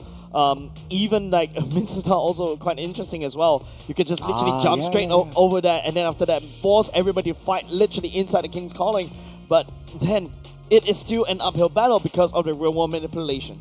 Yeah, I think for Stallions, the only thing that they had a trouble was, or the biggest threat was just that box. Once the box is built up, there was nowhere they can run, there's nowhere they can hide. They're wasting all their resources to get out of that zone. Yep. And once they do that, there's not a lot of damage coming through. Even though the Lunox has the iframes with the Brilliance, Roy's using the Brilliance to get out of the box, and then you don't have that additional re-engagement damage. That's right. Renza's not in position at all. He took too long to come online. Moskov can just freely farm out on the sideways. He can always join in with the SOD, and they're always fighting as 5 members. Whereas, you know, for the Granger, I've said this in the draft, I don't really like that Granger into like thick, beefy heroes like the Gatot, because it's easy for the Gatot to just destroy the Granger once he receives that much damage. Yep. Of course, ladies and gents, what's keeping us literally hydrated and also performing technically performing at a tip-top shape as well is, of course, the sugar rush that we're getting from. Of course, thank you very much, IT, for being supportive right here, allowing us to basically hydrate ourselves, and also they are delicious as well. I'm really addicted to the 1-1 flavor as well, because it's something that I really like personally, but there's also the Khadija flavor. But obviously, everyone is, both of us are just, having the 1-1-1, not just because... and it's also very interesting to say the 1-1-1. The 1-1-1. Yeah, that's a bit confusing, a bit of a mouthful, but thank you very much, IT, as well, and you can get yours for a discount. Of course, all you have to do is quickly scan the QR code or basically redeem the code down below. Yeah, stand a chance to get a opportunity to get a flight over to Jakarta for M7. It's going to be a really fun time. If you like to watch, tournaments live, here's a chance to definitely get a chance to fly down to M7, or better yet, right now here, coming down to Centrepoint and just join us for the real show. Yeah, definitely. But it's a lot of things that, a lot of things on the line as well for both these two teams, right? Like, you got so many things riding on this final game number 5. Looking at the learnings from the past few games, there's so many things we can definitely take away, right? Like how it's always a tit for tat. How, Kingdom Esports, they when they're fighting together as a 5-man wombo combo, they are really strong. Yeah. You really cannot deny that. But Stallions, on the other hand, they rely on the mobility to basically maneuver around the map, and they're basically winning in terms of these macro. Yeah, I think not only that, just Lucian Cutie has a very tough game. I don't blame it at all. You have 3 purifies and it's 3 of the main targets. Once he pulls anyone in, they just purify out of there. And even if they use the panic purify, at least they're dissuading Lucian Cutie to come even close to them, remotely close. And if they can't play a Tsunami Slam, an immediate shutdown, like it's a typical Kaja Kadida kind of concept. Like immediately pull back, immediately destroy. Like search and destroy, but it's only single target. Yeah, if you can't do that, then there's no point. Yeah, like the whole roster literally get denied by 1 battle spell. Yes. Purify. Yeah. I fear that, man. I fear that battle spell, literally. Okay. I fear game number 5. Okay. It's coming up soon. Players are getting ready. We're going to be jumping into screen shoot soon. But what do you want to see? This is your last game for both of these two teams. One team will get sent home. One team will get eliminated. And it's your last, I would say, hour in Centrepoint in MPL SG Season 10. I don't know. Personally, I want to see the best of both of these two teams. I want to see Yon really performing well on his assassins. At the same time, I also want to see, Ray as well, right? Performing whatever he does, like his calling, his. You want to see an anime assassin versus assassin main character match? I want to see a good match between these two teams immediately. Like how game obviously. number 2 that was great. Game number 1 was also great. And of course, we talk about game number 3. There's so many this clutch factor, which is something that I absolutely love. There's a clutch factor for the Stallions, and not a lot of teams have this kind of clutch factor.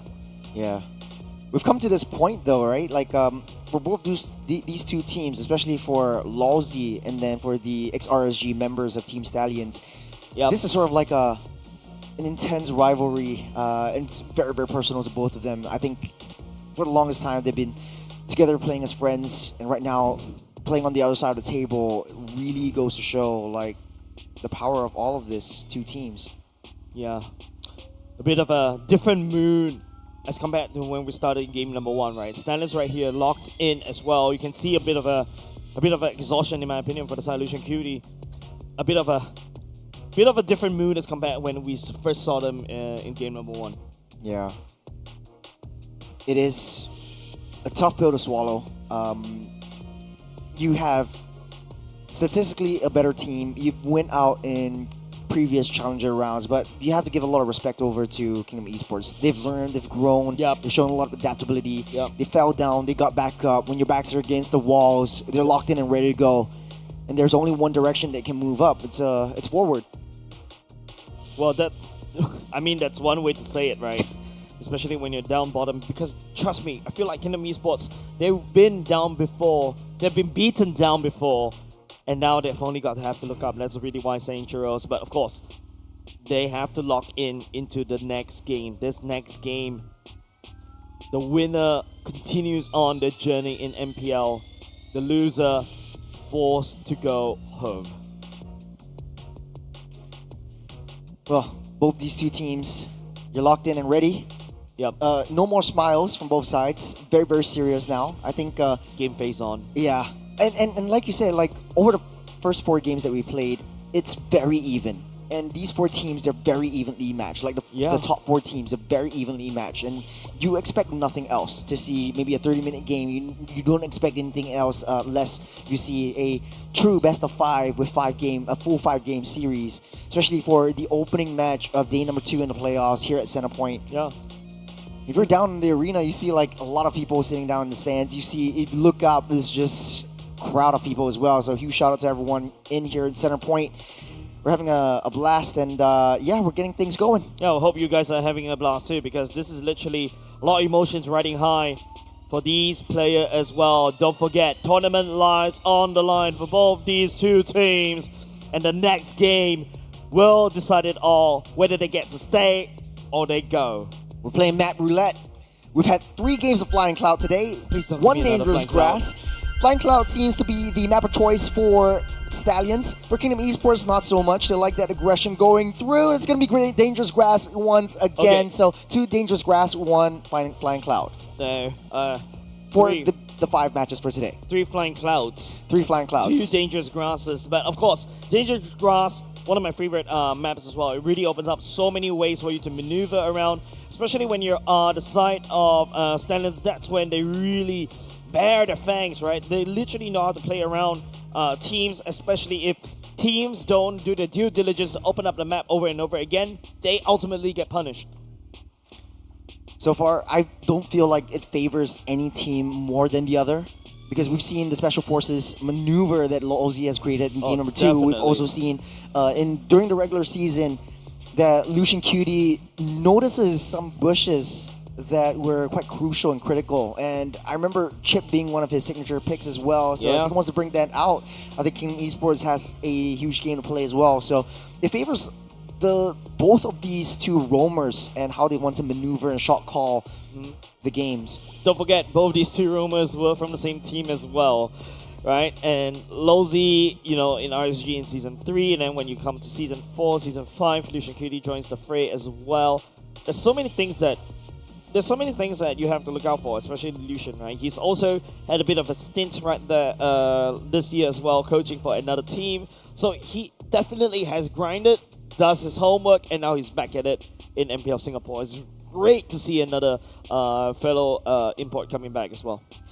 You know, this story is going to be a very, very bittersweet moment. Whoever wins this game really flips the script. There's going to be definitely a very new contender in the lower brackets, in the top 3 as well. Yeah. For one, there's the Lozzy effect. Lozzy has never lost a finals ever since Season 3. So it's been every single team that Lozzy's been on has won. Yep, we have to go into this last game, ladies and gents. It is Dangerous Grass.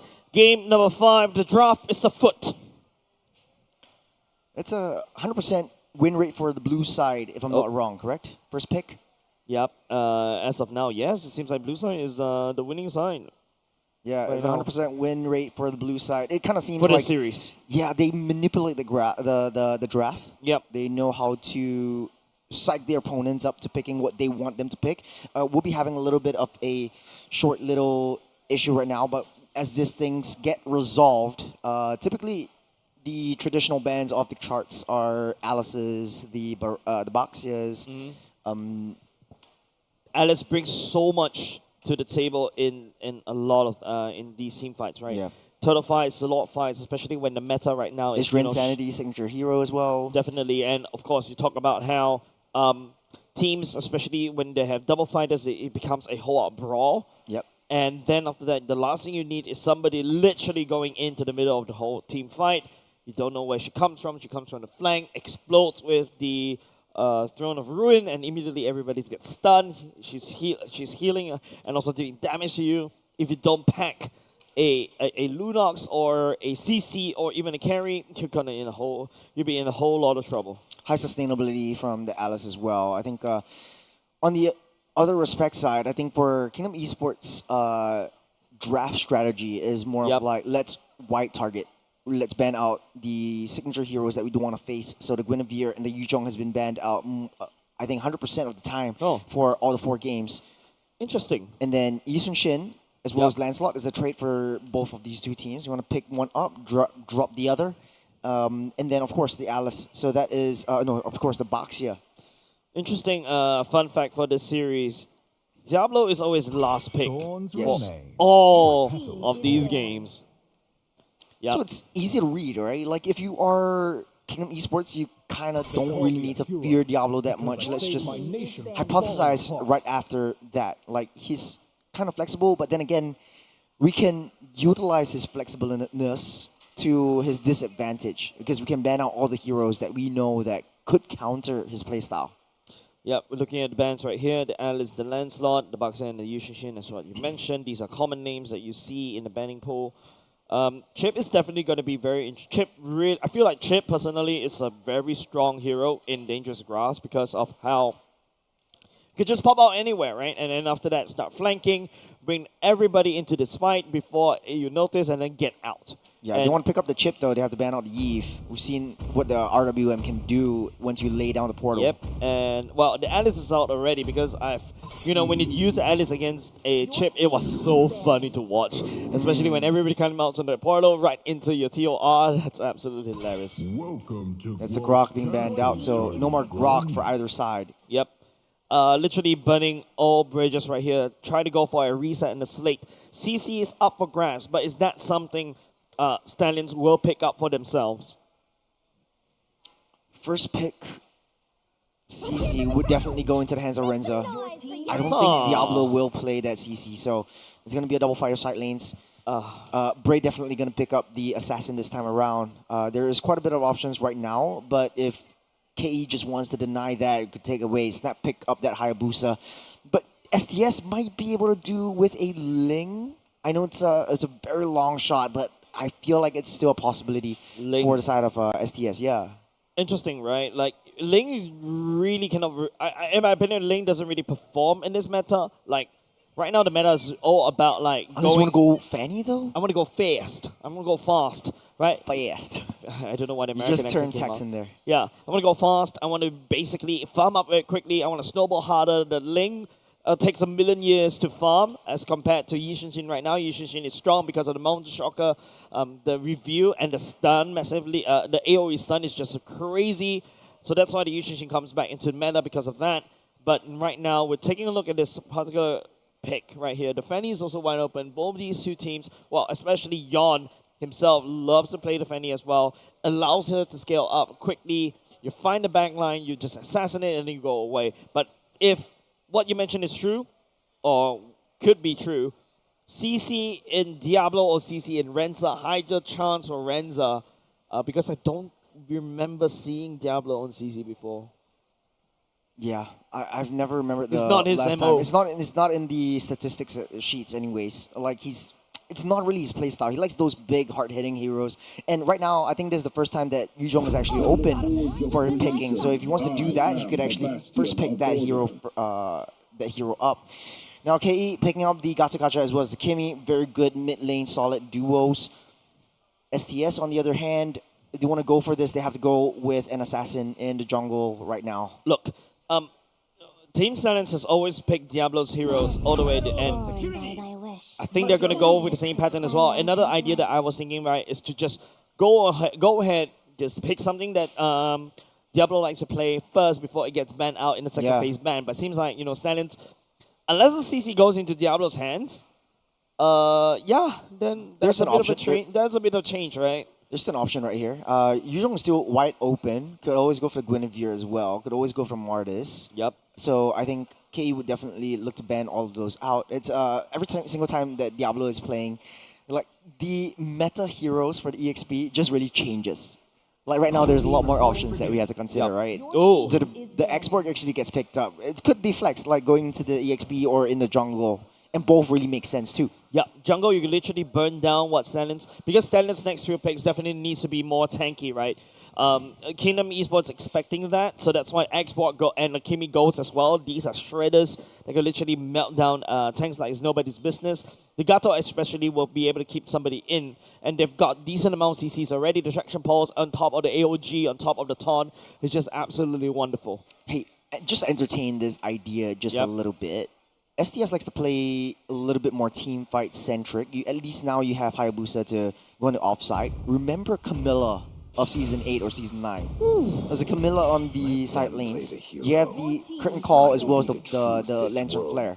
It would create so much issues for KE. Yeah, because they like to group up together.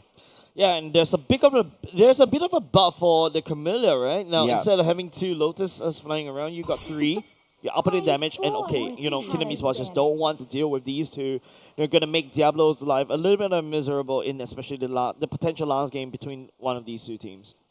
It's gonna be the Hilda being banned out. That's going to be a potential winning lane for Diablo. And not just that, a winning jungle, right? Like the Uranus can also hard invade. That's something that Jin Sanity also plays as well. Hilda also something that he has pulled out, and also so you're giving Bray an easier time. That's what we're saying. Okay. So good strategy coming in from STS, just taking out the potential threats towards the jungle, so Bray can just have an easier time. For Kingdom Esports though, there's still a lot of flexibility to how they want to play this, especially with the export. Could go into the jungle, could go into the EXP. There's a lot of flexes right here for the side Kingdom Esports, but this one unfortunately will show their hand on what they're going to go for in terms of how they're going to assign the roles for each of these heroes. Esmeralda coming in. Okay, so it's going to be X-Borg jungle. Yeah. Actually, it could be an Esmeralda jungle. No, don't go there, Churros. It's the Churros signature. No. We played 1 round of MLBB. He pulled the Esmeralda jungle, and it's like... It works. It just works. It just makes sense. In your life, yes, but not in real life. Okay, we'll just see. Because it's flexible on both ends. Esmeralda still has some amount of damage to be able to clear it effectively, clear the jungle effectively. Just that's why Uranus was also picked up as well. So now without the Uranus in the picture, I think Esmeralda does make a lot of sense. I think STS might look to go with, if they want to go traditional, they could always pull up the Moskov for themselves. The Claude. So it's going to be the Hylos. Wait a second. Hylos, Because when I think Hylos, I think Diablo. So he plays the Hylos in the EXP as well. So it turns out Diablo will go for CC duty this time around. The CC actually works really well against Kingdom Esports, right? Like you got Esmeralda to shred through, got the Xbox to shred through, and the Gatot as well. But of course, the CC needs to be, you need to play up close, right? So that's also you may provide a bit of a opportunity for the Xbox to literally burn through you. And now with the Claude, we haven't seen Claude in a long time. Going up against what Kingdom is supposed to do, you're gonna get killed easily if you're hitting up a Gato Kacha on the Vengeance as well. There's not a lot of lockdown though. Like there's no high committal lockdowns. Okay, that's the Moskov again picked up over here. So it's going to be Yon going with the X-Borg in the jungle, and the Esmeralda down the EXP side. In the drafted set, this is something that is more traditional for both of us, and for all of us watching at home. But man, I think for STS, they are definitely cooking something. It's been a long time since we saw that Claude in action, but the late game is not going to be a problem for STS anymore.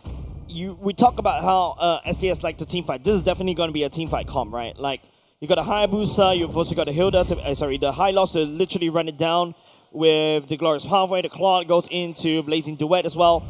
Yeah, and at the same time, Kingdom Esports literally fighting fire with fire, right? Like the Xbox with Last Insanity, the Gatakacha, literally they're going to clash super hard, and we shall see. Ladies and gents, make some noise as we're going into the potential last game of either of these 2 teams.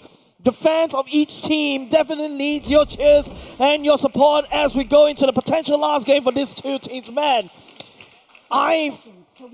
it's hard to watch one of these 2 teams go, man. It's also hard to ask you to catch a breath because this is only getting started. We're jumping into Atlanta Dawn. Ladies and gentlemen, this will be the penultimate last game for any of these 2 teams. And we're hoping to see a lot more clashes this time around, a lot more closer matches. It's like picking your favorite son. Who do you want to throw away? Or give away? It's the ex-MPL champions. It's going to be the 4 ex-RSG members. The power of friendship, the power of chemistry built up over a long time, over 3 seasons. And or is it a Portuguese by this time? Oh, no! Oh, that's a big move, boy! Goes down. That's first blood given over side of FMM right off the bat. Good start for Kingdom Esports. Good high rotation coming in from Kingdom Esports. It's Team Stallions. Oh, Lucian Cutie getting slowed down just a little bit. Kingdom Esports showing the aggression, taking away. Oh, they want to duke it out. Pulling him away, pulling him back in. They really want to duke it out. They really want to brawl. In the last game, they're ignoring lanes. They just want to fight. That's a huge chunk of the gold plating already taken down for the mid side, and a lot of aggression coming in from Kingdom Esports, just like their MO. Mosey opening up that maps, giving a little bit of intel. Team Stallions SG, since they have a assassin in the jungle, Kingdom Esports can't afford to play a little bit more aggressive, go into his face, and try to deny his farm like they did with Ricky. Yep. Back to regular programming right once again. Boots mostly secured by all these players except for the Juicing, except for the Claw. The Claw with our Rivalry does have a bit more movement speed as well. They're trying to freeze up the goal lanes much, using the BMI to scout out Grand for now. But both these two marksmen love to go to the later part of the game. Roy, you're punishing him. You want to go. FMM pick up another kill for Kingdom Esports. Walked a little bit too close to the sun and gets felled. Now there's a free and easy turtle. Doesn't look like Bray wants to contest for this one. No retribution, no problem. Diablo won't be able to make any big plays as Kingdom Esports secures the first turtle of the game. Stallions, you don't go this far. Just a crumble right here. Kingdom Esports take the turtle away. Oh, and look, now there's aggression coming in. Lucian Cutie, the revitalized ain't gonna save you in this one. Stallions, they're literally soft.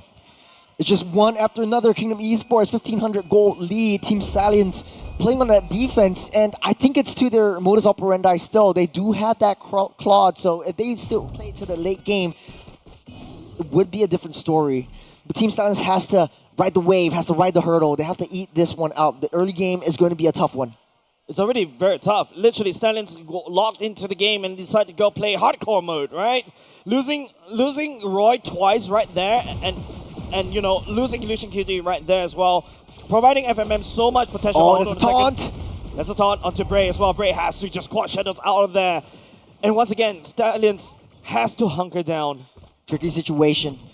Roy not having a good game, but FMM having a perfect start. 2-0-1 for this Kimmy, and the damage is coming through sooner rather than later. I think definitely the Skypiercer will get built up. Lolzy pushing Renza back, unable to get that gold turtle, or the gold crab, so to speak. That is 2,000, almost 2,000 gold lead ahead of Stallions. As Kingdom Esports continuing to ride the momentum, but we've been in this position before. Team Stallions are masters at coming back into, tricky situations. Yeah, they definitely need a lot more luck than the previous games. This one, yes, there's this one game where Kingdom Esports had 4K gold lead and they squandered it all. Stallions this time around just upping of aggression. Now all of a sudden, Bray cannot play the game at all. As on the purple buff, Yawn trying to push everyone back out of the way. Bray trying to find a safe route. There's a glorious pathway already laid out by Lucian Cutie, unable to secure the purple buff. Yep. Lucian Cutie just trying everything in the hands right there. Roy burns the ultimate just to get out from the traction poles. A trade in terms of the ultimate already. Diablo suffering a little bit on top of Drinsanity. Level 7 is a full level ahead. And then they're aggressing onto the orange buff. Bray can't play. Bray can't farm. Okay, that's a nice steal, but opening up that turtle for Kingdom Esports taking. I mean, burn away the retreat. That's basically Stallions doing a lot of damage control. I fear for the chances for Stallions, Churros. I fear for it. Well, it's still pretty early in the game. 5 minutes on the clock. Kingdom Esports, 2,500 gold lead. Team Stallions has that late game prio with the Claude as well, but not to forget Grant on the Moskov too, and he's had amazing SODs landing onto Team Stallions in the previous game, so this time around won't be any different. Kingdom Esports riding on the momentum from that previous win.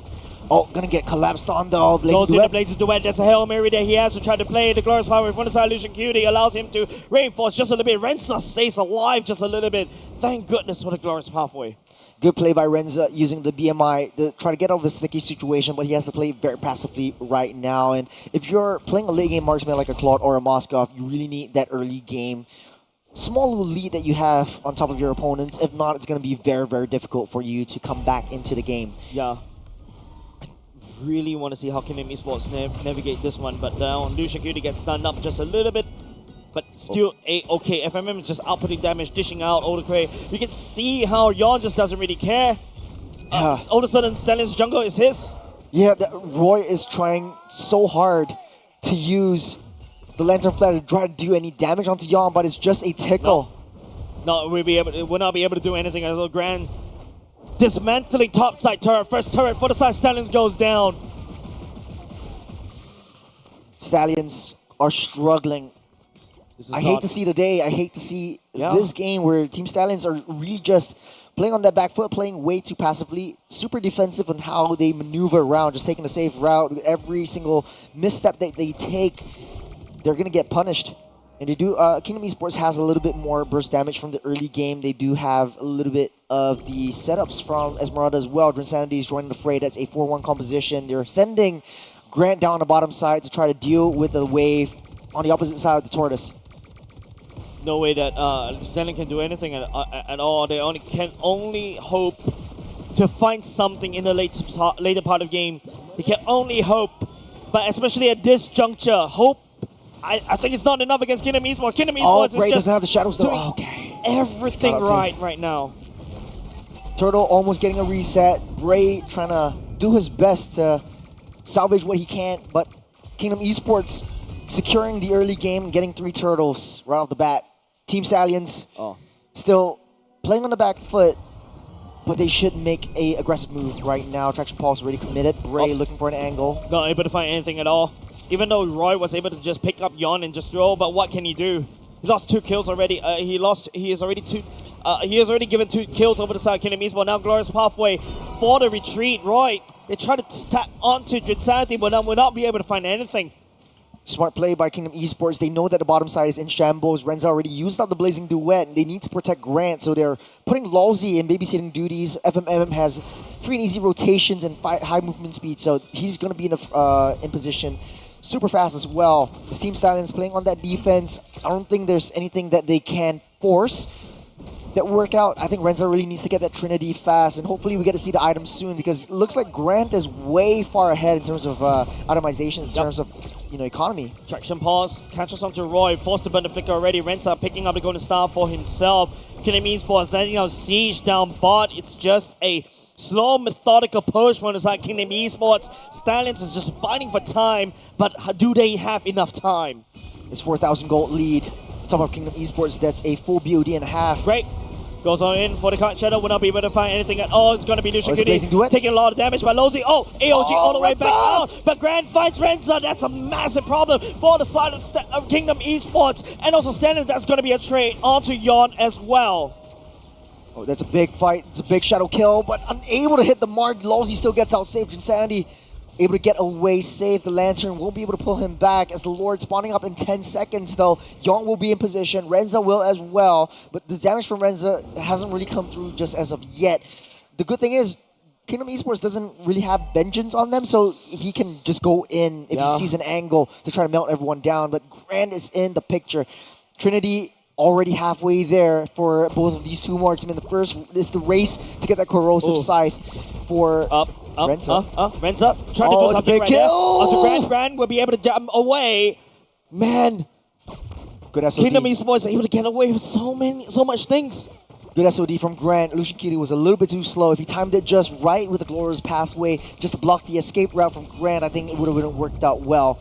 But SOD could have been thrown anywhere, down to Lord Pit as well. Once again, with so many suspenseful moments, Stallions know they cannot afford to lose any member to overtime Kingdom Esports ever again. But this is dangerous grass we're talking about. They need to open up these maps. Drinsanity has intel. He popped himself, showed himself out. Yon! Looking for Yon as well. The Firaga armor already connected. Drinsanity goes in for the falling star. Will not be able to find anything. Losey, AOG all the way out of the air. They touch and they go. Both these two teams not giving up.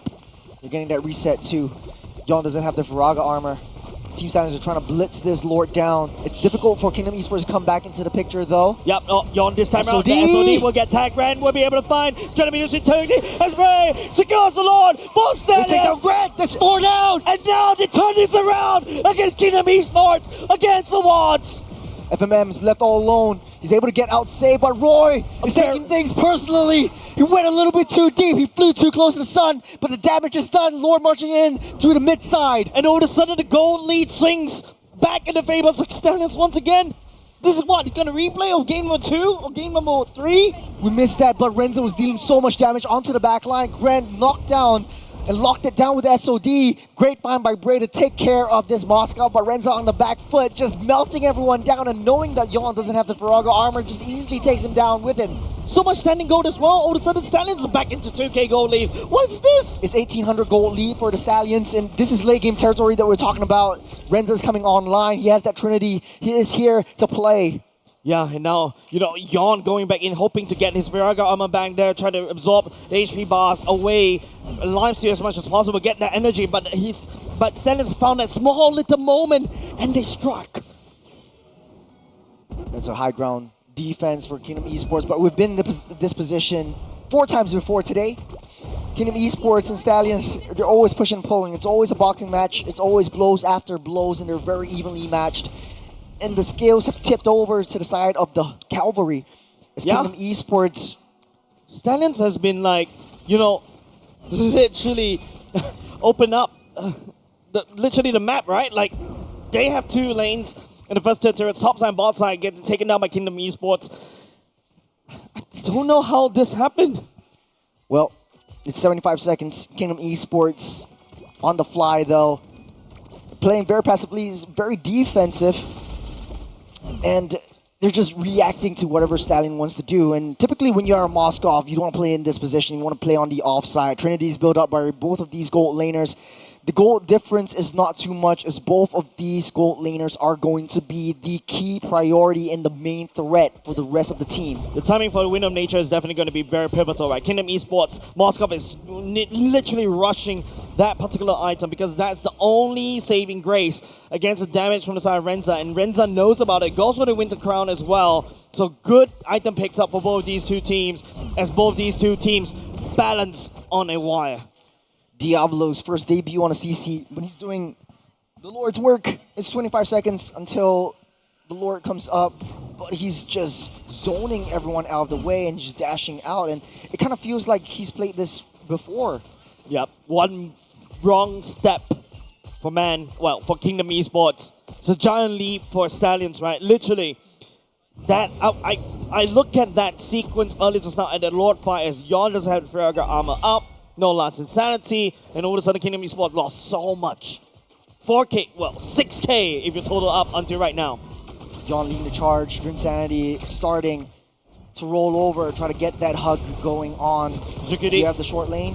Throws pathway already committed. Diablo and the rest of the members from the side Stallions actually zoning out. The last Insanity going in. It's all about the timing! Kingdom Esports snuck the Lord underneath the rock from the side of Team Stallions. Brett came in, it's 2 down. Has something else to talk about it. FMM and Grand, the only members on the side of Kingdom Esports left alive. FMM become a triple kill, and now they're left alive right here. FMM goes into Wind of Nature already. Diablo and Roy goes on the chase, and Kingdom Esports right now, they need to try to start a shutdown. The top side though. A wipeout on the side of Kingdom Esports. Kingdom Esports might have gotten the Lord, but look at the top side. Wave already crashing in. Team Stallions has the upper hand in terms of that one, but they have to try to fix that Lord marching down that bottom side. So Team Stallions, all they did was buy time. Time has been bought right there, but it's just Roy and Diablo just not good enough for the side. Stallions are basically in the game right here. The members on the side of both these 2 teams are coming back online. What a crazy seesaw of a match, and now Kingdom Esports has some breathing air. 1,800 gold lead for Team Stallions. This is seeping to late game territory right now. It's still waiting for the next 120 seconds until the Lord spawns yet again. But Kingdom Esports just struggling to find their footing in terms of these big skirmishes. They have to find a way to lock down this Claude. And the Blazing Duet is just dealing way too much. Team Stallions, the rest of the members are just cleaning up shop. And Renzo's just there to try to deal as much as he can and get out of the way. As long as he is still up, Kingdom Esports has no chance of pushing any of these turrets down. The mid lane turret from the side of Stallions is still standing strong. That's basically the only problem for the side of Kingdom Esports. They're unable to, get as much real estate as well. And even though Kingdom Esports was able to secure the Lord for themselves, still stealing it away Yawn credited for that kill earlier just now. But Stallion still managed to defend all of its turrets. We're slowing things down. It's really a library at this point. One wrong move, like you said, Jace. Literally. It's going to be a big step for the other team. Yeah. Almost full build by both sides. Claude already has the Malefic Gun and the Winter Crown, so he's able to go in with the Blazing Duet and freeze himself and get out of harm's way. But this is one more game away from both teams. This is the elimination match, I remind everyone, and it's not looking easy. Yeah, and you know, this is a game of concentration. Repeat after me. This is a game of concentration, right? Game of concentration. Literally, right? Like one wrong move and you get punished. This is literally high-level games right now between these two teams. I think the only way that either team can win is they send one person, one hero, just to handle and fix the side wave, get that priority before making big moves. So they're tipping the scales. You got Claw down the bottom side, you got Bray up on that top side. And Kingdom Esports, they're babysitting Grant. As long as Grant's still alive, Team Stallions will not have a chance to get even remotely close to this Moskov. And even if they do, you have the SOD to get out safe. This Malefic Gun is a full build for this Moskov as well. It's going to be a very huge threat, and Diablo has to find a way to deal with that. Yep.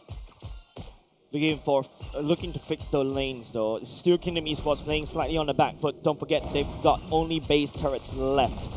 Stallions looking to secure a Lord priority right here as they try. Rensa, BMI already committed, try to bait out as much things as possible. Remember, like Kingdom Esports, they're not going to fall for it. And speaking about that, there's going to be a falling stamina landing on the Diablo as taunted up Lucian Cutie. Young getting pick up right here, lost his sanity, chasing down Diablo. The damage will not be able to find that. But Rensa pick this moment and jump in with the Blazing Duet. The SOD lands for the Silent Grand as Ray goes in for the Shadow Cutie. Wind of Nature saving Grand as much as possible. Ray quite shadows back to safety. It's a 1v5. Lord gets a full reset. Grant is still down low. It's half health, but he's able to heal everything back up. He's got a Trinity. He's got full build. As Team Stallions needs to find a way to break through to that Moskov. You got Bray out of the picture right now. And Kingdom Esports starting things off again. And Diablo as well, right? So Kingdom Esports does have an opportunity. They need to secure this wall. Lucian Cutie, Glorious Pathway trying to slow it out just a little bit more. Rensa stepping forward with the BMI. The Spear of Misery tags onto that. It's going to be a lot secured by Yon as Kingdom Esports snatched back against Stallions. They're melting one after another. Lucian Cutie goes down. Rensa keeps up safe. SOD goes wide. We'll be able to find anything. But at least Kingdom Esports gets another saving grace. Look at the scales. They've tipped once again, favoring Kingdom Esports. It's a back and forth between these two teams. Stallion and Kingdom Esports. BMI for the side of Rensa just to get out of there as Kingdom Esports finally penetrates through mid lane. 22 seconds on the clock before Roy and Lucian Cutie comes up, but I don't think anything big will happen right here. I don't think they'll be able to make a move. It's an absolute bloodbath, Churros. We're back, like what you like to say earlier just now, back to square one, but of course the Lord in the favor of Kingdom Esports. Lord marching down, bottom side. The very least, Kingdom Esports can hope to get all three T3s.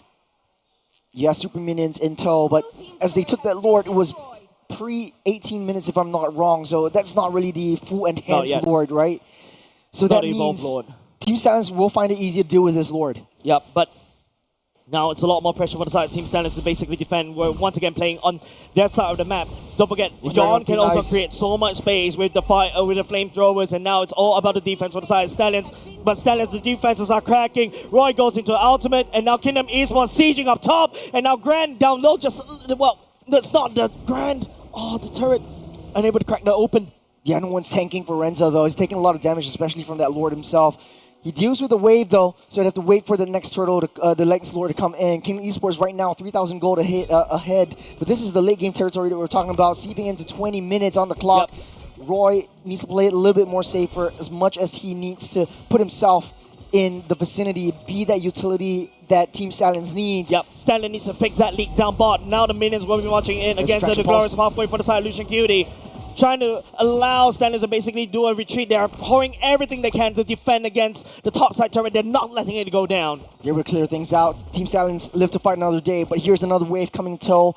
Kingdom Esports don't want to risk it. They don't want to dive straight into the face of Stallions. They know that this is going to be a very tricky situation, and with the Blazing Duet, they could clear Kingdom Esports out. That's 5 seconds until Lord Spawn's up. That's a very quick Lord Spawn. And not only just that, Stallions are definitely going to on the back foot right here. Kingdom Esports can abuse that fact. There's an open lane down bot. Diablo can't even stand the damage coming out of FMM. Oh, they found Grant though. Bray will be there. AOG. Oh, he caught Bray. Bray mortality going down. Shadow Kill in the last moment, trying to buy some time just a little bit. Oh, Bray goes down. But FMM finds Bray. The last insanity on Renza.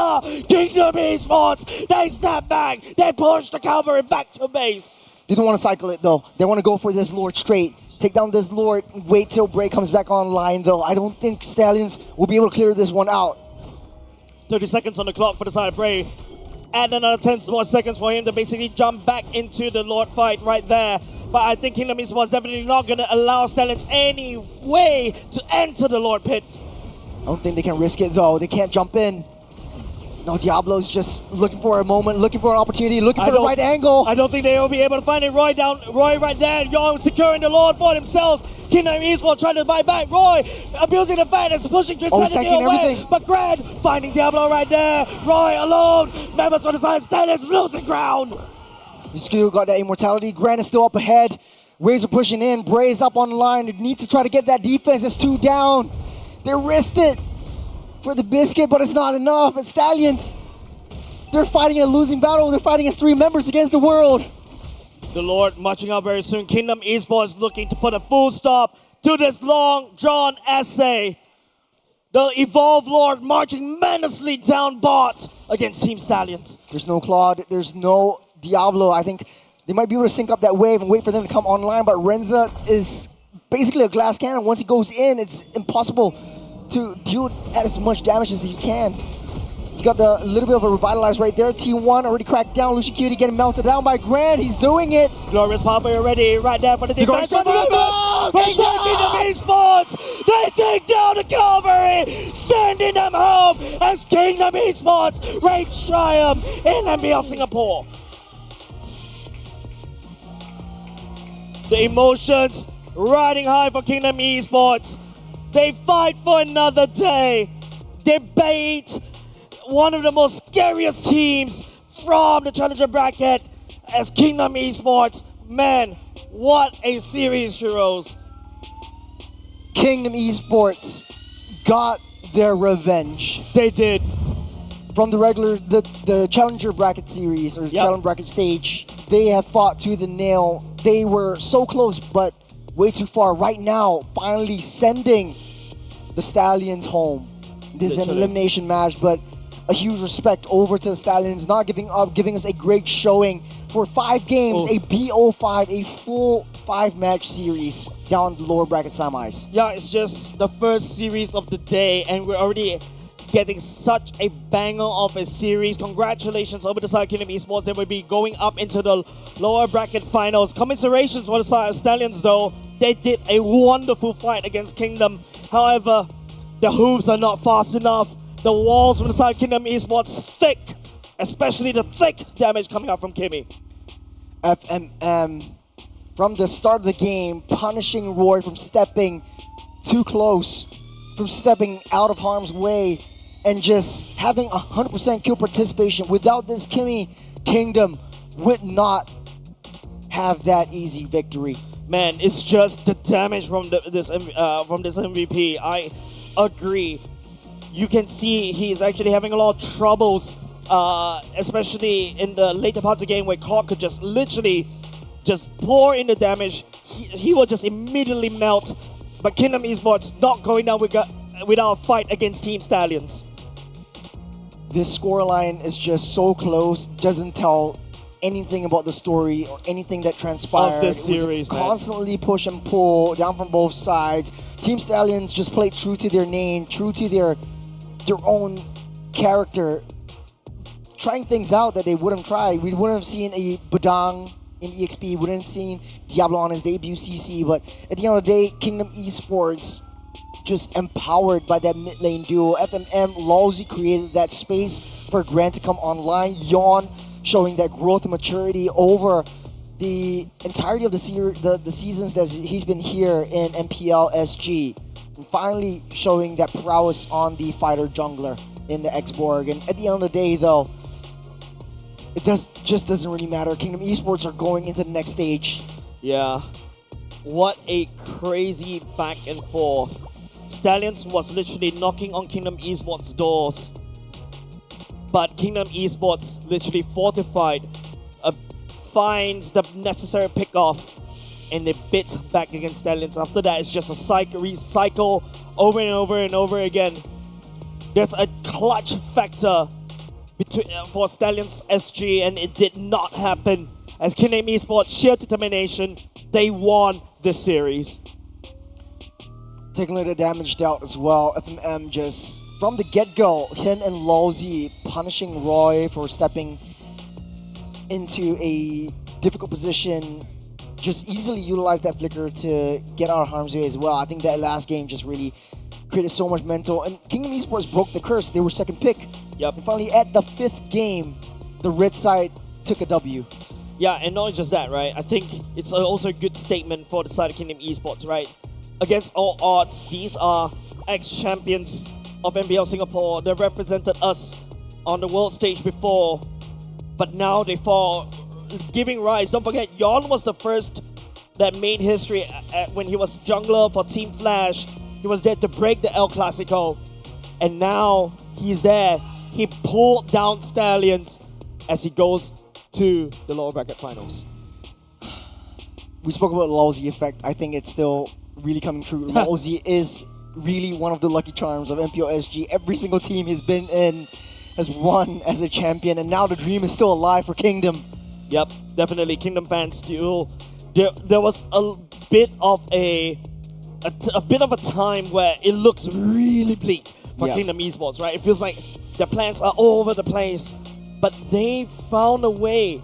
Somehow, somewhere, they made mistakes, yes, but it is also them finding opportunities against Team Stallions. Yeah.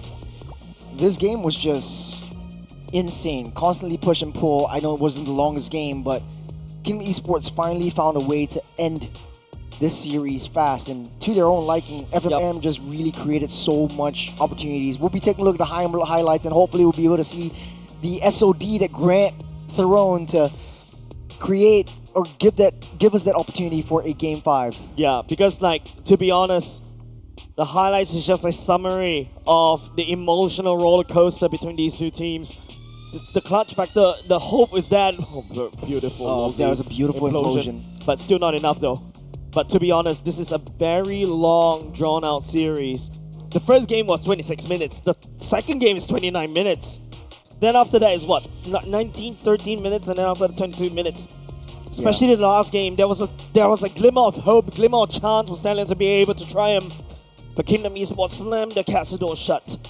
Yeah, it was just difficult for Kingdom Esports. Like, you have to read and adapt to your opponents and how they want to play it. And Renza, I think this was the second game that Renza was always getting caught out, and Lowsy, alongside Drinsanity, becoming special forces and finding a way into the backlines and enemy backlines, and just hitting them in their weakness points, in their weak spots, and Team Stallions just couldn't stand a chance in the late game. Yeah, and of course, this is the particular game that I was also still surprised right there. It's somehow always there's so much damage from the side. This was the one where Team Stallions, in all laws of physics and all laws of science in the world, shouldn't be able to fly because their wings were too small. But Team Stallions, they're showing us why they can fly.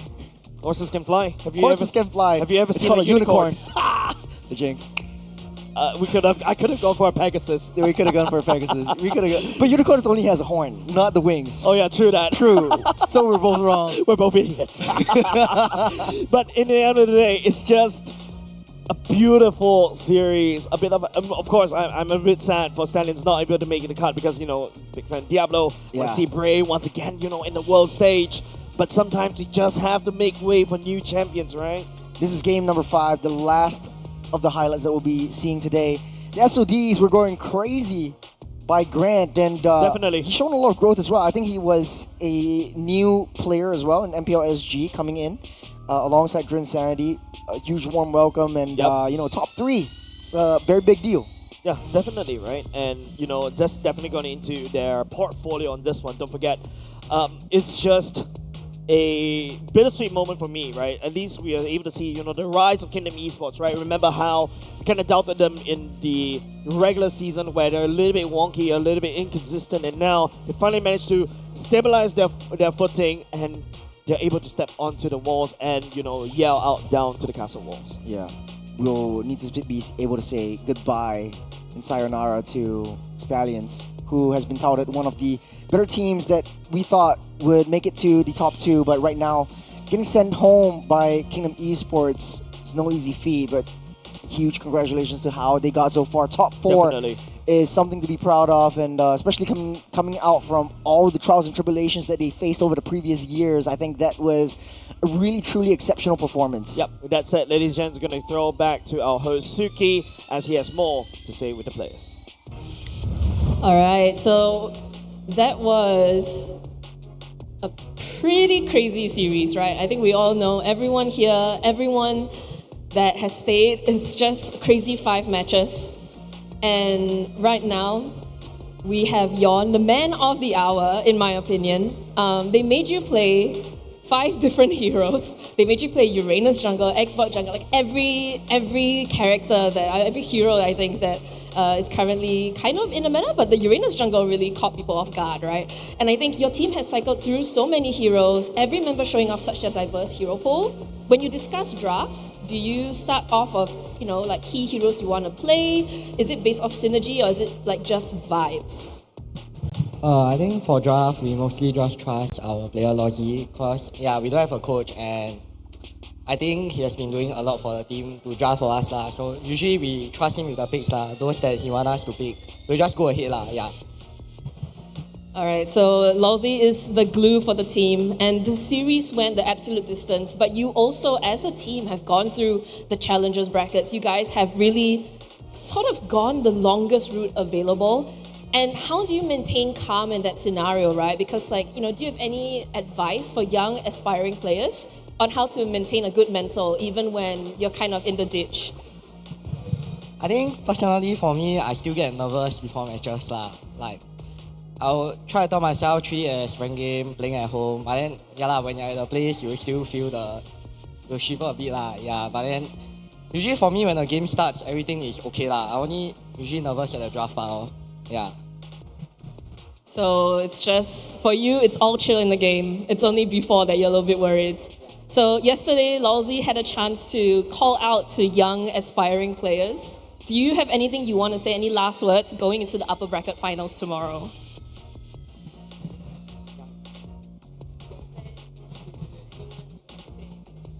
I just wanted to say that I felt that Stallions was a strong team. But then they got Amox as a coach. He's a fraud. Then how? That's why they lost, bro. Yeah. Okay. Heard it here first from Yon. Thank you so much for taking the time to interview with us.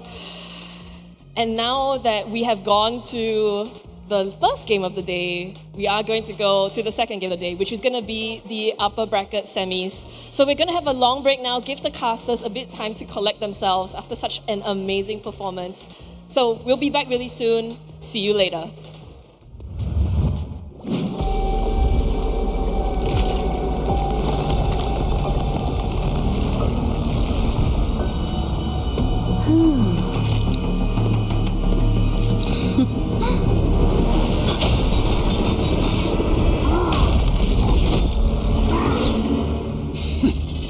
Does the Lord of Lava also crave the Sovereign's blood? Fool! The tyrant's remains will only bring doom! Under her brutal dominion, our warriors were corrupted into foul bonds of decay. Sovereign of the Abyss, Obsidia. Her curse still flows within the Sovereign's blood.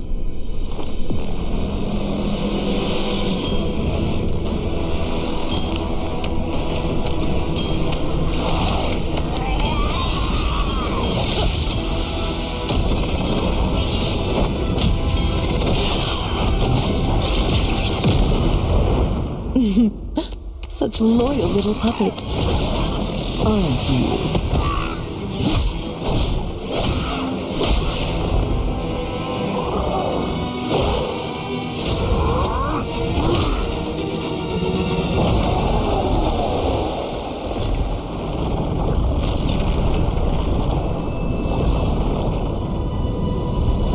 You are merely a puppet, no different from my spawns. Bow to me. Keep your throne, or be destroyed. The Abyss bows to no one.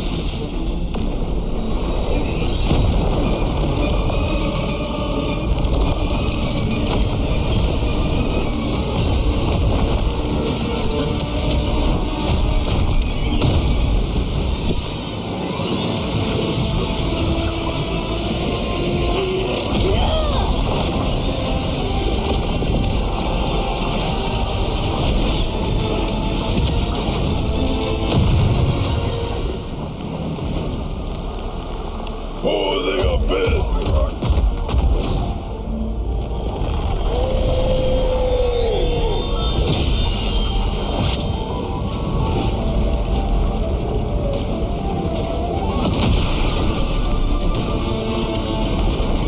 These wretched spawns reek of its corruption.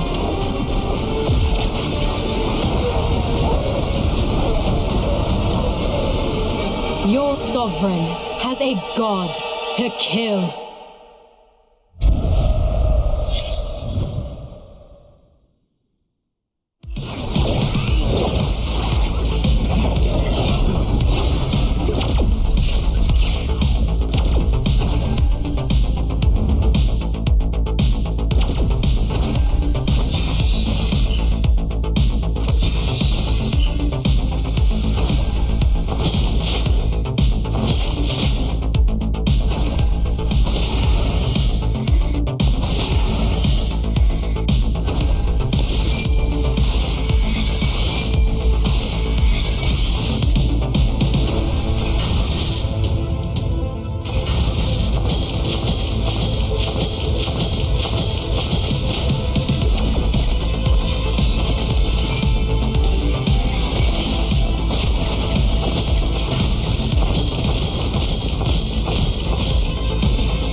to Double 11.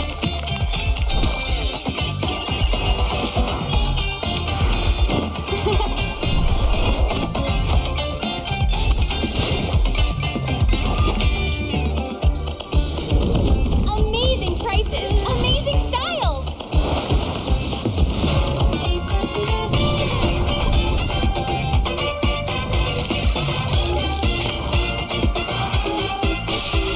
Win big in Mega Draw.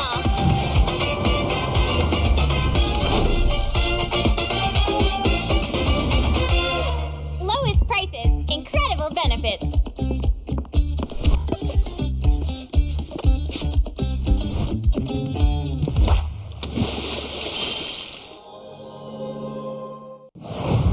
Welcome to MCGG Rising Stars.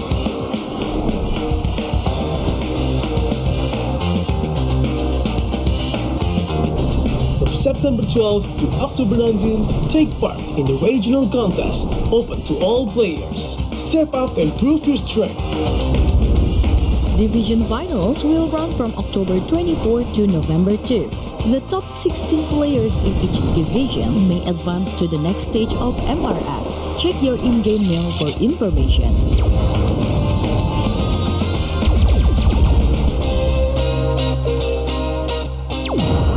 The S3 Finals group stage kicks off from November 8 to November 9. The top 6 players from each group will qualify for the S3 Finals semifinals. The semi-finals will be held on November 15.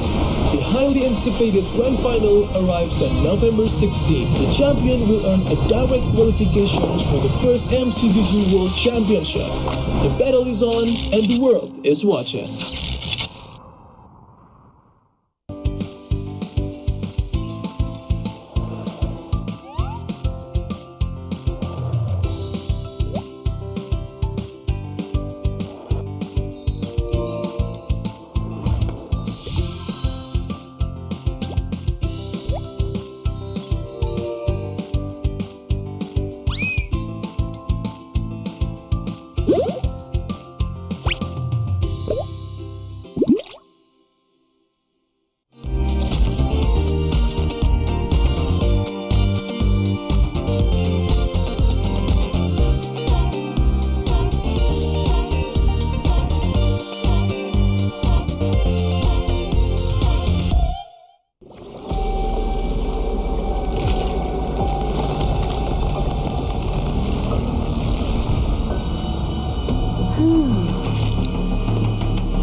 Does the Lord of Lava also crave the Sovereign's blood? Fool! The tyrant's remains will only bring doom! Under her brutal dominion, our warriors were corrupted into foul bonds of decay. Sovereign of the Abyss, Obsidia. Her curse still flows within the Sovereign's blood.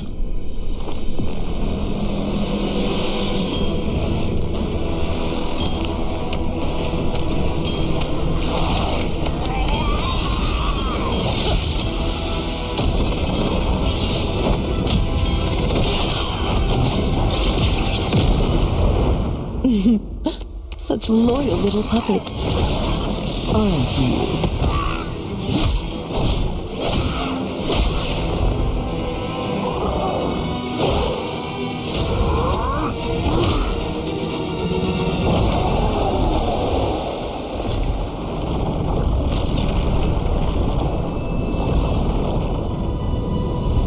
You are merely a puppet, no different from my spawns. Bow to me. Keep your throne, or be destroyed. The Abyss bows to no one.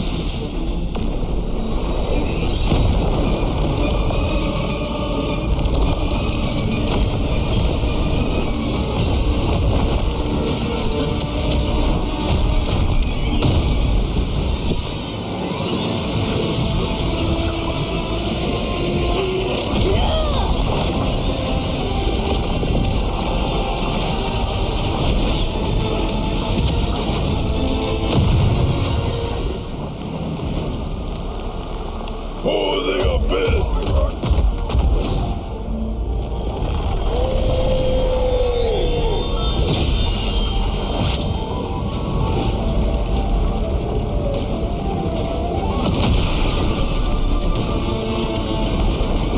These wretched spawns reek of its corruption.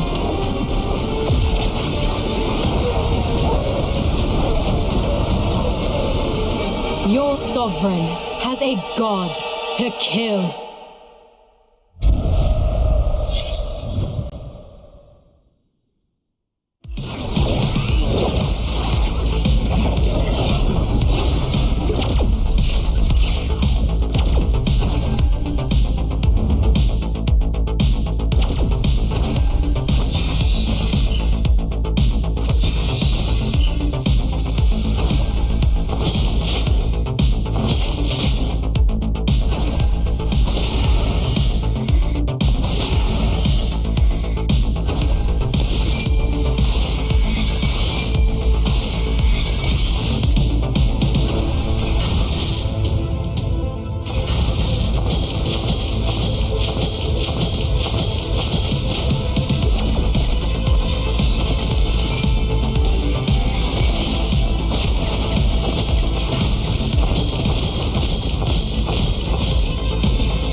Welcome to MCGG Rising Stars.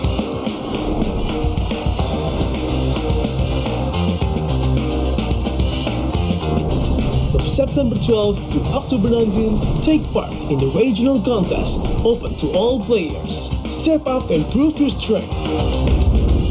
Division finals will run from October 24 to November 2. The top 16 players in each division may advance to the next stage of MRS. Check your in-game mail for information.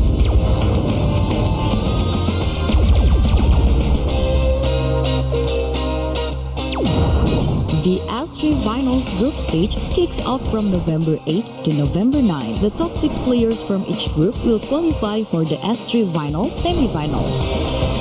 The semi-finals will be held on November 15.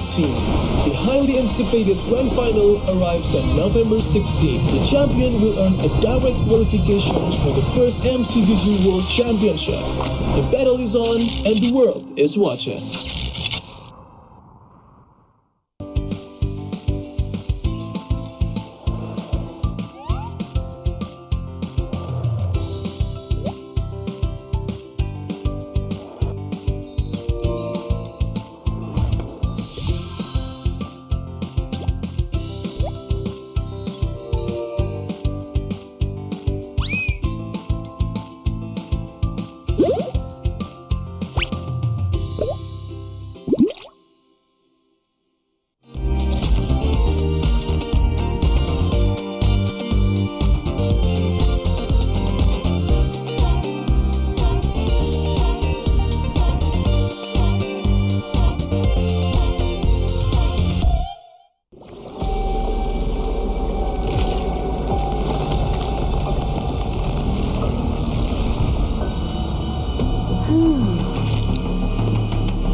Does the Lord of Lava also crave the Sovereign's blood? Fool! The tyrant's remains will only bring doom! Under her brutal dominion, our warriors were corrupted into foul bonds of decay. Sovereign of the Abyss, Obsidia. Her curse still flows within the Sovereign's blood.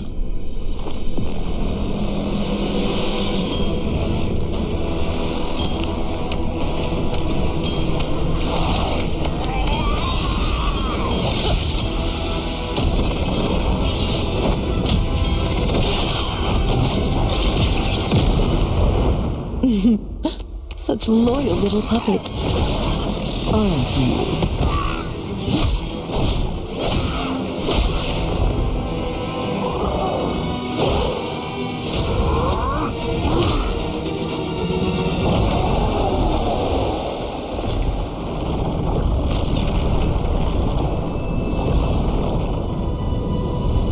You are merely a puppet, no different from my spawns. Bow to me. Keep your throne, or be destroyed. The Abyss bows to no one.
everybody, and welcome to the MPL SG Season 10 Playoffs Day 2. It is going to be the second match of the day. We saw a banger 5-game, went all the way series earlier, and we're going to get an action into the next one as well. Of course, presenting partner IT, we are here at Centrepoint in Singapore. And look who we have. We have Evil, we have Flash SG, the two big names, the two, I would say, stalwarts. And they are going to be going up face to face for a chance for the upper bracket finals. The winner gets to go into the grand finals. The loser has to wake up a little bit earlier and fight another team before they reach the end goal. But enough about this, enough about all that. We're going to go straight into the game, heading over to the casters. Thank you very much, Suki. Very well summarized. Of course, the winner don't need to wake up tomorrow early. We have to. I have to. Then, of course, the loser, unfortunately. Sorry, wait, hold on. I got it all wrong. I got it all wrong. What are you saying? What are you saying? I got it all wrong. Just grand finals jitters. I think the first game, 5-game series, we went all the way. I think that really just like stroked your mental. Can I get one more? Hey, you know what? Please? You know what? It's time to put your game face on. With a presenting a partner, IT. Huge shout out to IT. We got a 1-1 here. I want to bring the Kadita one up. Man. I'm trying to stall time for you to get serious, because this is the heroes versus the villains in the grand upper bracket finals. See, I'm at loss for words right now too. Truth to be told, the reason why we're acting this way is because, man, that was a banger of a series earlier just now. It was so much emotions that literally got pent up inside both of us, and we are like, oh my goodness. At the same time, we're glad to see another new champion rising up the ranking as well, but at the same time, it's also very hard for me to see Diablo go so early on, especially when so much hype is riding on this one. But enough about that. We have to close that chapter. We have to take a look at the upper bracket finals, ladies and gents. Of course, winner will be able to go straight to the grand finals. Loser will take the scenic route and wake up early tomorrow. Yeah. This is all what we expected. Evil versus Flash. The villains versus the Flashers, aka the heroes, the superheroes of the team, the reigning champions. And hopefully, they have some changes to the roster. They do. And they've shown that they were a little bit shaky from the start, but enough about that. Let's take a look at Evil first. Reunion at the core. Reunited, reforge. Can Evil's core trio steer the team to playoffs glory? And this is something that we talked about at the start of the regular season. The Gear Sailor combo. They've been together and played all the way through since their Evo's days into the Bleed days, the Slate days, and right now here at Evil. Yeah, and if you take a look at the background, right? If you notice, bottom right is Evo's jerseys as well, and then after that, Slate on the other side. And finally reuniting once again. Of course, they've been together for quite a few seasons already. This feels like a long drawn out plan by Powerful, and it finally came to fruition. Now they were just literally 2 steps away. If they will be the one, assuming they win the grand finals, they may represent us in Singapore. It's at their fingertips. Evil has always been top 4. He has always been top 4 ever since Season 3. And right now, this is their closest chance that they have to get into the grand finals. Yep, with that said, ladies and gents, let's take a look at the intro video coming right up.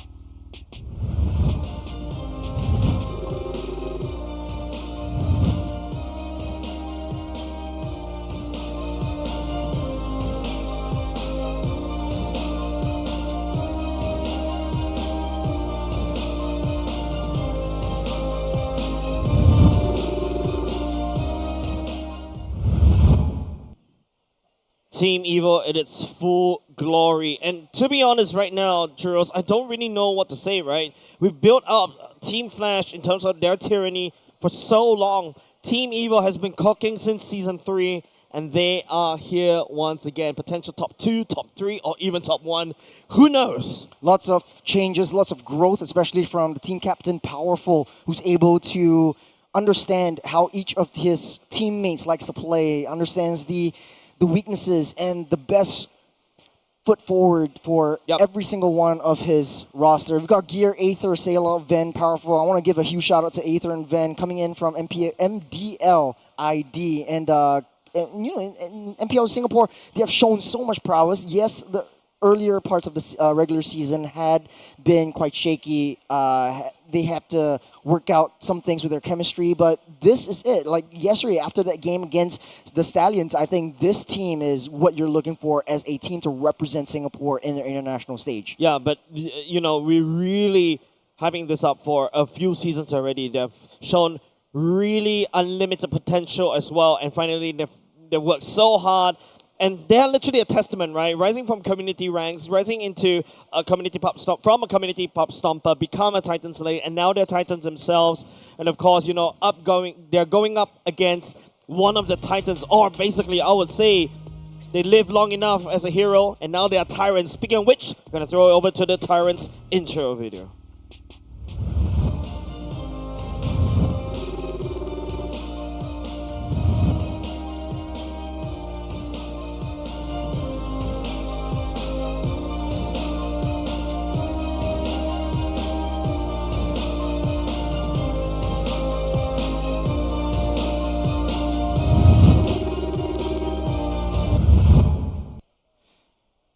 Team Flash, you know them, you love them. The reigning champions, Bear, Hades, Cortese, Vanix, and Jay had some changes right here and there. Yeah. We've got JPL still in the roster, but they think that Jay is one of the more brainy playmakers of the team, so they're going to put him on. I think Bear also gives a huge depth and dynamics to the team and how their strategy kind of works around in terms of team fights and macro gameplay. And Bear is a very valuable addition. We hyped him up quite a bit, and of course, not to forget the main three mainstays: Hades, Cortese, and Vanix.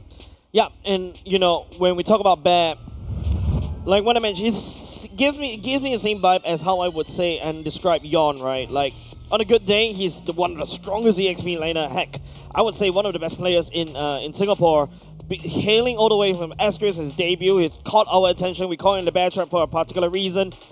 And if sometimes he just falters, right? So we are not too sure which Bear is he today. Wait, is he the Bear Cup or Papa Bear? Definitely has to wake up on the right side of the bed for this one. On the other side of the table, though, Evil looking locked in and ready to go. And if Evil's able to take Flash down, that means, Flash is thwarted for their 5 streak. Right now, they have 4 streaks in MPL SG since season 6, if I'm not wrong. So 6, 7, 8, 9. And this one, if Flash is able to win it all, they will have a 5P. It is crazy, right? Like, it's very rare for us to see any form, even in other conventional sports as well, a 5P champion for a particular tournament as well. But apart from that, a bit of a history lesson for everybody as well. The last time that these two teams meet was all the way at the start of the regular season, week 1, day number 1. Team Evil won one game against Flash, but Flash SG is the one. Team Evil beat Flash SG 2-1.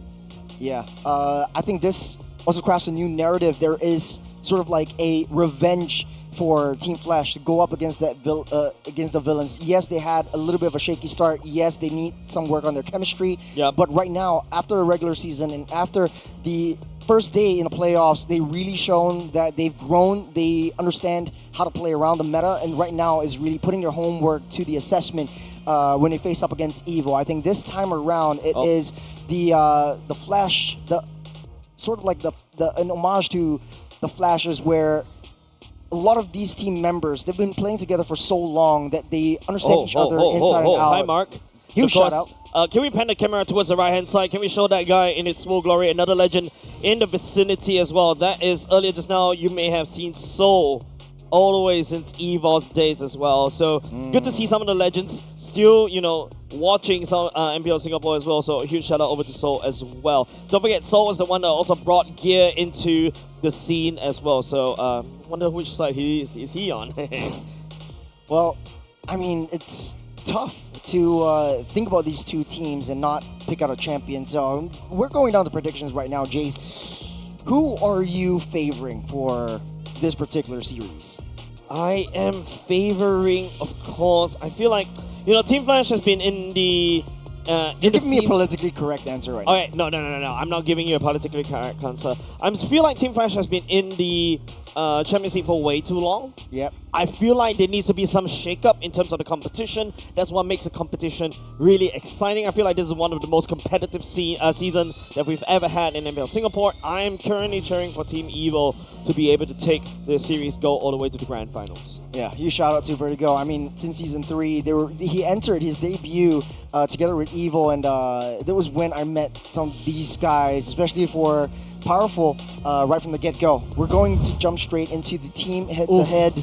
We see a lot of similarities in terms of playstyle, in terms of the hero picks. So, like we said, the top 4 of these teams are very, very evenly and closely matched. These stats really don't tell the whole picture and don't paint the whole picture, but the type of champions that these teams like to pick will. Yeah, but if you notice, in terms of the stats, the key difference right here is total turtle, 27 turtles secured by Team Flash on the other hand, but total Lord secured by Team Evil. Means that Flash SG usually prioritize on textbook rotations in the early game, and then when it comes towards the later part of the game, Team Evil will be able to thwart them through a sheer amount of farm, sheer amount of kills, and then after that start farming heroes, and then after that wins the game. You notice the turrets are almost equal, which means that Team Evil actually has a better time, especially toward the later parts, because they are able to secure Lords after Lords. I think it's interesting for the EXP laners. Bear really likes that Yu Zhong, really likes this big bursty heroes. The only thing that's different is the CC as well as the Yu Zhong. Typically, we have only seen Vanix play the fighter gold laners twice in the regular season. I think one of them was the CC, the other one was the Ruby. Vanix played it really well, and typically once you pick up the Yi Sun Shin, the team would draft around that Yi Sun Shin to make that hyper funnel carry going into the game. So right now, it looks like a lot of heroes are highly contested. The strategy for both teams is to really seek out who is the main core player of the team. For Flash, though, pretty easy to read. We've seen them play over the past 4 seasons. Babysit Vanix, try to get him his power spikes, and once he comes online, he really is online. Yeah, and apart from that, I think a lot more pressure for Hades to be able to perform, right? Like, especially right now when the meta is so prone to getting hard invaded as well. All of a sudden, we look at the EXP laners to really open up the map, to really set the momentum.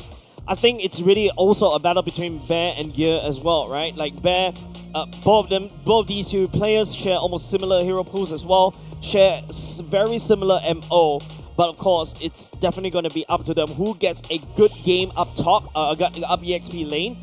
They should be able to control the turtle and thus, control the whole game. But as of now, based on the head-to-head earlier just now, you usually see that, Team Flash always securing more turtles because Bear was always there more aggressively securing and also hard pushing, but then falters towards the later parts of the game. So a lot more pressure riding on not only just Bear, but also Adamir leading the key team as a coach. Yeah, I mean, as a player, you need to know what your goals and objective is. Like, 2-minute mark, Bear understands, I need to get into the turtle lane, I need to be able to support my team, I need to be able to outnumber my opponents and get a quick skirmish win and try to maintain that the lead against my opponents and try to push it through. And I think Bear does it really well. It's just if Gear is able to read Bear's mind and try to mirror him. So we're going into the map roulette right now. We've seen 3 times Flying Clouds, 2 times Dangerous Grass in the first game this morning, or the first series this morning. Will it be different or will it be Flying Cloud again? So we're going to see 4 times of Flying Clouds in day 2 of the playoffs. Man, it's like luck is going against all of us, right? I want to see something else, right? Like maybe expanding rivers, especially for especially for this matchup, right? Because Powerful is very active around these maps, right? And not only just that, Jay as well opened up the map very easily around as well. So it's going to be a very heavy movement as both these two teams literally rotates like crazy. But Powerful, being also the main shot caller, and also to a certain extent, the person that literally studies everybody in terms of MPL, he is really a very hardworking player, and literally, the results has starting to show after many, many seasons. He never gave up. For Flying Clouds, though, I bring it back to how Stallions likes to play it. Really late game draft. They like to play a bit more defensively, a bit more passively, try to play towards that late game. Utilize the Flying Clouds to get into the objective pits much earlier. And they'll try to draw out a lot of these team fights. So if my hypothesis is right, the Grox as well as the Gatokachas definitely will be in question because both these two heroes will be able to draw in a lot more damage and try to dish them out as well. And it's easier for them to get home and come in to manipulate the battlefield. So yeah, so that's gonna be Jay versus Powerful right there. One thing that I'm also looking at is the mid lane duos, or for each of these two teams. You got Cortezy as well as Jay. And you got Sayla and Powerful. I feel like Sayla and Powerful works a little bit differently than how Cortezy likes to play this. Cortezy likes to, he's more of a solo player. Yes, Jay likes to give that intel, but he likes to go in after the dust has settled, and then he goes in for the cleanups. But Sayla is just really playing together with Powerful. That is really an Achilles. That is a positive and negative point to that, because once both these two players commit, that's going to be spell downfall for these two. Yep, we're gonna go into the draw pick, ladies and gents. First game of the for this particular series. Usually, it's we talk about momentum, right? I would say both these two teams, technically speaking, Team Evil has is more momentum driven, momentum dependent. But Team Flash, on the other hand, the momentum depends on Bear. If Bear has a great game, the rest of the team will have a great game, because it puts off a lot of pressure from Vanix and allow Vanix to go towards the later parts of the game and really become that late game gold lane marksman monster. So if my hypothesis is right, that's going to be both teams fighting for the Grok first. I think creates a lot of environmental opportunities for either side.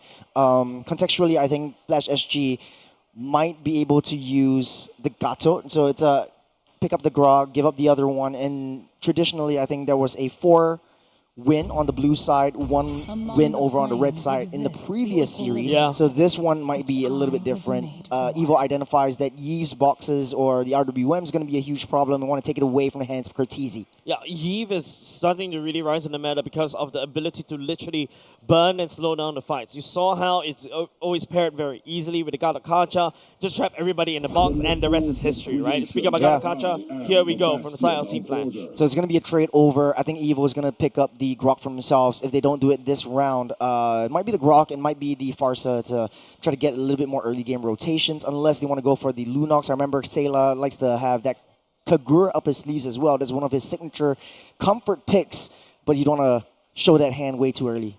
I think Kagura is a really interesting pick. Team Flash has definitely, Team Evo definitely did it before to better success as compared to Cortezy. Cortezy reminds me of a more of a Farsa player, right? Like literally outputting pressure. There you go. The Farsa and the Fanny Warmer combo, these two duo is deadly. They're ramping up the aggression. They want to speed this game up. I think the previous series, we saw quite a long game, averaging out at 22, 23 minutes through the entire series. I think with a Fanny, Flash SG is able to ramp up that aggression a little bit early. So the Kalea is getting picked up just to try to deny the Fanny from coming in a bit too close. So it's all down to the mid lane duo and how they protect that. Kimi is a wide open target for this Fanny. So if Hades plays his cards right, Evo won't stand a chance in early game and they have to fight till late. Yeah, we talk about late, right, for the side of the Team Evo or Team Flash for both of these two teams. Ooh, interesting ban coming out from Team Evo, right? Taking away Esmeralda, really hinting that they may go for a Henry pick for the side of Van. That's something that Van has comfortably played before. And of course, you know, Henry in the later parts of the game becomes a crazy late game monster. And the Yu Zhong taken away from the side of Bear. Bear still also have the Lapu Lapu that he can definitely go back to, but Team Evo will exit this drafting phase, securing perhaps a Lapu Lapu for gear instead. I was going to say the R-Lot because both EXP laners like the R-Lot quite a bit. So with that setup, it creates a lot more opportunities and dynamics of gameplay towards one of that. So the Lapu is going to be picked up by the side of gear. For Flash SG, there is not a lot of EXP laners left. Typically, you have that glue to face up against the Lapu. Or for Bear is not really like a Diablo kind of a player. Like it's pretty, I wouldn't say easy, but it's pretty textbook to how he wants to draft. So Lapu getting picked up, maybe the glue would be the next best option. There's not a lot of heroes left unless you want to force that Uranus pick going in. Uranus is pretty interesting, but I feel like they could use a little more CC, right, to basically allow defending to have a great game. Now, there's a lot of AoE from the side of Team Flash. You got the Phantom Airstrike and also the AOG. Maybe you can abuse that one. Maybe Vanix could even go back into something more traditional, like a Beatrix as well. God, Speaking Alice, about you that. totally slipped our Yeah, minds. totally forgot about that. Literally using the first skill, then just appearing right in the draft, right there. The Harry counter picked away. Really wise choice coming outside Team Flash. Yesterday, Vanix was using the Nathan Yes. in the gold lane as well. I think to great success as well. It is a very fun hero. Bit more insurance policy down on the late game. So Flash SG solidified their draft. They have a lot of magic damage. Fanny's the only one with physical damage who's able to snipe down and take Kimmy out. As long as Kimmy's out of the picture, I think Evil would have a easier time. But then it's down to Powerful, who's going to be... Wait, no. So it's going to be Gear on the Cho in EXP. No. It's Ven on the gold lane. Gold lane Kimmy. No. I think Cho... My heart. My soul. After the first 5 game, I know I can't already. Yeah, but like to be honest, Cho in the gold lane is always something that I would say is very controversial, right? It's very tricky. You want to use that. It is. It's a very tricky. There's so many things that you really need to basically align, right? Your sound needs to be aligned. I'm not a very big fan, personally speaking, but the way to use Cho is to go in, wave clear very quickly, and then after that join the fight. And all of a sudden, you've got a 5v4 down in the turtle, and you have manpower advantage at the turtle fight, and then after that, you just snowball out of control. But Team Flash brought in an Alice. And Alice goes in the TOR. That's where all of a sudden everything is just crazy AoEs. You got the Farsa as well, that's also slamming down hard with the Feather Airstrike. They got a Kancha, that's landing on the AOG. You into the later parts of the game. Harif has his Summon Force that could just bust anybody down in choke point. So Flash SG, I think this is a lot easier draft to execute, something more traditional. Great analysis and great breakdown. It's traditional versus new age. It's the traditional gold lane marksman slash mage up against the double fighter side lanes. It's going to be the heroes versus the villains as we jump into game 1 of the not really grand finals, the upper bracket finals for both these two teams. I do have to say though, I'm going to ask one question before we get started. Yep. Gear is Gear. Yes. Why is Bear bear and not beer? That's just stupid.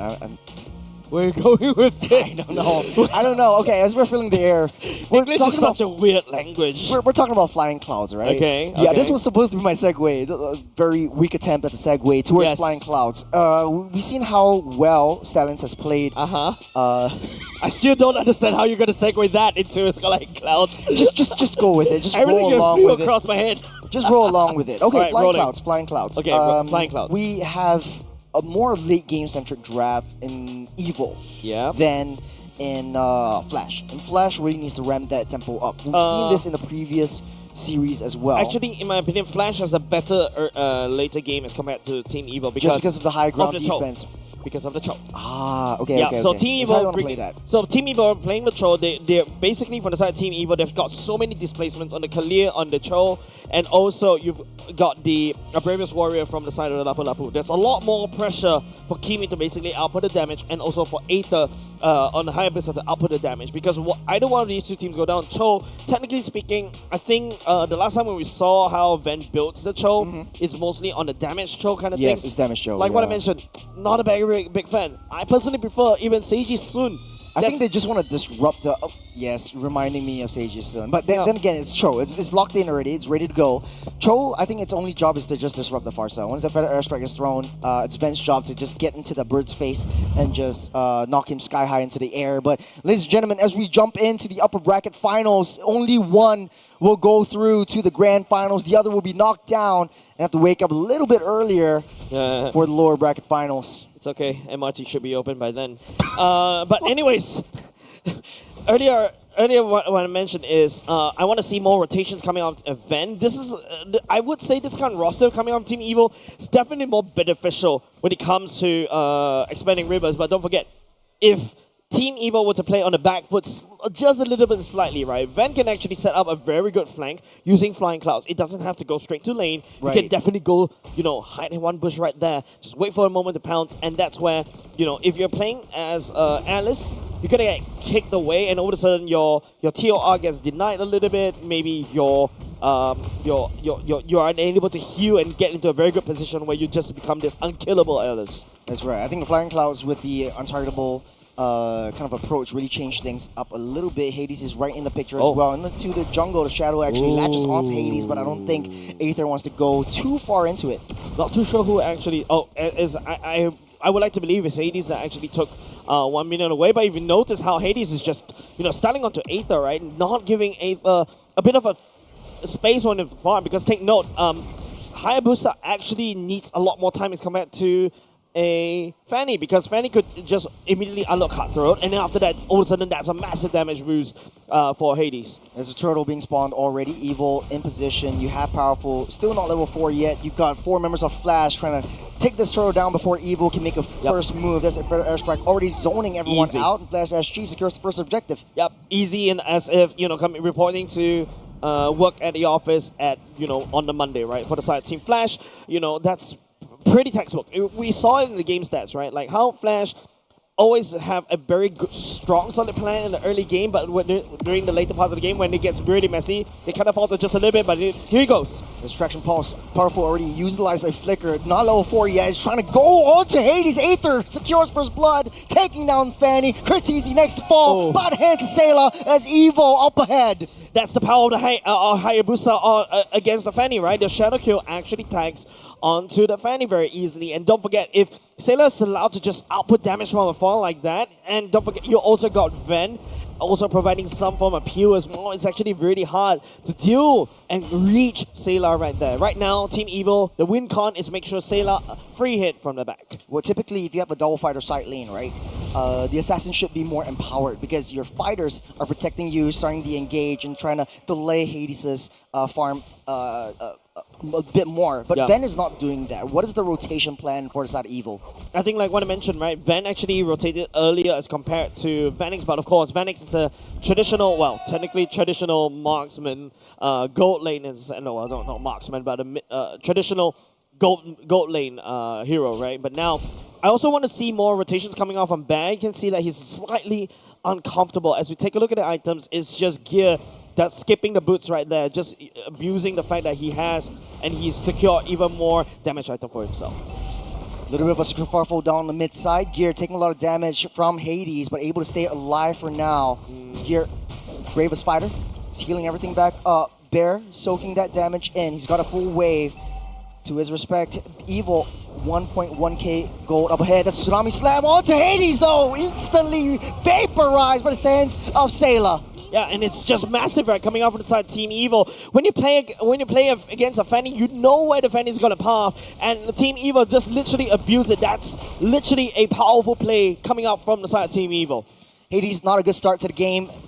Flash just wants to get that aggression going. Flash is already in that turtle pit. Hades is up online, but Evil just doesn't want to contest. Yeah, I don't think they're going to be able to contest this one.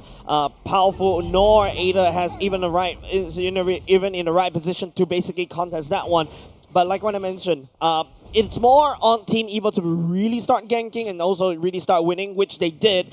But they're just going to let Team Flash, take the turtle anyways, because they are technically ahead slightly, especially in terms of the jungle game. I think Evil's game plan, pretty one-dimensional. You have two basically hyper carries for the team. You've got the Kimmy as well as the Hayabusa. How does that work out? You don't really have a lot of engaged potential, so you're going to lose out and give up a lot of these major objectives. Yeah, definitely, right? But it also boils down to Ven setting up, also boils down Powerful setting up. So the Flicker Tsunami Slam is going to be very important. However, Team Flash does have the necessary counter, right? If you take a look, Curtisi and Vanix does have the Purify ready to go. Jay can always reinforce with an AOG to slam people up with the Revitalize easily. Power Spike over the side of Vanix already with the Starlium Scythe, and also for Hades with the Blade of Hephaestus, but we're unable to see any of it coming to fruition. You need Hades to really start assassinating Sayla, but Sayla's just free hitting like that. Yeah, Sayla's damage is really starting to hurt, and it's just, there's a Traction Pulse onto 2, there's a CC immunity, Purify already used up, the AOG by Jay just to disrupt everyone, Tsunami Slam over the wall, but into the back line though, there's a Shadow Kill, Vanix is here to play, he's dealing a lot of damage, Gear unable to get out safe and gets that kill, Curtisi will take Gear out. And that's exactly what I mentioned, right, the ease of execution, but hold on, Ben. Ooh. It's Ven able to dash and shimmy out of the way. But just to protect against that turret skirmish, I think Hades doesn't want to go too much into that. And luckily, Vanix was there to basically land on the Zaman Force in that previous sequence, right? And if you notice how easy Team Flash's execution is, right? Everybody press ultimate and you win. Literally, that's how, well, of course, Vanix needs to dash around. And Bear all he has to press is just press the TOR immediately, and also the AOG, and everybody gets stuck, and it's a lot easier for Team Flash to output the damage against Team Evil. A lot more layering of combos, especially from Flash SG. You got Bear into Bear's TOR into the AOG, so it creates so much crowd control and chain stuns down onto the villains that they can't really do too much. Right now, Flash SG starting that rotation up towards that turtle pit. Evil not contesting for this turtle. Yeah, they don't really need to contest this, I feel. But Hayabusa looking to actually escalate as much more time, but hold on a second, Gears actually just sizing up. Hades securing the turtle for himself. Yeah, a very patient maneuver, and then just free targeting onto the turrets. He's trying to find trades. Bottom side already demolished, looking at the mid side. Ven needs to really start these fights. Hold on. Here again in the spot of bother, able to dash out. Yeah, it's risk. Just I feel like Ven needs to really utilize his show to also split push, which he's already trying to do right there down in the bottom lane. But we also need to see in this like massive clashes. This is aim and force. Onto 3, the Tsunami Slam will bring it into Sailor's face. The Fair Airstrike will do a lot of damage, but not enough. Hades almost getting the Cutthroat down onto Powerful, but doesn't want to risk it. A lot of massive AEs already used by the side of Team Flash right off the bat. I think Team Evil was able to bait out really big ultimates, right? Like Vanix's Summon Force, Jay's AOG, and also Curtizi's Feather Airstrike. That should be coming up very, very soon. But we need to see, Team Flash ramping up in terms of the damage, in terms of the structures, because Ven is just... It's just a sliver. That was the lethal ignition that Hades had on the top side, though. Gear onto 3. There's a sandwich down the Feather Airstrike to push everyone back. They cleared up that wave, and Gear is still left alive. He kept that tower safe. Yeah, the Reverse Warrior right there, slicing, dicing, will be able to wave clear that one, because if you notice, Team Flash was actually... They saw that. That's a slam. That's a jump down onto Curtizi. Purify already used up. They're trying to block out Aether. Aether able to shadow out into the fray. Powerful taking a lot of damage. Won't be able to survive. Jay will take Powerful down as Evil tries to equalize the scoreline once again. Yeah, and of course, Traction Pulse committed by the side of Sailor onto Jay. Gear also on the Bravest Warrior, trying to exercise the dice. He used to be able to find it. Vanix does have the Zaman Force, just in case Team Evil continues the fight. The difficulty about Team Evil is that Ven is not in the picture yet. Yes, he's got 1 kill. Yes, he was in the picture. But Flash is always fighting as 5. They're always trying to find nice stuns, but you would never always find it perfect. But for the side of Evil, though, Ven is he's playing this very differently from the regular season. In the regular season, that Cho was in fights every single time, but now Ven is just used as sort of like that macro insurance policy, just taking down that sideways and try to push that wave over. And this is how, Seiji will play soon, right? Like, just start split pushing, coming in, and then after that, go missing in the map and causing a little bit of panic for the side of Team Flash, because right now, if they're going to fight as 5 and nobody's actually opening up a flank, there could be a random Ven hiding in either one of these bushes and then start kicking and isolating the fights against Team Flash.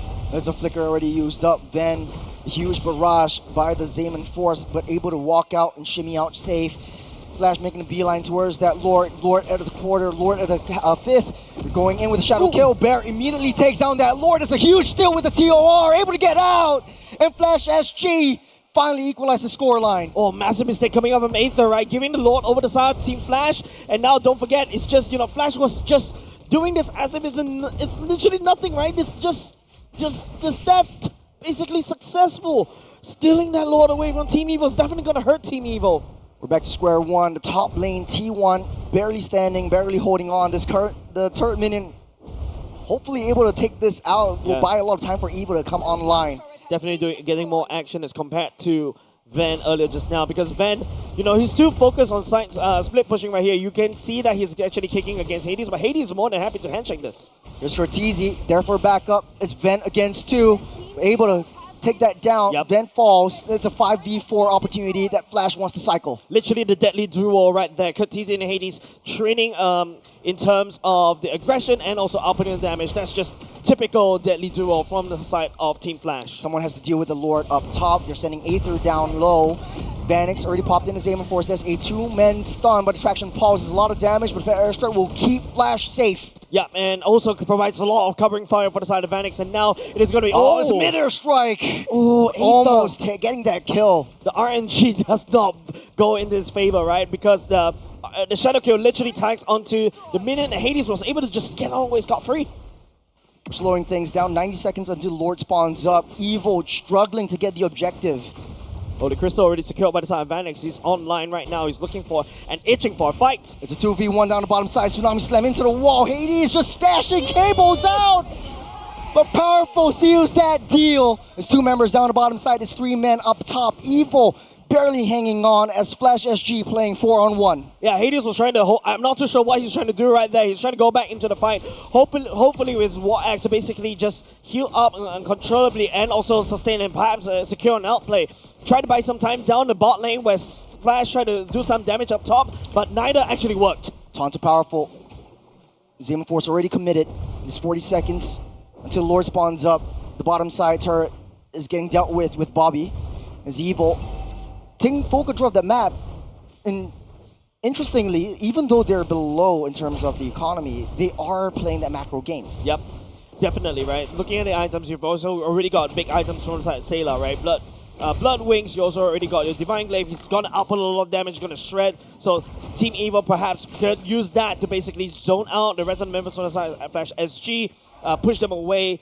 And also, if you notice, Flash SG, I pointed out, Vanix already has all his items. He's ready for a fight, but he's unable to find anything because I don't think Flash SG, yes, you got low CCs, but you trap Ven, he can get out with a Shunpo, and also for the side of Team Evil, you also got the Lapu Lapu with Ravens Warrior, Ghost CC immunity. It's pretty annoying, and you got Aethys iframes as well. The Flash is basically playing cat and mouse. You got Ven already in the fight. You got a conceal play, down to Vanix, he finds it in! His Tsunami slamming into the wall, and down that Harrod goes! Evil opening the floodgates and opening that door, that's 3 members down, and Evil... And that's exactly what I said, right? Sailor is ready for a fight as well. Same could be said about the side of Vanix. However, Katizi earlier just now already burned away the Purify, and also Jay slamming down AOG, but that's not enough because Team Evil literally caught them off guard in the middle of rotation. So all Hades can do right now is to nothing but try to split push on the other side as Team Evil secure the law for themselves. Speaking of split push, Ven on duty. Oh, he able to save it.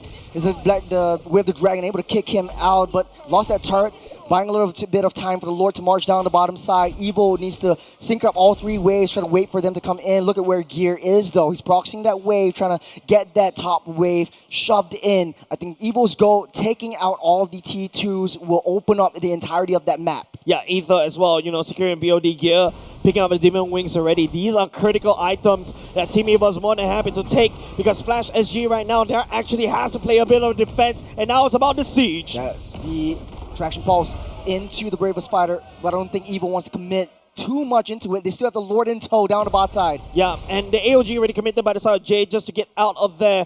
Jay stepping forward just a little bit, trying to poke and actually shove Team Evil away, but here comes the kick from Ben. Oh, good find. Onto Wave of the Dragon into the Tsunami Slam! Hades able to cable out, but the damage is done. Vanix dashing, dishing, hopping around, and dealing that damage through. That's 1 member down. Evil ramping up the aggression a little bit, but they are a little bit too held back. Oh. Hades, you gotta cool down, boy. You can see that he's actually really aggressive in that particular sequence, right? There was an amazing TOR by the side of Bear as well. Even though, yes, it was Hades will get caught out, he's actually will be able to wave clear and also push Team Evil away, but they forgot the Lord that's marching down bot. And at the very least, you know, Flash SG is still in the game for now, but they do have an open bottom lane that they need to fix. The traditional gold lane in the form of a Harith isn't working too much, but it's starting. The damage is really starting to hurt, especially for Evil. All the tanky frontliners are not able to tank and hold themselves up against the magic damage that Vanix brings. Yep. And what is the issue right now for Flash? What do they need to find? I feel like they really need to start fighting together. Oh, that's a nice find onto Vanix, but no follow-up. That's Attraction Pulse. They want to play it front to back. Powerful is in the midst of it. He goes down by the hands of Bear, and the rest, as they say, is history. Evil backs off. Yeah, Powerful going down that is actually quite good, but hold on. There's a shadow kill. Able to secure that Aether? kill. Aether, one Aether? more hit, takes Hades Ooh. down! And Aether will fall by the hands of Vanix. Evo unable to save their brethren. As Gear just taking one after another. It's a 1v4. He's Van. still alive. Gear gets out safe. It's Vanix able to take down Ven. But at what cost? There's 3 members down for that side of Evo though. 21 seconds until the Lord spawns up. The scoreline as well as the economy equalized. Man, Observer has a bit of a vendetta against Van on this show. But you gotta admit, right? Vanix just literally outplayed Van right there. Van was actually homing missiles trying to find Vanix. Hopefully he'll be able to kick Vanix back into Team Evil. But you see the damage from Vanix as well, especially in these choke points. Bear as well on this Alice, the TOR, enabling Vanix to just go on ham. For Evo though, their only threat is in the form of that Vanix. You take down that Harith, Evo will have a shot. Right now, it's a big challenge. Evo hasn't really secured a lot of the major objectives. They want to go for the kills. Lord at a half, Lord at a third. Evo finding an angle. Gear on the backside already. Aether is in the midst. He's got that shadow kill. The Lord will go over the heads of Evo, and they take it. Gear will sacrifice himself, but no, he gets that flicker out of the way. The AOG comes in. This Ven is all alone, and they back off. Evo secures one for the team. Man, Evo securing the Lord is massive against Team Flash, right? If you take a look at how Gear was basically, they swapped the roles just a little bit. Earlier just now was Ven actually trying to screen and find Vanix, and this time around they swap over to Gear, and because of the Zaman Force, and you know, Gear was able to push Vanix away from that one, and while Team Evo is occupying Team Flash right there, they're around the bottom part of that bush right there, they snuck the Lord away under Team Flash. But right now it's difficult, right? Evo can't throw their bodies to try to commit into any big team fights. They have to wait for the wave to come down. Hades keeping busy up on the top side. Evo just having 5 members down on the bottom. So much damage already from the traction pulse. We'll be able to land the damage onto Vanix right here. Once again, Team Flash sliding on the back foot, but Hades is actually trying to make it work. But hold on, continue play right there. They need to do something right now. They want to find Gear. Gear using the Bravest Fighter as a last-ditch effort. You got the wave already finding its way into the throne. They've tasted the light at the end of the rainbow. An Evil 2K gold lead up ahead. This today has just been crazy. A constant push and pull. Yeah, interesting build coming up from Ven as well, right? The War Axe, Endless Battle, the BOD, and now should be going into the Malefic Roar as well. The Brute Force Breastplates allows him to basically gain that movement speed and a bit more tenacity and basically just run away, hopefully, right? But I want to see more coming up to Team Evil, right? Of course, Sailor's outputting a lot of damage in the back line, and that's wonderful. Lapu Lapu as well, even with this kind of items as well, is outputting quite a decent amount of damage against Team Flash, especially when Team Flash stick together as a group. Gear taking a lot of damage from Vanix. Powerful, giving a little bit of intel, giving a bit of vision onto the purple buff. Aether wants to secure it. Hades already got that retribution onto the purple buff, so he's got his main core buff before anything goes further on south. But at the end of the day, we forgot one important thing. Evo has the magic of team fights that Flash SG can't seem to break through. I mean, yeah, definitely, right? Team Evo, the magic of team fights that we know and love truly, definitely is what will be something great against Team Flash. And if you notice how Team Flash is trying to use Hades as this Fanny to try to split push and also try to split the fights apart, but in fact that actually doesn't work because in my opinion, Flash SG, this is a team fight comp. You have to fight together as 5. And Team Evo, even though yes, if you want to deal with Team Evo, you have to really pick and really split and pull people apart. Ultimately, it is Team Evo that literally collapse onto Team Flash over and over again, and then get one kill, and then after that translate right into an objective, right into a turret, right into a Lord. We're slowing things down. Evo still protecting Sailor with their life. That is the only win condition that they have. Sailor is online, is able to just go a typical front to back kind Holy of, Crystal already secured for himself. Winter Crown as well, just in case the Hades wants to do Hades things. But of course, you know, with the Lord being evolved right now, Team Evo, I think Team Flash already knows about this. They are itching closer towards the Lord Pit as well. That rotation onto that Lord. Bear is starting things off. You want to pull it over to the side of Flash SG. But Evil tries to get that reset going on. I think it's a constant like push and pull, but look at what Evo's master plan is on the bottom side. Then slow pushing down onto the turret. Doesn't want to show himself yet, but the good thing is Flash does have Hades to be able to cable down in a moment's notice.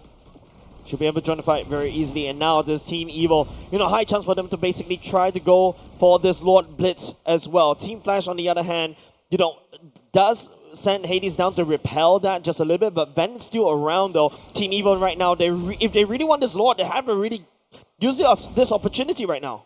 Garrity utilized the bravest fighter, but look at the bottom side, constantly battering down. Very good macro plan gameplay from Evil. Flash SG has to send someone down to fix that as well. You get the Lord getting a reset too. Evil waiting for the horn to sound. Yeah, Ven is just sticking all the way down bot. He's not interested in basically joining team fights. Of course, even if Ven is not shown on the map, Flash SG has to play really, really safe. Yes, technically speaking, Jay can actually open the map. Oh, Hades. Yeah. He knows where Ven is. He knows he's there. He knows he's just at the bottom side. Now, Evil is still slow pushing. I think, man, Jay's, what is the worst thing that can happen for both teams? Worst thing that can happen, Bear gets 3 kills as well, and also, controlling the Lord fight. Because don't forget, Team Flash is a clash comp. They are strong literally together as a massive stack together. Jay. They found someone. They found Gear against the bravest fighter going out ham. Bear trying to pull that away from that Lord. AOG will lock everyone in place. Down low, Sailor secures that Lord for themselves. Losing 2 members, but then keeping Hades busy. So Evil just buying a little bit more time for himself. Once again, powerful. The Great Escape. He does have the immortality, but he will get taken down. It will pop. But yeah, it's just going to be delaying his inevitable doom. Vanix is unstoppable. He will pick that up. Yeah, Team Evil actually had a very good advantage around in the Lord pit. Yes, they definitely should be the victors for that Lord, but now all of a sudden, Team Flash maneuvered around Team Evil, and of course with Hades, he's really smart on how he plays the fan, denying the back from Powerful, allowing his team to pick up, and Team Evil all of a sudden has to play from back foot, even though they have a Lord in their favor. Then on reconnaissance duty, that's 15 seconds until gear spawns up. Evil will need to give up this T1 mid side. AOG will land. Winter Crown will get popped up by Sayla. Trying to do herself. That's the throne being targeted though. There's not enough backup. But it's Evil. No minions. It's Evil coming in. They might be able to cycle it through. Here comes Gear coming 1v4. The Lord, the base goes easy down. Lord, march on to the base. They need to get that reset. But it's that Lord that takes the cake. It might be it. The 6th member of Team Evil. Man, the Lord is a paid actor. This is, it's just Team Flash miscalculating right there. Jay want to commit for the ending push, and then all of a sudden Team Evil, with the sheer amount of minions in their favor, the evolve, it's an evolve Lord Churros. This is maddening. That is the 6th member of Team Evil. We've got Lord Vanix on Flash. You've also got Lord. If only you can see Jay's right now. It's just a lot of headaches right there. Like, I know what Team Flash is trying to do. They're trying to blitz the core right there. Someone forced landing down. Vanix will go for it, but they ran out of minions, and they really went powerful, and the rest of the Team Evil basically came back in for the respawn. They went in, and after that, just hold. All they have to do is hold Team Evil right there, and then Team Flash just made a boo-boo. That was a very smart move. They fell on the floor flat at the finishing line. That's the villain's master plan. All the way, Ven wasn't in the team fights at all. He was busy pushing down the bottom side. So when the Lord eventually had an open bottom side, Hades just gave up that bot and go down to the mid side. They had not enough minions. They had not enough pushing power.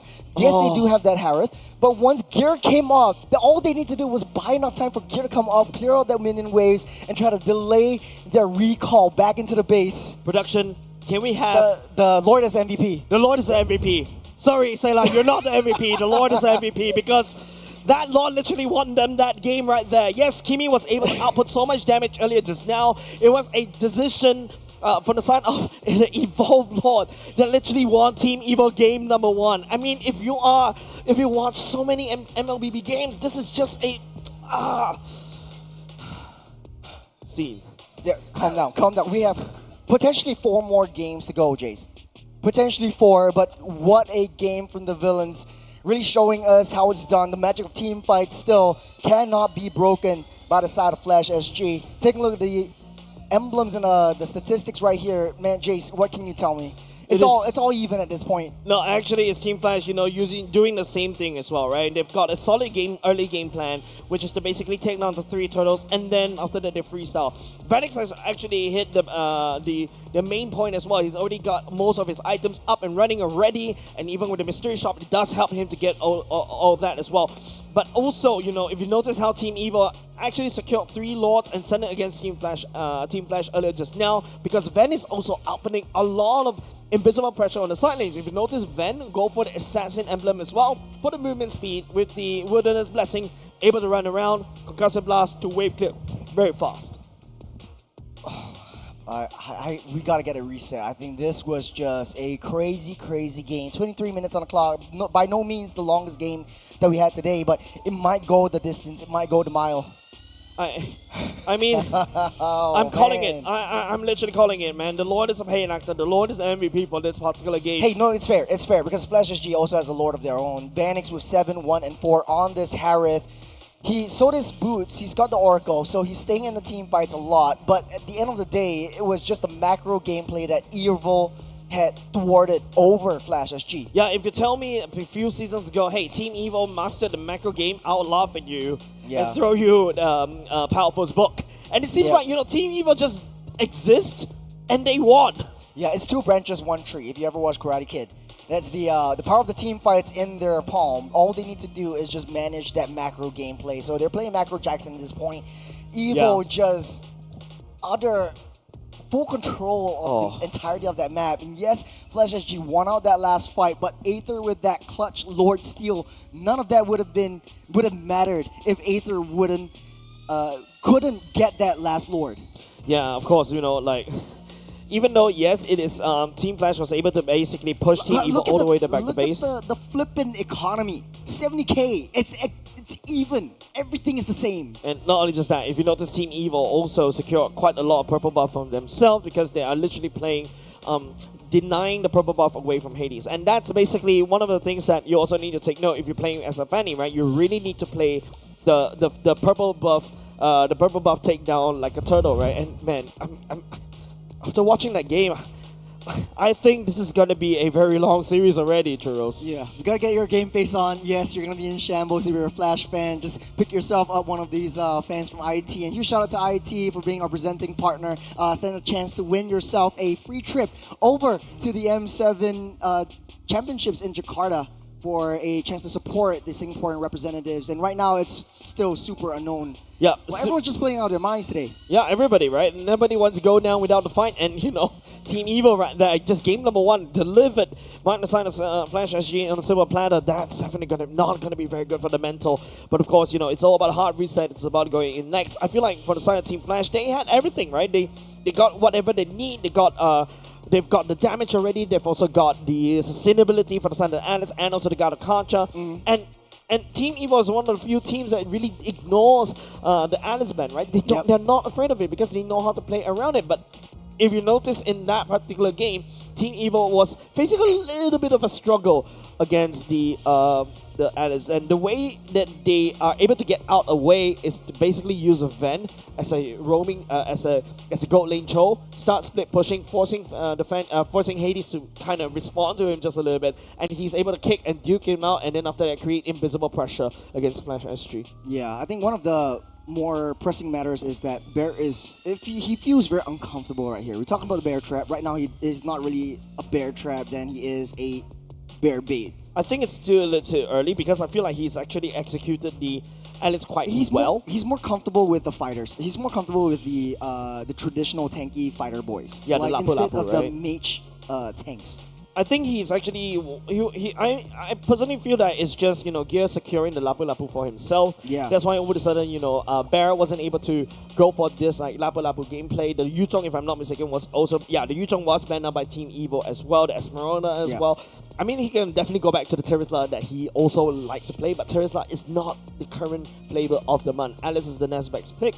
and Flash definitely is forced to take it. Yeah. One more thing I want to throw at you as well. I think the Flying Clouds, we've seen it 4 times today.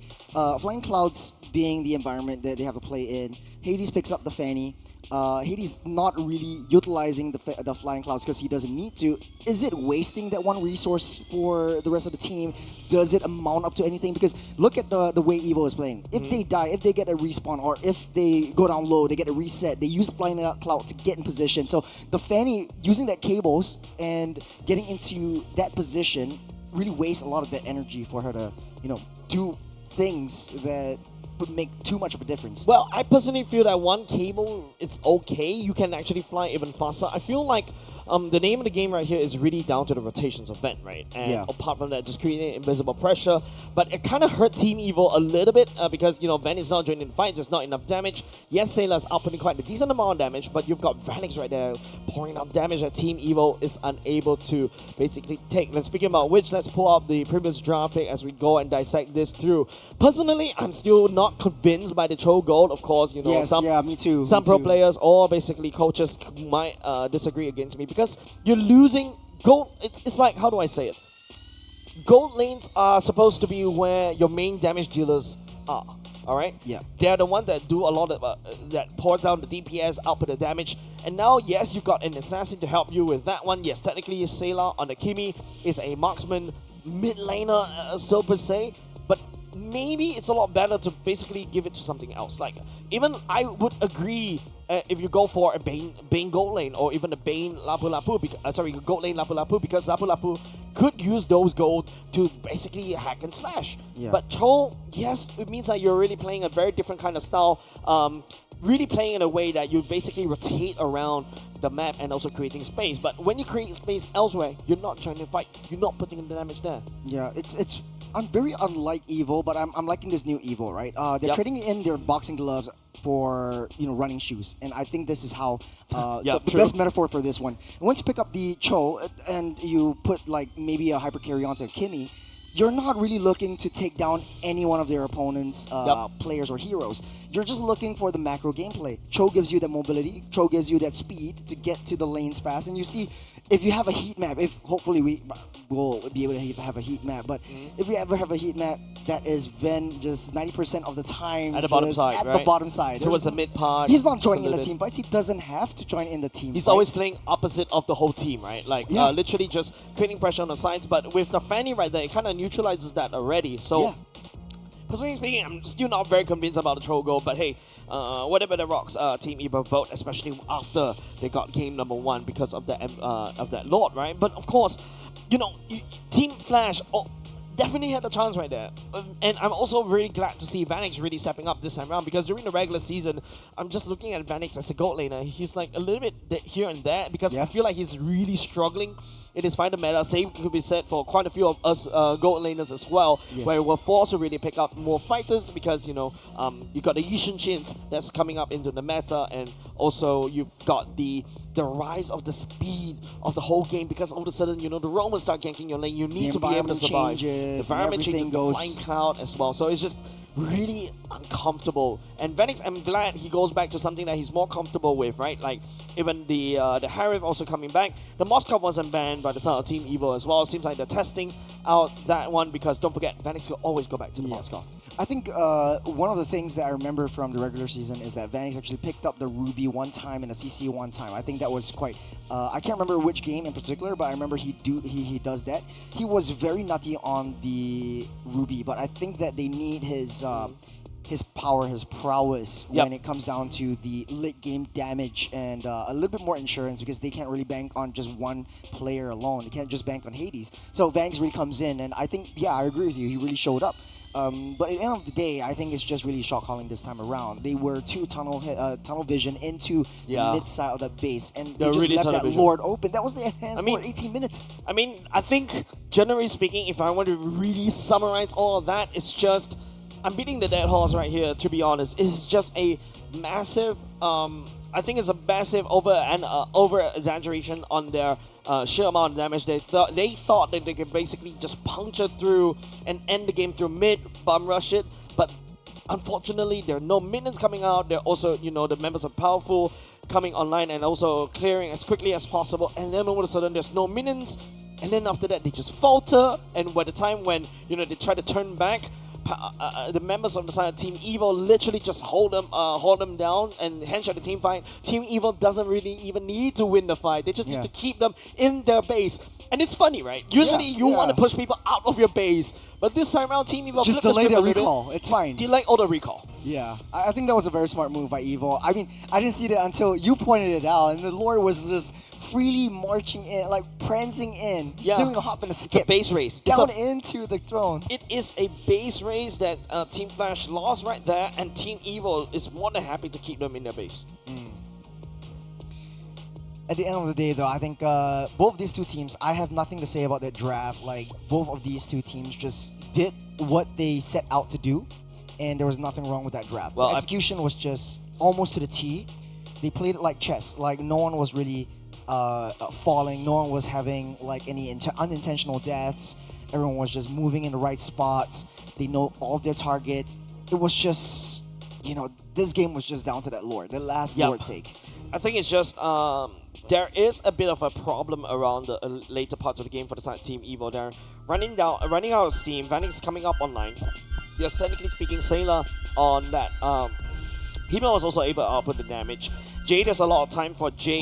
It's kind of forced. Oh, finally we got into Broken Walls. We got something new today. Yeah, finally. Oh my goodness, haven't seen that map in a while. But as I finished my sentence earlier just now, it's just that the side of Team Evil, Jay couldn't even hold, wasn't able to hold against damage against Kimmy, and the AOG was kind of used as an escape mechanism to buy off out a lot of these what's it called? The utilities, basically playing it like a low-Z show. Yeah, I think it's just a shake and bait, right? Like, you're trying to bait out all the ultimates, but I think it didn't work out too well for Jay, and he's always very defensive when he uses his ultimate. So jumping into this next draft, I think if you pull up the previous draft, the Lancelots and the Houston Shins were being banned out. Right now with the Broken Walls, typically the Grok is picked 9 times out of 10 because you really, I don't know, it's just something about this Grok on Broken Walls that you want to play it so that you create something that's not there. I don't know how to say it. You know what I mean? Yeah, because usually it's kind of counterintuitive. It is counter logic, right?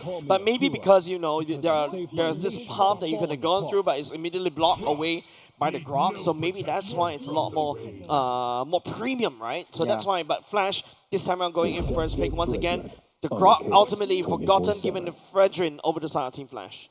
Ooh, they're going straight on defensive, playing the long game. I think the aggression will come through with the Fredrin, but like I said in the previous game as well, I don't really like the Fredrin first pick. I feel like you should suss it out a little bit more before committing into a jungler. Yeah, and now immediately you pick up the Fredrin, that you open up for the likes of the Lunox coming in. If Team Evil were to go for that one, now the Yuzhong is also really wide open for the taking. All of a sudden, even if Cartesi wants to go for the Lunox right here, it's still A-OK. You still have the Brilliance, but you give a very important pick away over to the side Team Evil. Give the Grok over to Team Evil. Yeah, I think this is looking like Evil wants to pick up a Lunox down the mid side to just shred this Fredrin down. I think it does make sense. You have a lot of shake and bake mechanisms from the Black Dragon form as well as the wall onto the Fredrin. And then Evil can go with a Guinevere jungle as well. I don't think it really makes a lot of a difference. And then you could go back for a traditional gold laner down the gold side. For Flash SG though, you got the Gacha as well as the Kimmy, so a little bit of a trade down for the mid duo. I was thinking, this is very interesting coming outside Team Flash, right? I was expecting maybe a Lunox to counter pick to secure your pick again on the Fredrin, right? So that Fredrin gets a good game. And okay, Gato makes sense. Being able to just rotate around and after that use the AOG to land onto anywhere else to reinforce. And now, Yeah, I was sussing that out. I knew the Guinevere was going to get picked up right here. Yeah. I don't think it matters what the mid lane picks. I think Sayla, if anything, would have been the last pick. But then he might need to go for the Lunox, try to get someone to shred the Fredrin down. I think something else that works right here is Evil wants to secure all the tanky, beefy boys in the front line and try to get Evil playing on the side lanes. So a Moskov might be viable over here. Heck, even a Melissa would look good over here as long as you get that range going. Yeah, I mean, definitely after the regular season, I'm expecting more marksmen coming up from the side of Vanix already, right? Because I think he's not really comfortable on the fighter gold lane, in my opinion. And you start to see Team Evil taking away the Harry already. The Farsa also taken away. Maybe one more ban for the side of Flash SG will be from the Lunox as well, to at the very least cover your Fredgen, because we've seen the Fredgens constantly getting melted very quickly by the Lunox. There's also a potential carry coming up from the side of Team Evil as well, right? Like Team Evil go for the carry, shreds through the Gartot, shreds through the Fredgen, and you've also got so many frontliners to protect the carry from damage. Yeah, so Lunox is wide open. Flash SG just really hunkering down on the zonal potentials that both teams will bring out. Okay. That's the classic marksman that we'll bring into the table. And one thing I want to point out as well is the Tectonic Charge into the Violet Requiem combination. Now, Guinevere doesn't really need to aim that jump. You just need to be at that presence when everyone gets knocked up and just chain that bounce in any of these team fights. So Yuzhong also provide that knock-up as well, right? Yeah. So this is a very scary combo coming out from Coach Bitoy as well, right? And this is going to make Aether a very easy game, especially when you got your broken walls. During the Lord Pit fight, during the Turtle Pit fight, you could just build a wall right there and then all of a sudden just Tectonic Charge right all the way in. It allows, the Aether on the Guinevere to secure the Lord very easily. So Bravest Warrior is definitely going to be something that Flash SG is looking out for. The CC immunity is definitely going to be wonderful against Team Evil. Looks like they're locked in. Yep. We selected that. That's going to be the Vexana. Another knock-up? It's going to be a knock-up as well as a direct counter towards that Fredgen. I mean, the Fredgen comes close, you just use that S1 just to terrify and just get him out of the way. So that was a very, very smart move. Right now, you're playing 6 members as well with Salas, the Eternal Guard as well. 7. 7, including the Lord. Including the Lord, right? We gave the MVP, the casters gave the Lord the MVP earlier just now for game number 1, but now this time around, Team Evil was like, hey, you know what? The next MVP should be Eternal Guard instead. Well, hey, draft the set. Which one do you favor? Do you favor the villains or the heroes draft? I feel right now, in terms of draft, just because, the members from the side of Team Evil should not be able to deal with the Fredgen. The Fredgen that gets a better game this time around. But I feel like it's a typical front to back, right? It's typical front to back combos too. Yeah, it's a typical front to back. I feel like both of these two teams has a potential chance, but Team Evil, I think, no, I would say Flash SG has a better execution as well, because, easier execution, because Team Evil, for their wombo combo to pop off, you need the Grok to knock people up, the Yuzhong to knock people up, the Eternal Guard to knock people up, and also you need the Guinevere Aether to be there. So there's a lot more conditions for you to take, whereas, Flash could just bim balam bloom, everybody just goes down. Well, we can hypothesize all we want, but it's all down to the execution. Yep. Both of these two teams still evenly matched up at this point. Scoreline 1-0, favoring Evil. Yep, this is the best of 5, so there's still a lot more wiggle room for both of these two teams, mainly for the side of Flash SG to kind of find a way to recover, because that game, after that game number 1, that is extremely tilting. I want to say that for the side of Evil, right, like, there is not a lot of insurance policy. Who do you send down if your wave is in shambles? Who do you send down if your wave is pushing in? I think Sayla has a better wave clear, right? You take a look, right? Sayla just easily wave clears that one already. Put the mage down onto go back into the base and get it reset. Yeah, you've got no other choice, right? But technically speaking, as the Yuzhong does quite a decent amount of damage as well, especially when the fight gets a little bit long. The Shard Residue allows you to heal all the way back up. Don't forget Ven, especially when you go to the later parts of the game. You build like your Malefic Gun and also your Heart's Claws. You're just hoppity do, and after that you don't really need to use your crossbow tank. You're already up a lot of damage. Yeah. Evil so far EXP lane getting worn out by gear. So Yuzhong definitely has a better wave clear up on that top side. 20 seconds until the turtle spawns up. Evil's in a better position contest for this one. This time around, they have everything in their arsenal contest. Yep. Aether, find this knock up onto Sayla though. Oh, good job. Into Violet Requiem. Curtizi will fly away safe and sound, but that's a Purifier used up. Yeah, I don't know, man. It's just... This is a little bit awkward position coming out from Team Flash, right? Earlier, especially game number 1 is a little bit awkward. And now Bear playing on the slight back foot right now. Powerful doesn't have level 4 though. Yeah, that's the wall. Hades getting trapped up. He's chain stunned out. That's the Appraiser's Wrath. Getting the first blood onto Aether. And Hades is still up alive. The Eternal Guard dropped in, but a little bit too late. But Gear is there with the Black Dragon form, dealing not enough damage. Unable to secure Jay, able to walk out, all fine and dandy with a sliver left. I was expecting, Team Flash was the one that actually overstayed their welcome in that particular fight, but no. Even though this Team Evil was the one that actually took the fall, Gear unfortunately unable to get as much lifesteal all the way back. The juggle in terms of the damage and aggression between Hades and also Jay was truly immaculate. And on top of that, you can see the potential coming off of Team Evil, right? Flash SG is literally up in the air most of the time. Good steal from the Gold Crab. On the top side though, that's a 3-man engage onto Gear. He will take another death in this game. Bear's angry. He's not happy in that with that particular outcome in game number 1. But we talk about, going towards the later part of the game. The 1-1 versus a Granger, but hold on.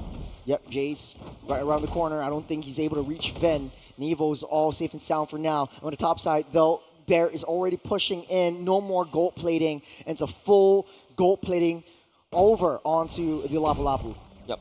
Talk about the mid lane wave clear. You can see Sayla using the wombo combo to just wave clear very quickly. Cortese is basically playing a little bit of a catch-up, right? Sayla's able to make the first move easily, and of course, with powerful intel, makes it easy for the mid duo to rotate. Speaking of powerful though, getting taunted out by Hades, but unable to follow up. Evo is not in the right position. 1700 gold ahead is Flash SG's economy range gap. And for the side of Evo though, okay, what's the game plan? Interesting build from the side of Ven, right? Usually as a 1-1, you just go bum rush straight into a corrosive side, but first item goes for the armor. He knows that he's not going to have a very good time in the early game, so definitely goes for the additional armor. Oh, that's a mid Violet Requiem, but Aether getting locked down by the chain CCs. That's a jump up. They're jumping around like trampolines, but here comes the AOG Gear. Finally falls as well. Flash picks 2 up again. The Bendix came over there, one shot of their Sonata, and he backs up. It doesn't really pick up the assist though, but that is just a full effort, right? Immediately picking up that kill, and then after that, return the favor against Team Evil. They are not happy about game number 1, as I mentioned. 2,500 gold lead, and the lure of the turtle in their hands. Right in the bag once again. Ven will get trapped, will get collapsed on by every one of the members, but here comes Bear. Will be able to secure that deal, but Vanix also will fall. Cortese's just outputting so much damage from the back line, and that's wonderful for the side of Team Flash. They have woken up, they have taken their coffee as command. Then also going to be a traction pulse, a nice flicker for the side of Sailor as Team Flash slowly dismantles Team Evil apart. Look at the mid side though. You got Aether trying to defend against the ambush that Hades is bringing to the table or onto the turrets. But at the end of the day, though, I feel like Evo doesn't have the damage right now. Like, Flash SG can always bring in Cortese, can always bring Vanix, and have that early game rotation to get that additional oomph, the additional punch of damage. But Evo doesn't really have that damage now. Even if Aether secures a Violet Requiem or it hits, knocks everyone into the air, there's just not enough follow-up right now. Yeah, and Gear is not having a very good game, right? Like, and finally picking on the Hunter Strike, Sailor also picking up the Glowing One as well. Those are initial damage items, but I'm very sure with the 3k gold lead in the favor for the side of Team Flash, they are really miles ahead in terms of these damage. Traction Pulse already committed over the side of Cortese. That's 44 seconds until the turtle spawns up. Yep, you can see the Sky Piercer already secured by the side of Vanix. He's going to escalate out of control. You see a bit of a lane swap between Bear and also Vanix as well. There is Warrior right there to wave clear, hopefully trying to make a play. You can see ganks happening. There's 4 members down the bottom side. Bear almost taking Aether out. Will do so before getting shut down by Ven. What a play! Man, I was expecting that was be that Bear, right? Bear. This is literally his bear trap once again. You're not trapping him, you're trapped with me. He's able to bring down a jungler for the side Team Evil and denying him from farm. That's massive. Never put him on something that he's very comfortable with. They're desperately trying to take down this turret without any minions, able to do so. Gear taken down low, will get shot down and sniped up by Vanix. Yeah, the Death Sonata right there, picking out the Sky Piercer stacks, and now it feels like Flash SG playing almost a near perfect game, only losing 2 members earlier just now. But man, Team Evil, it's a little bit awkward right there for them, right? There's so many knockups as well. Aether doesn't really have the damage. In order to basically pin anybody down, they need Van to come up online as quickly as possible. But it feels like Flash was the one that got to the main power spikes first. On textbook, I think Evil's draft looked really hella great. Like, they have a lot of layering to the combo. Yeah. They don't see Bear there, though. Ven, Hi. he's just sneaky right there. Doesn't see anyone. He's just free hitting onto that turret. Here comes Bear with the bravest fighter, Jay, trying to use the taunt to try to get him in, but inbuilt Purify saves his life for now. Yeah, second skill coming in very nicely for the 1-1 for now. But, you know, Team Evo spent a little bit too much time right there up Oh, there's top. jump down Flash onto the SG turret. taking down bot. There's a Tectonic Charge, Violet Requiem trying to knock Hades up, but not enough damage. Huh? Aether down low will be shut down by Vanix, but here comes the rest of Flash SG to gun everyone down. That's the Granger Kimmy combo that Evil has to bear the full brunt of the force with. Hades literally got tickled by Aether. He doesn't really lose any HP bars as well, even the Grave HP bars. But hold on a second, here we go. There's a 2-on-1 onto Gear, able to jump out safe. No. You don't want to jump onto a Lapu Lapu right there, but Hades... He's just going crazy though. There's a chain stun onto Evil, but I don't want to commit for this. 50 seconds until the Lord spawns up. They're having a near-perfect game, near-perfect team fights every single time, only losing 2. 3,600 gold lead for the side of Flash SG. The power of team fight is not going into handy for the side of Team Evil this time around. It seems like Flash SG, you know, like what I mentioned, for the side of Team Evil to really work this kind of roster out, you really need a lot of checkboxes. And in order for all these checkboxes to be thick, is basically having the solar system planets aligned. And you know, and in MLBB, there's so many things that could happen, so many variables. You really cannot have this kind of roster, in my opinion, because just so many things that could easily go wrong very quickly. Yeah, speaking of which, I think let's talk about 1-1 real quick. All throughout the regular season has been banned out or has been picked up, but a lot of players like it. It has a built-in Purify, but it's like a glass cannon. But hold on a second, there's a Tectonic Charge, but not enough damage. Will push everyone up into the sky, but Flash SG still barely survives and barely hang on, able to find over Cortese. Ben will take that one out, but the 1-1 will get out safe for now. That's 2 for the price of 1. As Gear still in the midst of all that fight, 4 members in. An Evil cannot defend against the wrath of Flash. Gear literally gave 1 kill over the side of Team Flash, and now Vanix, I think right now it should have like, what, 30 Sky Piercer stack right there. It's just actually allowing Flash SG to snowball, right? And not only just that, they pick up the Lord for themselves. Van, yes, secures a Heart's Claw for himself, but needs a lot more, right? It needs like at least a Malefic Gun to basically do something against a like Jay or Hades, or be it the Lapu Lapu. Aether 05-2, Gear 05-0. What went wrong down in with the jungler and the EXP? I feel, Churros, it's just like they're overconfident in this one combo. Yes, on paper it looks wonderful. It looks very beautiful. It's like, you know, when you're designing a tower as an architect, it looks really nice, but the engineer comes in and saying, no, this would not stand. Yeah, that's exactly what's happening right now. It looks good on paper, it looks good on theory, but it's kind of awkward when you put it to the actual test. I think the chain stuns is not really working out. Ven, a little bit too deep. They need more. Tries to find a taunt in over onto the 1-1. Evil playing on the defense. Flash is buying time for the Lord to slowly march up from that bottom side. Yeah, and Hades, right? If you notice, this Frengen is literally going around uncontested, right? Yes, you can knock him up. Yes, you can basically get him locked up in the sky. But who are you expecting to deal with this Frengen? Sailor on that Vexana? There's Attraction Pulse. Aether directly into enemy territory. Immediately gets vaporized by the hands of Vanix. A Sono Guard to no avail as well. Bear, and now the members on the side. Flash SG leaking in. They're going in deep. They're taunting them out. Evil, they're fighting 4v5. They got the bottom side already cleared up. No more Lord, but Flash SG, they're keeping up. They're cycling them in. And Hades trying to go in with their Praises Wrap. They have 1 cannon minion standing tall. But here comes the double Purify. There's a 4-man Tectonic Charge. But can Evil do anything about it? Hades falls by the hands of Vanix. But Vanix is just too strong. Lord Vanix reigns supreme this time round, ladies and gents. Don't worry, I checked. The base on the side of Flash SG are all intact.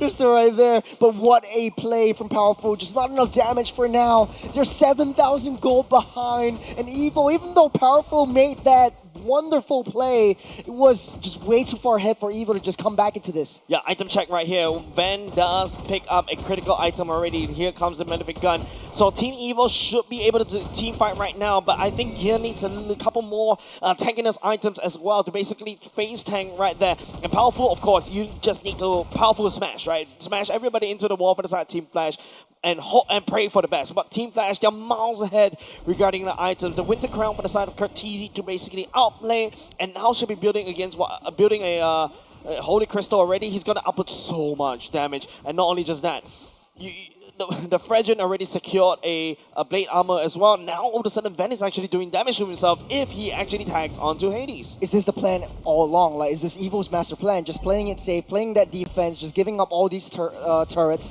and then just having that high ground and playing that high ground opportunity? Well, we shall see whether that could happen as well. Members on the side, Flash. Oh, there's a concealed play. They know where Aether is. Aether able to jump out with a spatial migration. But here comes Vanix, getting the legendary. They have to fight against a Lord.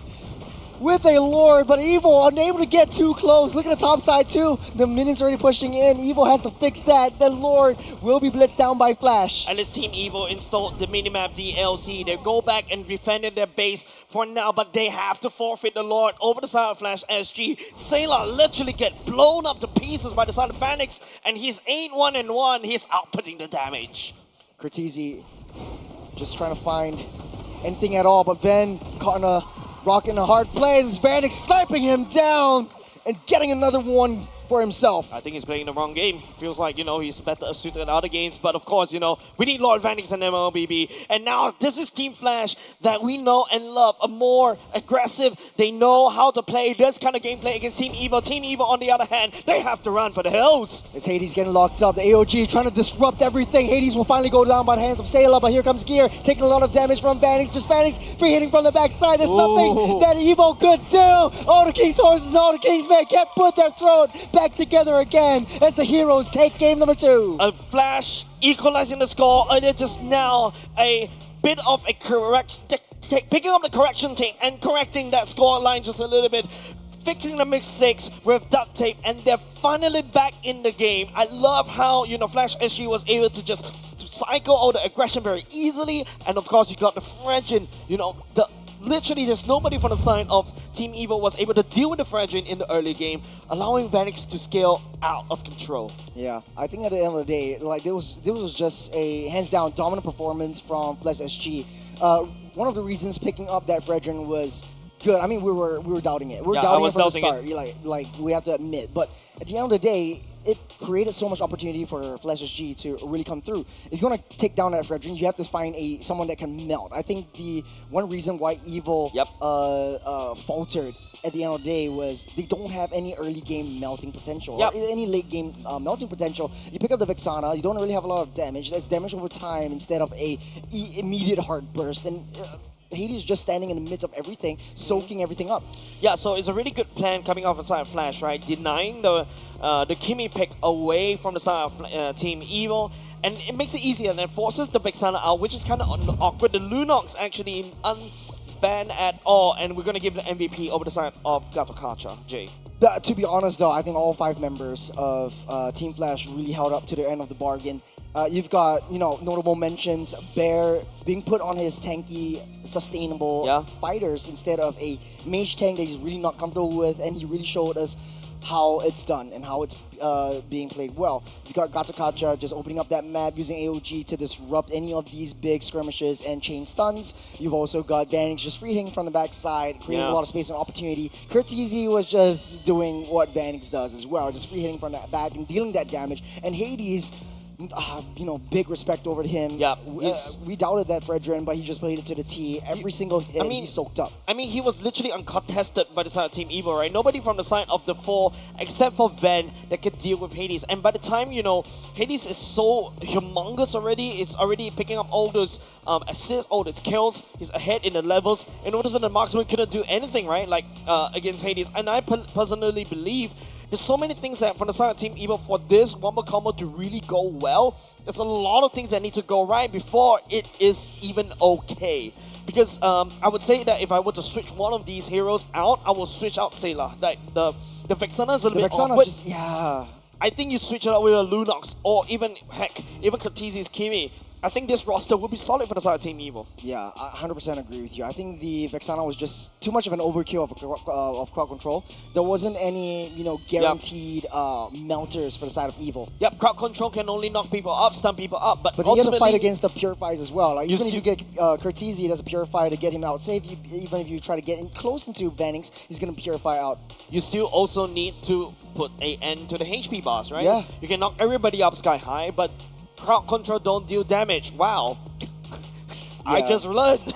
There's a lot of big plays from Evil, but just no follow-up, no damage at all. Yep. Speaking of damage, let's take a look at the damage for both of these two teams as well. Yeah, if you take a look at the damage, I don't really feel like, look at the side of Team Evil, right? Damage dealt is only, maximum for the side is mostly done by Sailor at 54k damage. If you take a look over to the other side of Flash SG, look, Vanix is already 61k. And also, yes, there's also some damage from the side of Gear, but unfortunately, Van is not up online quickly as possible because of Vanix on the Grandeur escalates even faster as compared to this 1-1. I think the 1-1 isn't really a very viable pick right now. There's way too many heroes that could immediately shut that 1-1 down, but a lot of people might disagree. But I disagree. I think the problem is down to this guy. It's Vanix. Vanix is just so hard to deal. This is just a sticker. It's from the Flash's booth. Oh, that's so cute. Yeah, so if you're down at Centrepoint, you can make your way down over to some of the booths and try to get some of the merch. I think some of the teams are really, having quite a bit of nice merches over here. But hey, it's time for the teams to get a reset. It's 1-1 is the score line. And we have potentially 3 more games to go. We'll be taking a short break, but when we come back, it's more action from the heroes and the villains. We'll see you soon.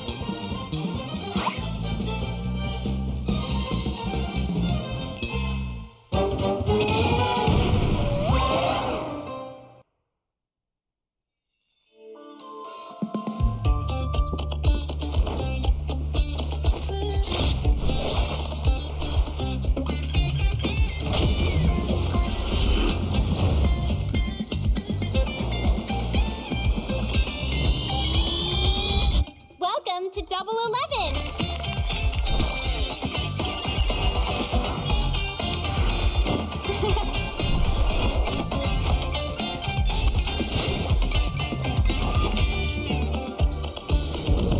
Amazing prices, amazing styles!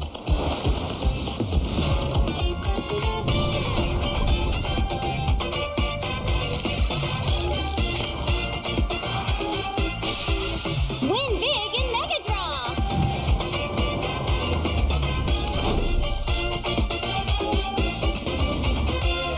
Lowest prices, incredible benefits.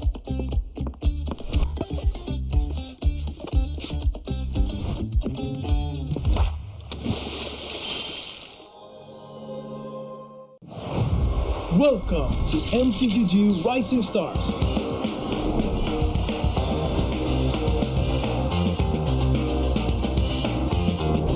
From September 12th to October 19th, take part in the regional contest, open to all players. Step up and prove your strength.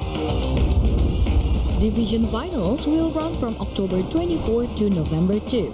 The top 16 players in each division may advance to the next stage of MRS. Check your in-game mail for information.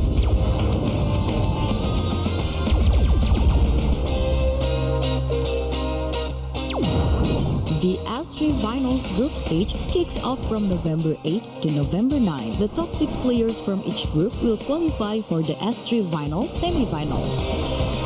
The semi-finals will be held on November 15. The highly anticipated grand final arrives on November 16. The champion will earn a direct qualification for the first MCGG World Championship. The battle is on and the world is watching.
Once again, the score is 1-1, and we saw a 1-1, and we have 3 cups of 1-1 on the table. And of course, I don't know why I've got this sticker on my jacket. You were holding on to it. Oh, just yeah, now. yeah. I totally forgot I said this on you. You know, like some of the memes that you saw in Instagram, it's like people with the stickers, and then it was driving a car, a sports car. Yeah. And then you've got the cutesy stickers all over. Yeah. Yeah, like.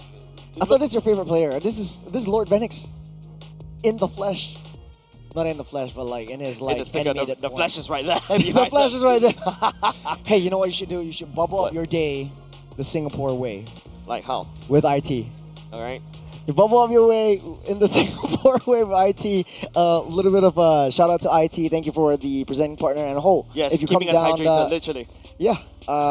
Man, I'm almost losing my voice now. So scan your QR code, get yourself an IT, and stand a chance to win a trip down to M7 for the M7 Championships in Jakarta. Literally, right? You know, like how when you watch a show, especially an esports show, right? When you watch it live, yes, but everybody's literally screaming alongside the cast is screaming as well. That is the best experience in the world, and I would tell you there's nothing that could top that experience. Yeah, I mean I've been to M6 last year in KL. I think that was a really fun experience. I think the crowd that they had over there was just. It was 10 times more than what we have over here right now, but it's just crazy. Like, everyone's just rooting onto their teams. Yeah, live experience is always so much better as compared to watching online. And of course, you know, apart from coming to a LAN situation, you also get to meet a lot of people, right? You never know. You also get to meet some of these players as well. You also get your own merch yourself, also activities on site. So, of course, this is a segue for us to call you down. Of course, we are only just like, what? I feel like we're going to go for the mile for this one. I think we're going the mile. I think we're psyched up for 10 games. So you talk about 4 teams, the top 4 teams being super equally matched. Yep. And I do have to agree with you. I think 100%. Definitely. And I feel like this is also a cue for you guys. Right? If you're still in the vicinity, or heck, even if you're far away, don't worry, you have a lot of time to get them down. But if you're not able to make it down for today, there's also still tomorrow where we'll be watching our lower bracket finals and also our grand finals. We have top 3, baby. So it's Kingdom Esports. So if you've been you missed out on the earlier game, that was Kingdom Esports taking the cake over Stallions SG with a 3-2 victory, a full-on BO5. And right now, I think the evils and the villains are something that I've been hyping up since the regular season. I think it will go to mile this time. Yeah, I mean, like, you know, I think it's a little bit confusing, right, in terms of analogy, right? Technically speaking, Team Flash has been winning MPL Singapore 4 times in a row, and we talk about how sometimes if you live long as a hero, you may become a villain eventually. And I think Team Flash, no offense to Team Flash, true, because everyone's looking to take them down. Yeah, that's actually, that's the idea. right? Yeah, and the funny part is, they are technically like the tyrants. They're technically like the villains of this storyline right now, and it is evil. That is the one, the evil hero. Yeah, the community kings, the community heroes. Right. That is the one that's coming to topple them. But of course, everyone's a hero in their own story. You know what I'm saying? Of course. So like the villains might have another thing up your sleeves, but you know what is up our sleeves, up our alley is the dangerous grass that we'll be seeing. I think 3rd time today. Yeah. If I'm not mistaken, dangerous grass actually favors a lot more assassins, a lot more burst heavy picks. But we'll see if it actually changes the draft or, influences draft at all. I don't think it will. Well, we shall see. Well, we're going into game number 3 draft right here. Team Evo on first pick bans away the Lancelot right off the bat. Don't want to see that Lancelot in this particular patch. It's so annoying to deal with, right? It does a lot of damage, does have iframes as well. I think the numbers on his passive just tweaked way too much, in my opinion, in this patch. Yeah. Baxia is always gonna not see the light of day. You got the Brethren, a very huge respect ban over onto Hades. Typically, we open up the Sun Shin, so if they want to leave that open, okay, Evo's not gonna get their hands on that. Yeah, so it feels like we're going through a very fast pace bans right here. Earlier just now in game number 2, the ban away the Hayabusa, the Lancelot, and Boxer for the side. Team Evo Flash bans away the Juicin. Team Evo now this time around bans the Juicin instead. There's also a potential CC that was that could potentially be banned out by Team Flash. Don't want to give it over to Gear. There you go. Yep. So first pick, a lot of options right here. Okay, always go for the Kimi or the Gacha Gacha. Wow. I think Gacha Gacha has a 100% win rate in this matchup. Yeah, not only just that, right? Like you've also got Gacha Gacha being selected almost every game today, right? Like if you take a look as of today, Galatasaray has been picked I think like 4 to 5 times already today, and we've like got quite a few number of games. So it's a very, very strong aroma as well because of the AOG. You being able to just land support, and of course the tankiness, and also will be able to repel the damage very easily. You can see Team Flash right here picking up the Hayabusa and the Kimi for themselves. Gotcha, very good gap closer. I'm surprised they actually opened up the Grok though. But I don't think it's too much of a matter. I don't think Evo will pick the Grok anyways. In Dangerous Grass, I think Grok kind of works out well in terms of checking the brushes. But I do like the Hayabusa as well as the Kimi. Evo, on the other hand, though, you have to find a way to be able to deal with that. And typically, you go for the juice in, but now it's not utilized. You can always go for the Farsa if you want to. Definitely a good counter against the Galatasaray. If you notice, Flash SG, the bandit juicing, and then after that, they pick up the Galatasaray. Now, Team Evo, Aether picking up Joy. Once again, another Snowbody hero, and Gear this time around picks up the Arlot. I love the Arlot in this current patch. I was playing around as the Arlot gold lane for fun just a few days ago, and it's just, you build him like pure damage, his numbers are actually very crazy now. You see the Grok finally locked in for the side of Team Flash. A lot more sustain as well. Definitely banning out the Ruby to prevent Evo from going on for a double spider side lane. Ruby definitely is one of the more contested heroes at this point because of the chain CCs that it can bring, and of course the sustainability coming in from the spell vent. You've got both teams actually banning out and taking out the EXP threats. No more Yuzhong. There's also the potential Lapu that could, Team Evo could potentially take that away. And all of a sudden, Bear doesn't really have a lot of heroes to play with left, especially when right now you got the CC ban away already. So yeah, we're running out in terms of the fight pool, unless you pull a Guinevere in the EXP lane like what Diablo likes to do. Cho gets taken away by the side of Team Flash already, letting respect over to the side of Van that could potentially bring that into the gold lane. There you go. Lapu eliminated by the side of Team Evo.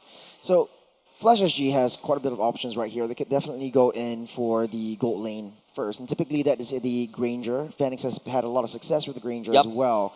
But against a Joy, it will be much more difficult to hit those bullets down. But then you don't really have to worry about that because this draft really is kind of made for that Granger. You don't really have thick tanky boys to be able to soak up that damage. Yeah, and Granger works pretty well with the Kimi, right? We've seen it before where the Kimi would shred, and then after that, as the camera pans, focuses onto Lord Vanix himself right there. Potentially a Granger pick from the side of Team Flash. This combo has worked really well in any odds. But for the side of Team Evo, though, there's a lot of CCs that, Team Flash needs to look out for. Heck, even a 1-1. Yeah. Or maybe bring in the Harif as well, because Harif does have the Zaman Force as he zip it around, creates a shield, does have, you can bring a Purify for him as well, and he has an innate CC timer reduction. I think this is actually a very good pickup from the side of Team Flash. However, Alice is also wide open for both these two teams to take. Yeah, I think Alice will definitely go into the hands of Flash SG. Evo doesn't want to risk it too much, I feel. They would go for a more traditional marksman this time around. Granger is still wide open. Ven could definitely still go for that one. And then, that's the Khalid and the Valentina. So it's going to be the Arlot in the gold lane or Khalid in gold lane? This is Arlot in gold lane, right? Khalid gold lane, perhaps. Arlot is a little bit awkward because you don't really have a lot of good range to be able to deal with a marksman gold lane as well. But whereas if you're a Khalid, you can basically just ego challenge at level 1, slice and dice, wave clear, and then move on. So basically the same thing as you do.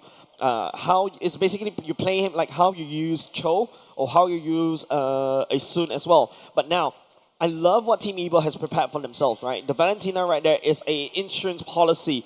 Just in case if Team Flash wants to go for the the Alice as well, which is a potentially good get the pick, TOR right? for themselves. And also the Tectonic Charge. But at the same time, Team Evo on Sayla can always pick up the Grok Tectonic Charge for himself. Like you picked up, you have the Alice going in the hands of Flash SG. I think how this is going to play out is Evo needs to ramp this up. I feel like Evo's draft is very, very early game. If they don't secure the early game, I think Flash SG will take control of that one. They have a lot of insurance policies in the late game. If this game goes past the 18-minute mark, I think Evo doesn't really have that range damage. They're all very high committal. If you throw one body, everyone goes as well. Even that Valentina, you have a short range mage as well on the side of Evil. Yeah, and it's a lot easier, in my opinion, to work with the side of Flash SG's draft. Man, oh man, if I was Evil fan, I'll be scared right now. But hey, they're cooking, they're putting something in the oven, and I think they're gonna make it work. But for Flash, though, it's a bit more traditional. It's a bit more reliable. Yep. In a way. It's just how Bear is comfortable playing this Alice along. We've seen him not being too comfortable in the first game, so maybe he's woken up a little bit from that Lapu game from the from match number 2. And right now, game number 3, we're still on even ground. It's going to be a very long marathon for all of us. Especially when you go into something more than a best of 3, right? The game all of a sudden becomes a marathon, not a sprint. As you go into game number 3 HROs, this is it. The winner will have at least one more, will be one step closer into the grand finals, whereas the other one has to go through the scenic route. You don't want to go through that scenic route, but sometimes it does kind of make sense to go through the scenic route. You get a little bit more warm up in the morning. Smell the flowers just a little bit? Yeah, warm up in the morning and then play a bit more in the afternoon. But hey, you don't want to be on the losing end of that. Yep, Vanek said early on, if you notice the HP bars, Van on the Khalid definitely will have a big advantage unless Vanek was able to outpoke the Khalid. Another thing that will go well for the side of Team Evil is that Van can also start hard ganking or counter jungle against Team Flash, so that's something that that's also in the books for the side of Team Evil. Yeah, I think the bottom side will be an unmovable object versus an unstoppable force. Gear's just going to heal everything back up with the built-in spell vamp and heals. You got Evil as well. I think starting that early game rotation. In theory, Flash SG should have a lot more wave clearing potential, but I think they're just holding on to that wave. I think they want to lure Evil out of that of the mid side and try to get that clear going. Yep. Well, I mean, it's a lot easier to execute a Flash, right? Like what I mentioned earlier just now. You see, Gear, in order for Gear to basically output a decent amount of damage, you need to land everything right. Whereas if you're an Alice, you just go in, tap 1-2 skills, and boom, you're just absorbing all the HP bars. But a very slow start for both sides. They got trapped underneath. Powerful able to dash out. Sayla taking a huge brunt of the damage from Curtiz. But here comes Barrett TOR out of nowhere. And Sayla not expecting that one at all. Yeah, definitely right. Barrett's actually continuing on. We're going to have a bit of a trade. Ada landing down the damage. Gear picking up a double kill though. That's a shadow kill as well. Here comes Hades trying to take up one more constellation prize, but Gear able to heal up, not before he goes down. Another one for the Bugs. It's 2-2. And the turtle wide open. And you're actually learning. Hold on, Hades. Hades powerful, able to come in. One more hit, we'll be able to get shut down. But here comes Aether, securing that turtle from the bottom side. Ven needs to use that Raging Sandstorm to get out in the flicker out of the way. As both these two teams, the Juggernauts, knocking heads. Literally duking out very, very aggressively, right? And also another thing to take note is that Team Evil did not secure the turtle for themselves. Flash SG is gonna snowball out of control, right? Because of how Hades actually picking up 2 kills earlier just now. But of course, Hades picking up 1 kill and also 1 assist. But of course, with Aether securing the turtle, all of a sudden they are back to equal footing for now. But we need to take a look towards the later parts of the game. And we also need to see Aether snowballing on this joy. Taking a look at the items right here. It is a Fairy Hammer secured for quite a few of these players, right? For the side of Gear and also Ven. Speaking of Ven, I think this Khalid is struggling a little bit against Vanix. Like, he doesn't have a lot more, he doesn't have that range that Vanix provides, or this Harris has, on the top side. So a 1v1 between the Harith as well as the Khalid will go sideways for Ven even more. But the best part about as an Arlot, right? You really are I would say a cheap hero because the value actually lies in your final slash, not your items, not your ability to do damage, but your ability to displace. There's the traction pulse onto 2, able to get that flicker out of the way, and Sayla and Gear walks out safe. But what a start in the mid side. That's SG looking for a little bit more babysitting duties at the top side. But if you're a fighter in the top side, in the gold lane, and you sort of need Powerful to come in for backup, it's not doing too well. Well, right now, second turtle is up for the taking for both of these two teams. There's not a lot of movement for for the side of Team Flash, right? Jay is actually still mostly sticking up top, making sure that Van doesn't really rotate. But here's the problem, right? I would say Van, in my opinion, should start rotating all the way to the turtle fight to make it to give a bit of a manpower advantage for the side team. But hold on, it's one-on-one on the top side, a solo kill over the Vanix. Then will snap pick that one up. The TOR will land on the turtle pit. Hades will snap pick that turtle up. And Curtizi flying a little bit away. Pop forced to use that flicker to get out. AOG will not be able to stop. Bear in his tracks. Be sandwiched by 4. Gear comes in with the extra damage, but Bear actually walks out safe. Powerful loses his life, but here comes Ven from the sideways to take out Bear in the process. And Ven will fall. It's just delay his inevitable doom, but here comes Aether again. Quad Shadow should be up there all time soon, and he will be able to escape. Aether dancing around, but he's here comes the re-engage though. Oh man. What a massive brawl between these two teams. Team Flash right there, extended team fight right there. But ultimately, it is still Bear on the Alice, the TOR. Amazing timing right there. And now Team Evil got bitten in the backside. So far, the Tortoise has always been won out by Flash SG. I think that was just the nail in the coffin. Hades just securing all of these major objectives in the right time, finding the right angles to take that down. And Joy really needs a bit more momentum before she makes any big movements. The rid of Joy hurts, but only if you can get sort of like any gap going on. Okay, right now we talk about how Van wasn't really rotating as this Khalid. I really want to see Khalid to really hard in vain, make sure, you know, Curtizi's life is a little bit as miserable as possible, but this time around, at the very least, you know, Team Evil is starting to look upwards, right, around Vanix's lane. Because Vanix, if you leave him to his own devices, he'll grow out of control. Bottom side's already in shambles. Wave already pushing in from the bot. Evil is playing on that defense, but I don't think the gold lead is way too far ahead for Flash SG. Yeah, but it is a level, so hold on. Oh, they're making a beeline to the top side. Demon Force already utilized. You get a Shadow Kill as well, but not enough to take Ven down. Here comes Tectonic Charge, able to get a mirror move, and Zayla gets out of the way. The TOR comes in just in the nick of time, but Powerful will fall, but hands to Hades, and they only lose 1. Man, the layering, and like this is the problem that I was talking about, right? Yes, it is still a goal. It was before that team fight.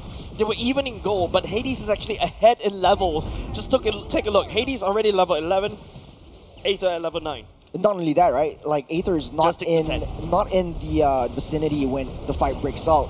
You got 4v2 on the top side. Hades immediately vaporizes Ven. Gear holding on dearly by the turret. Will be able to keep it alive for now. Jay using the flicker to keep Hades safe. That's a nice body block. A good committal of the flicker. A bit of an overkill to make sure that, you know, Hades actually get out of there. Flicker concealed play does have its benefits, I guess, because don't forget, Hades is 5-0-2. There's a lot of shutdown gold, especially when you're on a very small, tight little tolerance. You don't want to give that over. Speaking of which, Hades able to use that quad shadow to get out of the way. That's a nice juke by Hades to get into position. Magir finally finds Hades, shuts this ninja down. As Flash SG loses 2 in the process. Here comes Evil with an answer. And man, it's just massive coming up from the side of Team Evil, right? Being able to pick up Jay, being able to pick up Hades, and all of a sudden, the gold swung in, the gold lead actually closes down just a little bit, and now they're almost equilibrium. But hold on, but if you actually take a look at the map state, it is still, you know, Flash SG with a good push down bot instead. Finally, Team Evil was able to crack up top.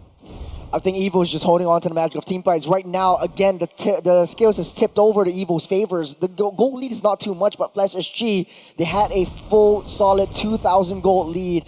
And once Gear comes in the picture, once he gets that nice fighting slash down, I think Flash SG really has to try to overcome and commit into a counter re-engage. Yeah, we've seen games be literally toppled by one good final slash before, and that's why I was talking about this, like how Gear on the Arlot is technically a very cheap hero. Oh, that's a good power spike. This is there we go. Final slash. Gear is still keeping up safe, but Curtizi will finally take Gear down.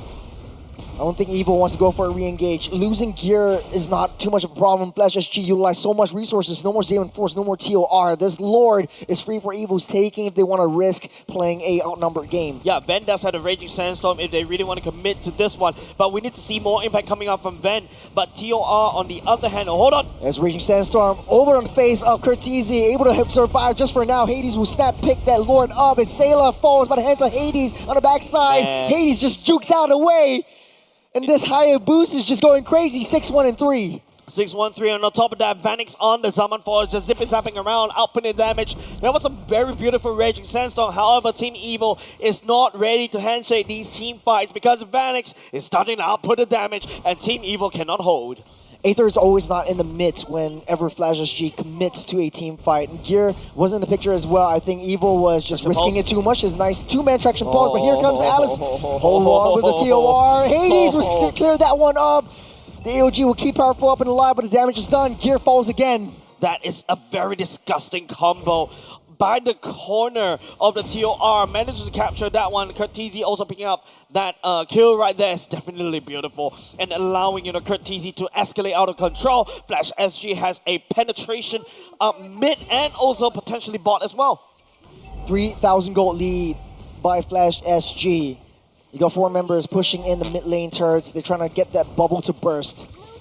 It's Lord marching in as well. I think that's long pop right now. And now it's just, on the holy defense pop on the bot lane, that Lord just literally doing God's work down bot as well. And now Team Evil push back into their own in-a-base turrets.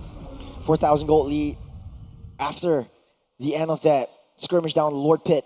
I think Evil, this is not looking so good for them. They don't really have a lot of late game insurance policy. I think they really need to take either Vanix down, but the traction pulse pulls Gear in. There's a lot of damage that he has to soak up. Flash SG doesn't want to commit way too much resources on that one. There's a TOR onto 2. Gear's the next to fall. He's getting swiped out. AOG will land out safe, but hit onto no one. Flash SG just making this crazy. The 3 members of Evil down. Yo! That's a lot of damage that Flash SG is able to output alongside Vanix, alongside Hades. Churros, that was sheer micro beauty. Where did Hades go? Okay, that was sheer micro beauty, right? If you notice how the AOG for the side powerful was able to land, you see the final slash going in, the purified pops, and after that, Vanix sidesteps and output the damage. There's not a lot of damage from Evil. Powerful next to fall. He won't be able to survive this. And Flash SG looking at the core. They do have Bobby, and that is it. Flash SG taking a look at the throne and bringing us to a game number 4. Match point for Flash. They are 1 game away to go and lock their names into the grand finals for tomorrow. Team Evil, Churros, something is wrong with Team Evil, and I don't know what is. I think they want to cook something up with the draft, but the late game insurance policy wasn't there for the side of Evil. I think the damage did not show. I think Ven did not hold himself up well against Vanix. Even with the Khalid, in theory, the Khalid should win out 9 times out of 10 against that Harith just because of the early game burst damage. But the Harith just really snowballed out of control. Yes, and that's the problem about fighting gold lanes, right? Remember I was talking about how Team Flash was the one that experimented to fight the side lanes first. During the regular season, and to no avail, right? They always find themselves in a losing end, whereas Ben during the regular season has been playing a lot more standard marksmen, playing a lot more the more meta builds like his Harifs, his Granger. I want to see that Ven coming back in because, to be honest, as of now, yes, it is Team Evil trying out the Cho on Ven earlier just now. It worked out kind of well. Whereas Ven also tried to do the 1-1 earlier just now. Yes, I mean, it's not entirely Ven's fault, but if we take a look at the MVP, it goes over to Hades this time round. I don't know where the damage came from. Like, right from the get-go, he was just way ahead of what Aether was essentially trying to do. He was always on the back line. He has so many targets, and even with that shadow kill, he's able to melt down tanks. So this man was just crazy in how he played. 7-1 and 7, 6-7-7. GPM. This was just, it's just easy pickings, right? Enough said. The war cry allows him to basically gain a massive boost of damage, and as he goes in shadow kill and just like literally zooping around, the members on the side team Evil really cannot catch him at all, right? Joy goes into his ultimate all Hayabusa has to do is just press one ultimate and counter your ultimate entirely. That's number one. Number two, I'm so far ahead. I can literally start, shredding Gazakacha. I can shred the Arlot. And technically speaking, if you go into the emblems later on and perhaps into the items, you can also see that Arlot really needs a lot more tankiness. And unfortunately, the final slash doesn't come through because of the purifies that Team Flash packed along themselves. I feel like this is the same mistake that they made in game number 2, where there's way too many crowd controls, way too many chain stuns, but not enough damage coming through. Yeah, I think they're putting all their eggs into one Aether, but it wasn't to avail. I mean, it's just Aether wasn't able to scale up fast enough, or even when there's a team fight, the joy wasn't there. Yep. If you want me to summarize this whole meta into some form of analogy or some form of scene, but before I actually say that, if you take a look at the items, right, Arlot doesn't really have enough defensive items, right? The Rose Gold Meteor, yes, technically speaking, it's very defensive, the way he's building. It's not very offensive. But best offense is good defense, but he doesn't really have that luxury of farm. Doesn't really have that. His lowest farm in his... no, that's powerful. Okay. Yeah, he doesn't have that, but Rose Gold Meteor is basically more of an offensive item. Something like the most defensive offensive item, right? Yeah. But right now, I think what Gear needs is more HP bars, right? Had it been an Antique Kuras, I think that would be a very different game state, right? But right now, if you notice, what Team Flash and Team Evo is doing right here is just proving the point that I personally feel that I'm still leaning towards the traditional marksman gold lanes. Yes, Harif, technically speaking, a pseudo marks. I mean, technically a mage. But it's still traditional. But it's still traditional, right? It's a dependable damage dealer in the late game. Have you seen the meme online where this Bruce Lee looking kind of guy that goes hoo hoo ha ha hoo ha? I don't know the. Yeah, and you pull up a gun and then you shoot that. And what Team Flash did is just pull up a gun, bang, done. Yeah, right? 100% That's basically what's going on right now. Because all Flash has to do, it's a lot easy to basically execute this kind of roster as compared to Team Evo, right? What we did not see from the side of Team Evo in game number 1 and game number 3 is that Van wasn't rotating towards the mid lane, whereas that's the whole point of the fighter meta, is to be able to rotate to the turtle and make sure that the first turtle is a 5v4. Yeah. I think also, like, the Evo's entire draft is just eating into the TOR, right? Like, they are a very coagulated heavy draft. Bear just needs to pop in with the orb and just throw down a TOR and they're all locked down. Flash just needs to gun them down from the back. Yeah. Hades cleans up shop. Jay will set things up. I think the combo, and like you said, Cortese just freely shooting the traction pulses.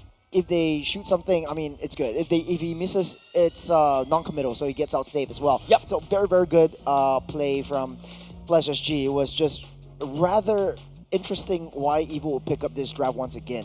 Yeah, and just Alice, right? TOR locks everybody in right there. Vanix could just easily land down the Zama for zippy-zapping everybody, and it provides a lot of cover for the Harif to basically do his things, right? Like, it's like using the real-world manipulation and allowing the Harif to just running around. The best part is, in the TOR, you're locked down. You cannot move around, and you're just easy victims for the damage from the Harif, and also Cortese, and potentially Attraction Pulse, and potentially a Tectonic Charge. Oh man, Jace, we gotta take a break. We gotta take a little bit of a breather, but hey, it's game number 4, man.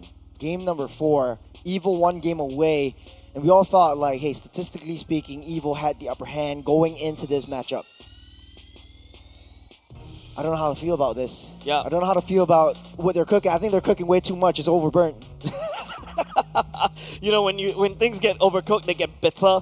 And definitely, if you're a Team Evo fan, there's definitely going to be a bitter taste in your mouth, because surely you expect a lot more from this team, right? Yeah. There are tools right there from the side of Team Evo to deal with the potential draft from the side of Flash SG.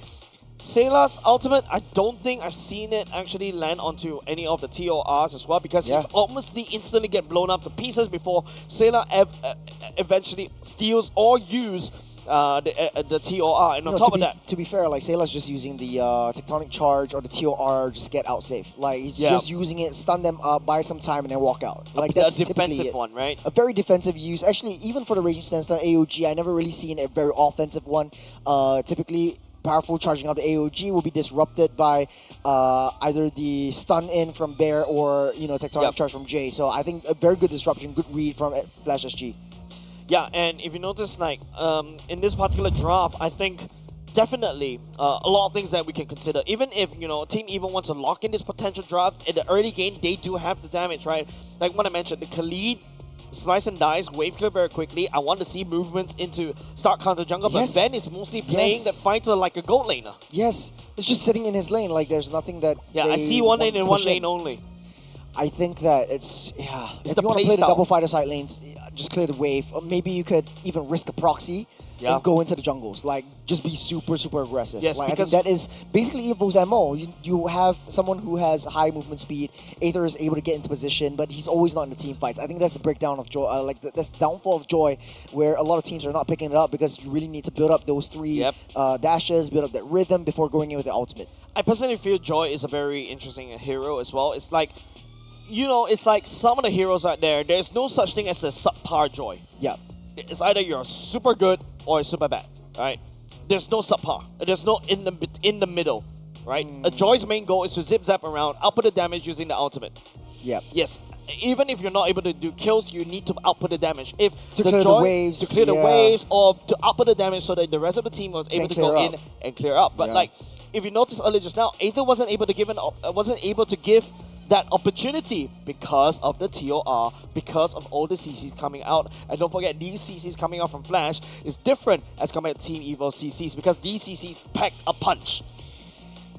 It's just difficult if you're Evo. It's like they don't really have, I wouldn't say an answer, but they don't really prioritize any targets whatsoever. It's just like, let's just throw our resources at one point and then just pray something works out. It's like sort of like gathering at a point. Yep. A center point, which is where we are right now. So if you guys want to come down and watch us live, we're live at Centrepoint all the way till potentially this might be the last game. This is your only chance to come in and watch us live.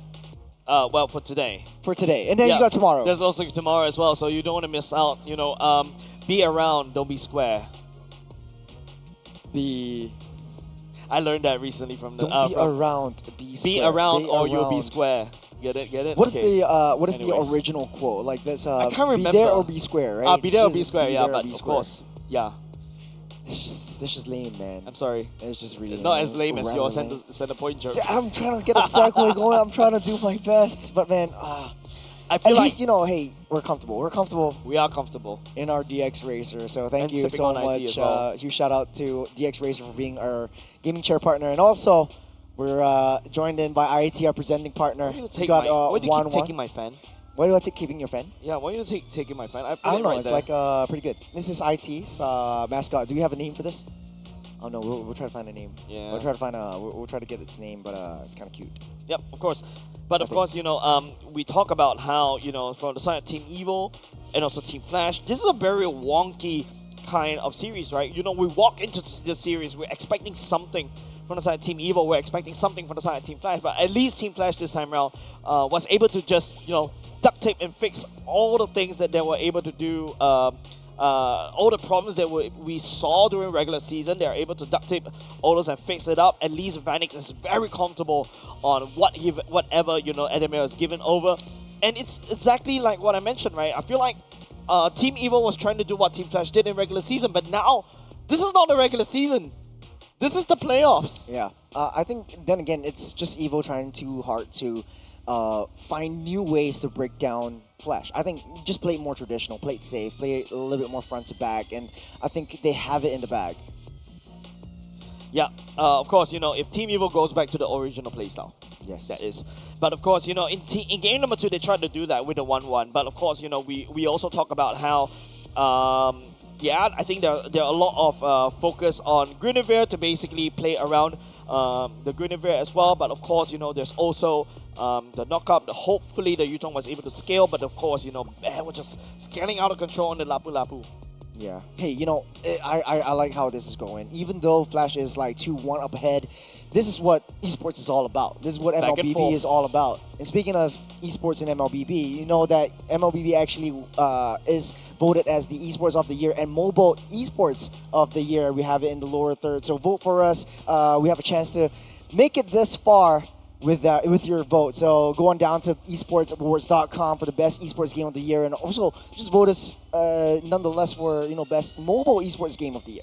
Yeah, so we do rely on our audiences, and so we'd like to thank you guys in advance and also help us out just a little bit. Of course, I'd like to take this opportunity to also thank the audience for coming down all the way to Centrepoint, right? Like the fact is, we do of course need on-site support as well. And yes, there are definitely some games that a little bit wonky, but hey, the opportunity for you guys to meet some of the players as well. They need your support to be able to basically continue doing whatever we want to do. And also, you are the people who actually manage to allow them to live their dreams as an esports player. What a word. Thank you. What wise words from Jays. Oh, which is funny. It's okay. It's better than, us trying to say that unicorns have wings. Yeah, I mean... Suki actually came over. Suki came over to correct us earlier just now. It's a Pegasus. It's a Pegasus. It's supposed to be Pegasus. Yes. Because I think how it started was... Of all the laws of physics, basically bees can't fly.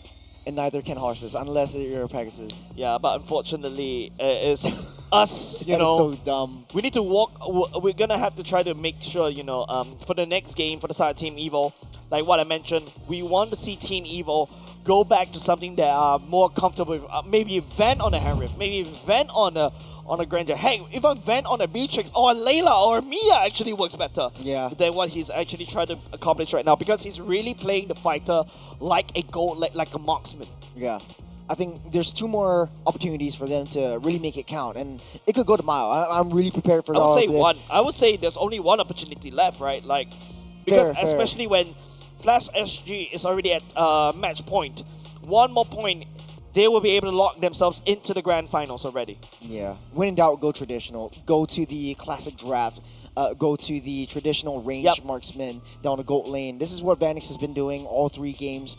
And right now, game number 4, Jays, this is looking really hella dicey for the side of Team Evo. I think they're talking about this. They're trying to get locked in, but they shouldn't cook too much. I feel like, yes, I agree with you. If you're backed into a corner, and there's only 1 game to make it count, just play it safe and play it a more traditional route. Unfortunately, there's a reason why you don't reinvent the wheel.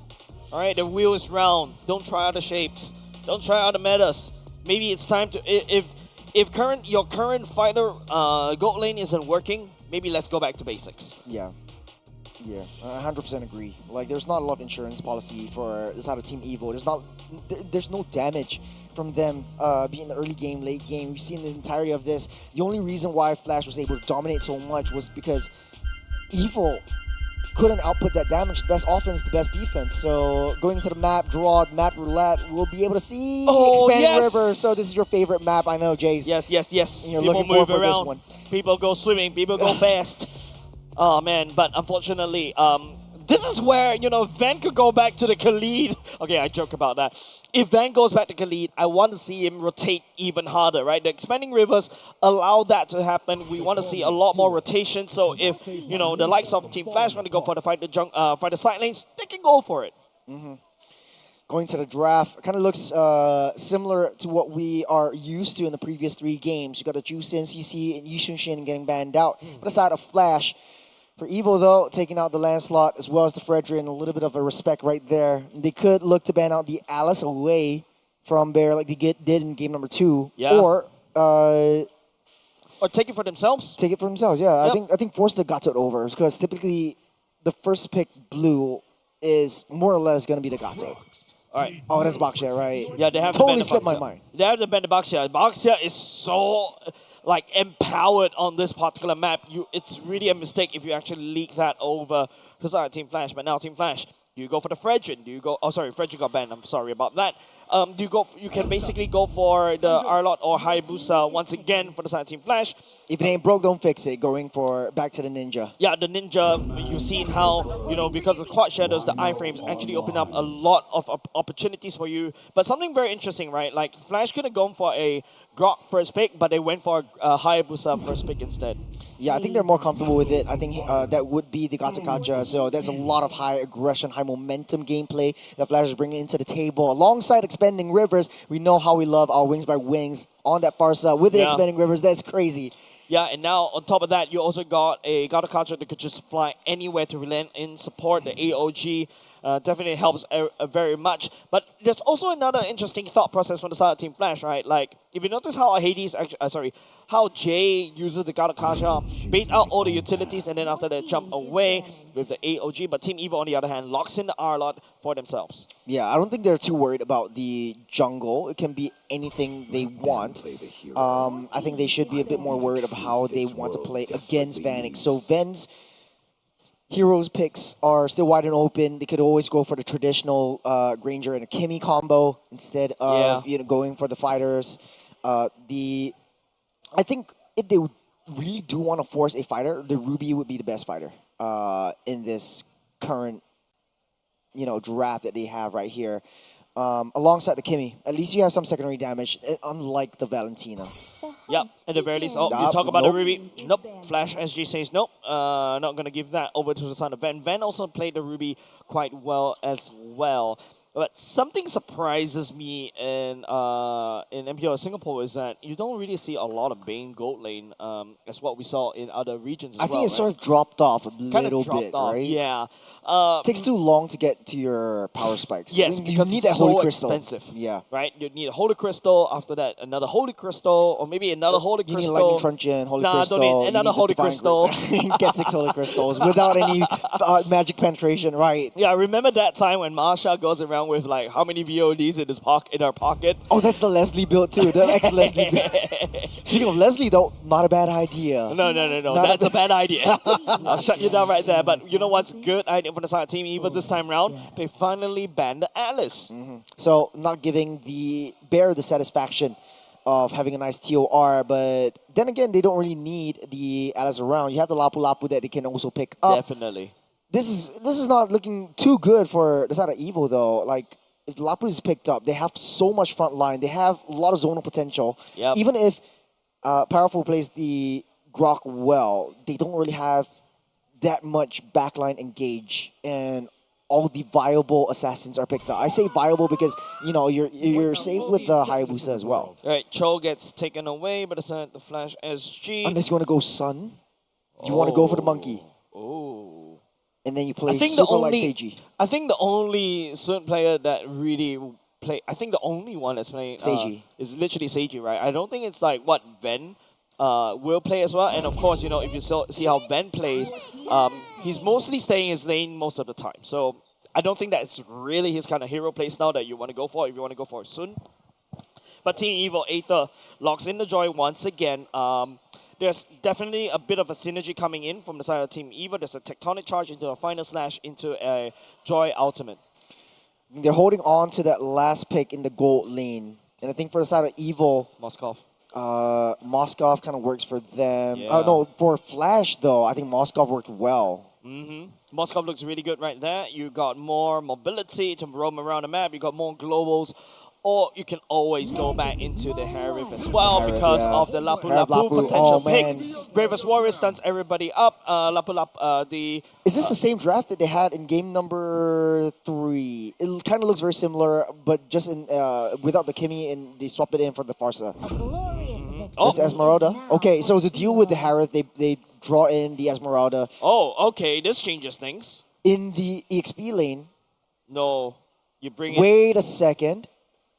No, you bring it to gold lane. You bring it to a gold lane, and all of a sudden, Vanix, as this Harith gets slightly diminished just a little bit. And not only just that, right? Your Lapu Lapu also generates shields as well. So that's basically a bit of a crazy thing for the side of Esmeralda. And don't forget, a lot of people actually, some players actually underestimate the amount of damage that Esmeralda can do, and also the fact that they forgot that sometimes, especially in the heat of battle, Esmeralda ignores shields, right? As long as your HP bar goes to 0, even though you have a lot of shields, the Esmeralda takes you down. Yeah, but it's all theory. It's all down to execution right now. I think the Esmeralda kind of works well against Harith. I was talking about that matchup in the regular season, but I don't think in this state of the game, there's way too many crowd control abilities that Flash is bringing out. And typically, when you have the Esmeralda, you want to Purify to be able to get out of harm's way, to be able to lock down your S1, S2 combos to soak up all that shields. But hey, this is potentially the last game for Flash SG and Evil as the heroes go up against the villains.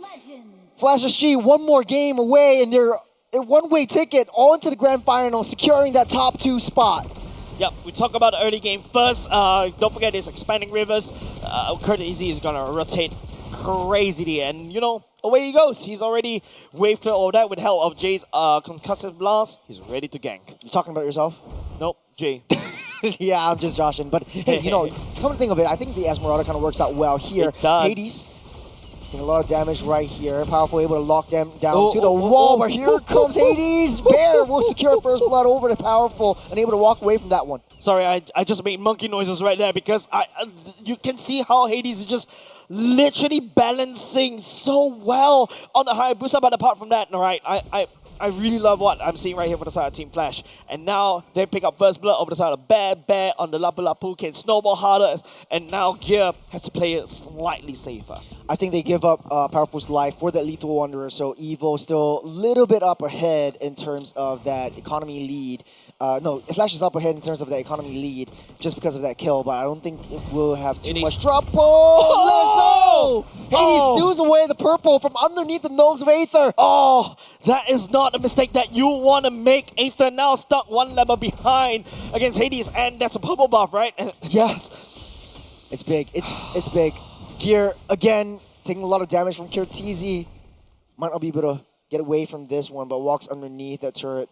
Oh, that is gonna hurt Team Evil in the long run right there. Aether, he really needs to try to find the kills right there, but he doesn't want to commit though. He doesn't want to commit though. Gear still low on HP. Turtle already spawned up. That's a feather airstrike trying to take down Gear, able to zone themselves back. But it looks like Flash SG has the upper hand in terms of this tortoise. Yep, definitely, right? And now finally we get to see some form of movements for the side of Ven, right? That's side level 4, more than happy to duke it out of Vanix, and all of a sudden Vanix, you know, playing on the back foot. Flash SG needs a lot more time as compared to the previous game. Aether. Looking for an angle, looking for opportunity. That's the Rhythm of Joy already expanded. Hades will take that turtle up. Powerful down low, so is Gear. Will get taken down by Kirtizi. Hades will take care of Powerful, and 2 members fall alongside that turtle. Oh, really, Team Evil is really spiraling out of control right here.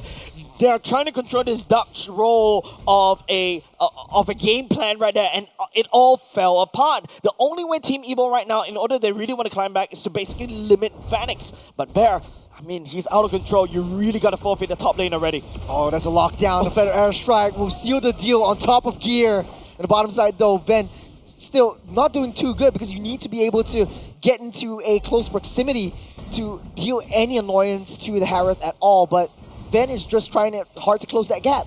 It really doesn't really matter anymore, right? Because, you know, if Ven is going to stick himself all the way down bot, screening against Vanix, yes, that's actually A-okay. But Evil right now has a lot of problem up top in the EXP lane. Flash, on the other hand, you know, knowing that they have a lot of advantage on the EXP lane, knowing that Vanix not going to have a good time down bot, ignores Vanix, leave him to his own devices. It's okay as long as he doesn't die, he doesn't overextend, and we basically output the damage mostly up top, forcing Gear in a very awkward position. That is just reconnaissance duty that Powerful is on, but Jay's right there as well.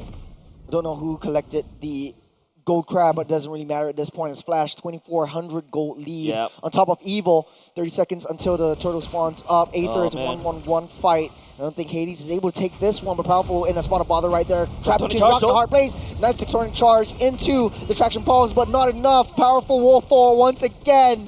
5 kills in total for Flash SG. Evil, this is not the start that they wanted. Team Evil is literally losing a lot of control right there. Yes, Ven was able to do a decent amount of chunk of damage against Vanix, but I feel like Team Evil really need to start to play around Ven right now. And, you know, probably win through gold lane. Turtle will get blitzed down by Flash SG. It doesn't look like Evil will try to find a way to contest this one at all, but the zoning is coming through.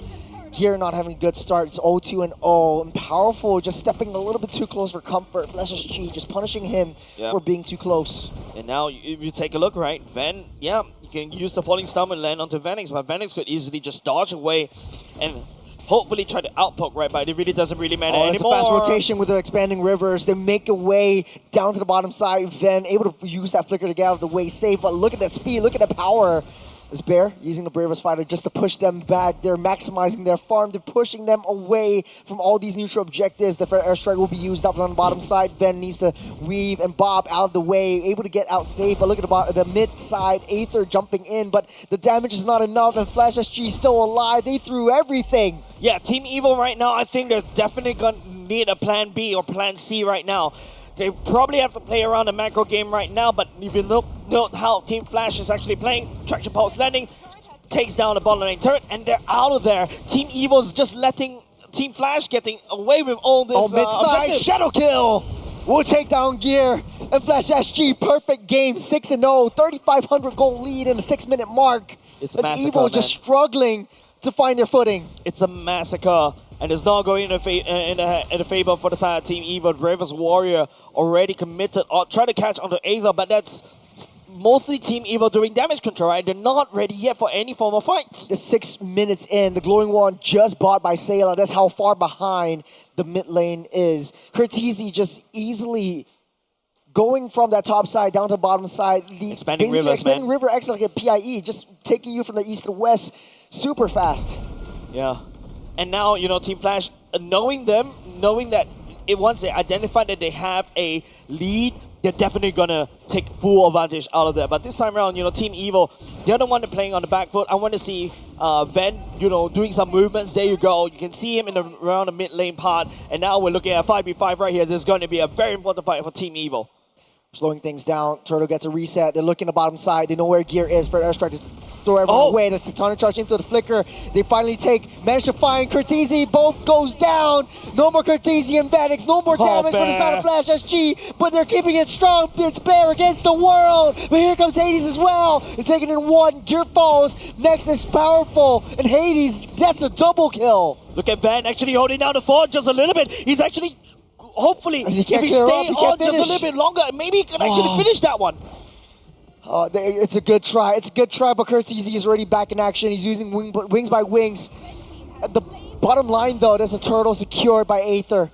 Saving grace for Evil. Yeah, that's actually very good for the side Team Evil, right? Earlier just now, they're actually 4K behind, and now, take a look, they managed to salvage out some form of gold, and that's because Van starts to join the fight. If you notice how Van is actually also able to face tank against what Flash SG wants to do, and like what I mentioned, I think really they need to pull Team Evil together. They need that magic happening. They need the Avada Kedavra against Flash SG. I think Evil is just very counter-reactive to how Flash SG wants to play, and I think it's to their modus operandi. Let's take a look at the itemizations to see how far behind Evil actually is. I feel like it's more like how ahead Team Flash is, right? The glowing one already secured by our side Flash SG, and this of course, reliable damage from the Harith alone. Yeah, and Vanix as well. Better Heavens and also Stallion Scythe is already outputted the damage that's required, and you know, Aether I think definitely need that blood, more items. Going for the Holy Crystal instead of the Blood Wings, even though she's slightly behind. Evil doesn't want to make a move, doesn't want to make a sound. Traction Pulse will be committed, but just goes wide. I think Evil is just struggling. They're trying to find any loose grabs that they're trying to pick up. On the bottom side, they take down that T1, but damage is done. This 25,000 gold lead. Mid-air strike, the Shadow Kill takes out Aether. Ooh, that's not really good for the side of Team Evil, and now there's a fight. Down the mid, you can have the Federal Airstrike trying to push Evil all the way back. Hades trying to look for an angle. AOG will block up all escape routes. Down goes Powerful. Sailor's next to fall. Bear will pick that one up. Gear is next to fall as well. No escape. That's 4 members on the side of Evil. That Flash SG is cleared up. Man, Ven was trying so hard to basically pull Team Evil together. However, Flash SG was so far ahead. And even though Vanix went down, it doesn't really matter because Bear is also able to output the damage. Hades as well, you know, taking down Aether earlier just now. All of a sudden, Team Evil doesn't really have enough damage to continue the fight. A bitter end. Is Evil trying to claw their way back up, tooth and nail. The Lord already spawned up. Evil cannot contest for this one. They're just way too far behind. Hades and Jay, look at Hades, 7-0-1 on this Hayabusa. And just one strike. Okay. Holy Crystal. A lot of damage coming in. Secure by the side, Aether. Van coming in for the flank though. They're coming in with Tectonic Charge. Hades will secure that Lord. They're powerful. It's way too deep in. Huge committal. Taking up that kill. Vanix will sweep that one up. In the back line, you got Ven taking a little bit too much as well. Fair Astro will try to zone him all the way back in.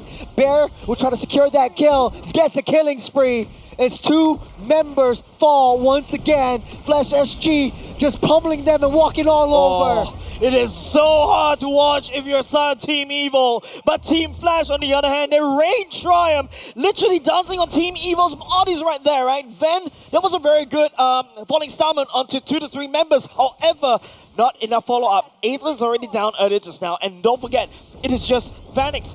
You see how Team Flash basically juggle around this team fight. It's actually really beautiful, right? Vanix is, when they see Ven there, Vanix doesn't join the fight. Leave it to Bear to basically slice and dice against Ven.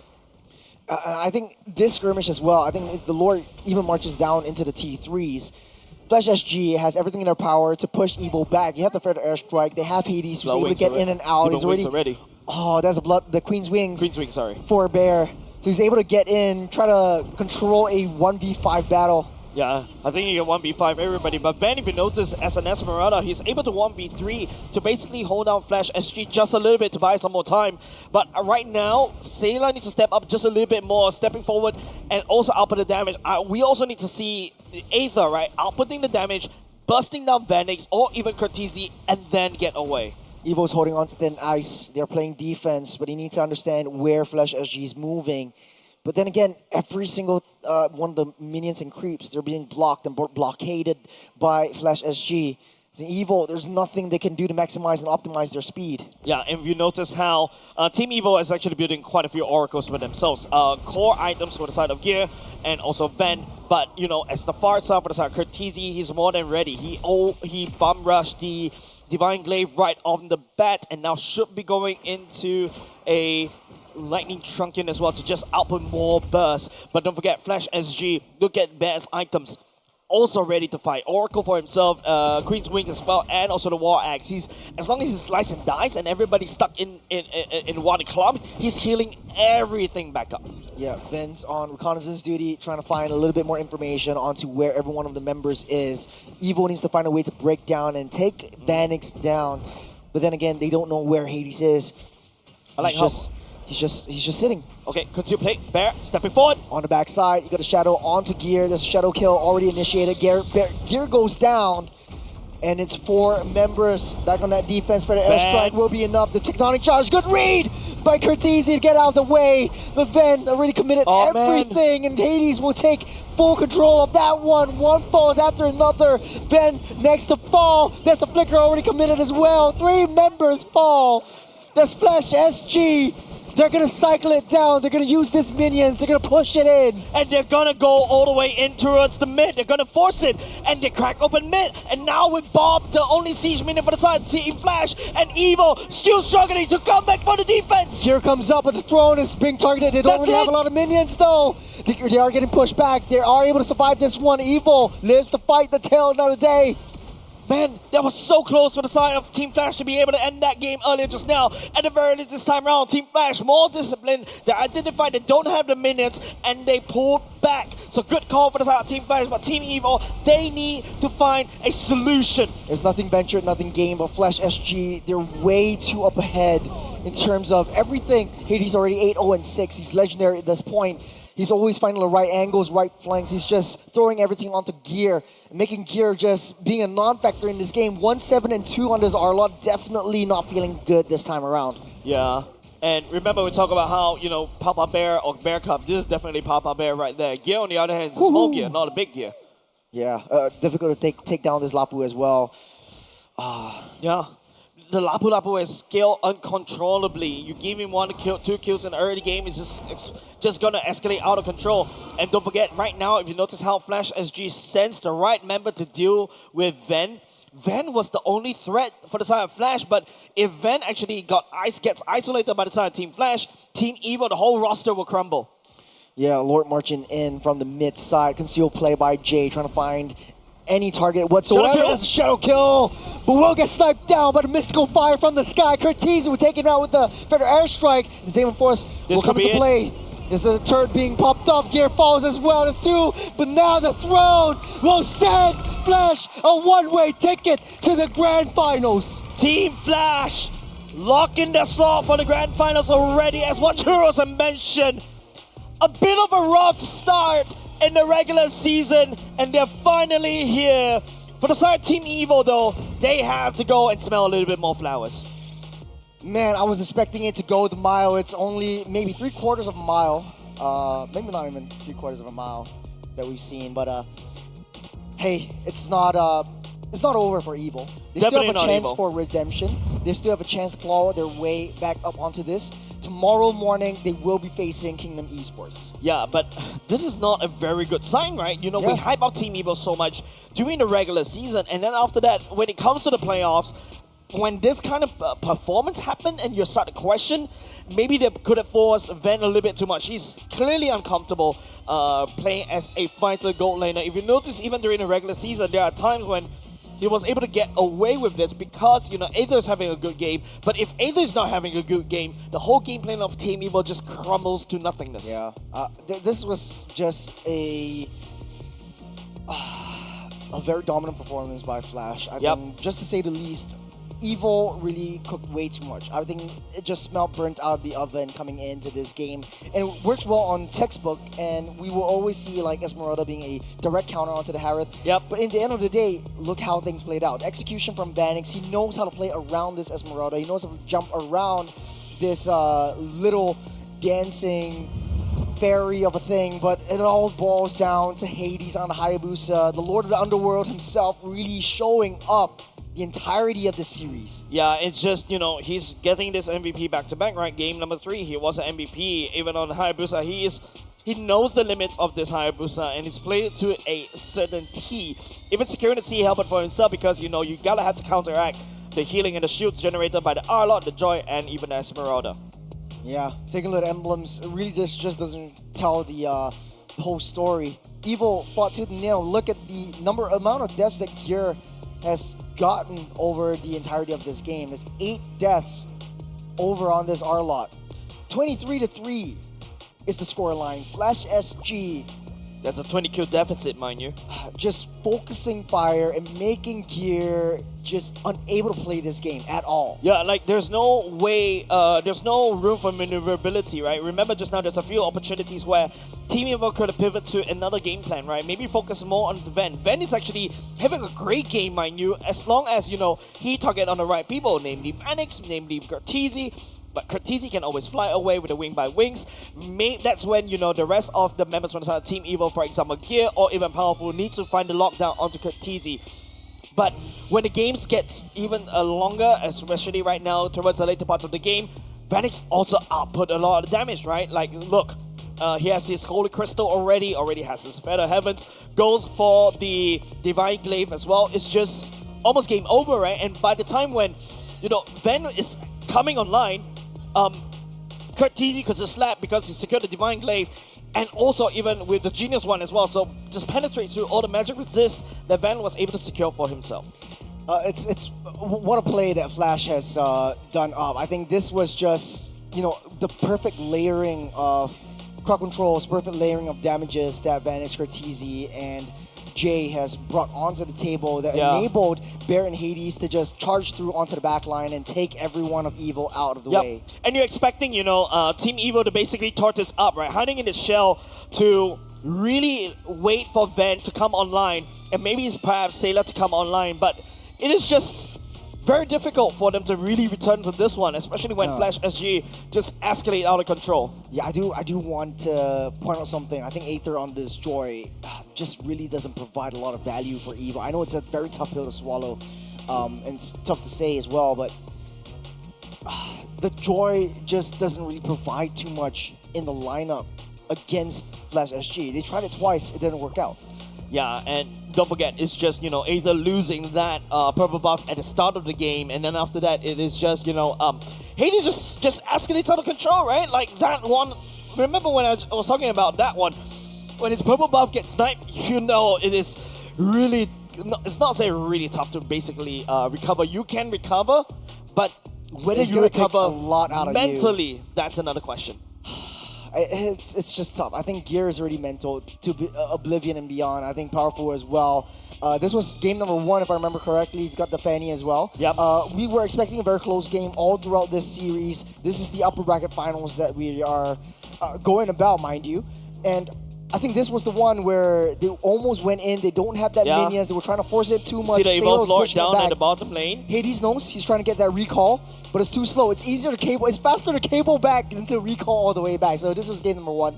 Very close game for Team Flash to be able to secure this victory. But at the end of the day, there was a 6th member of Team Evil. But now, game 2 to game 4, it was just Evil playing as 5 members. And they were trying too hard. They were trying to cook too much. Yes.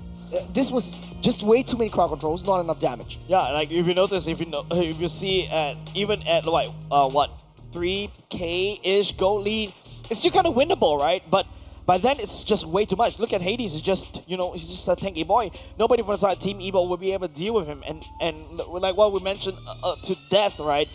Ven actually is the main difference maker that potential Team Evil needs.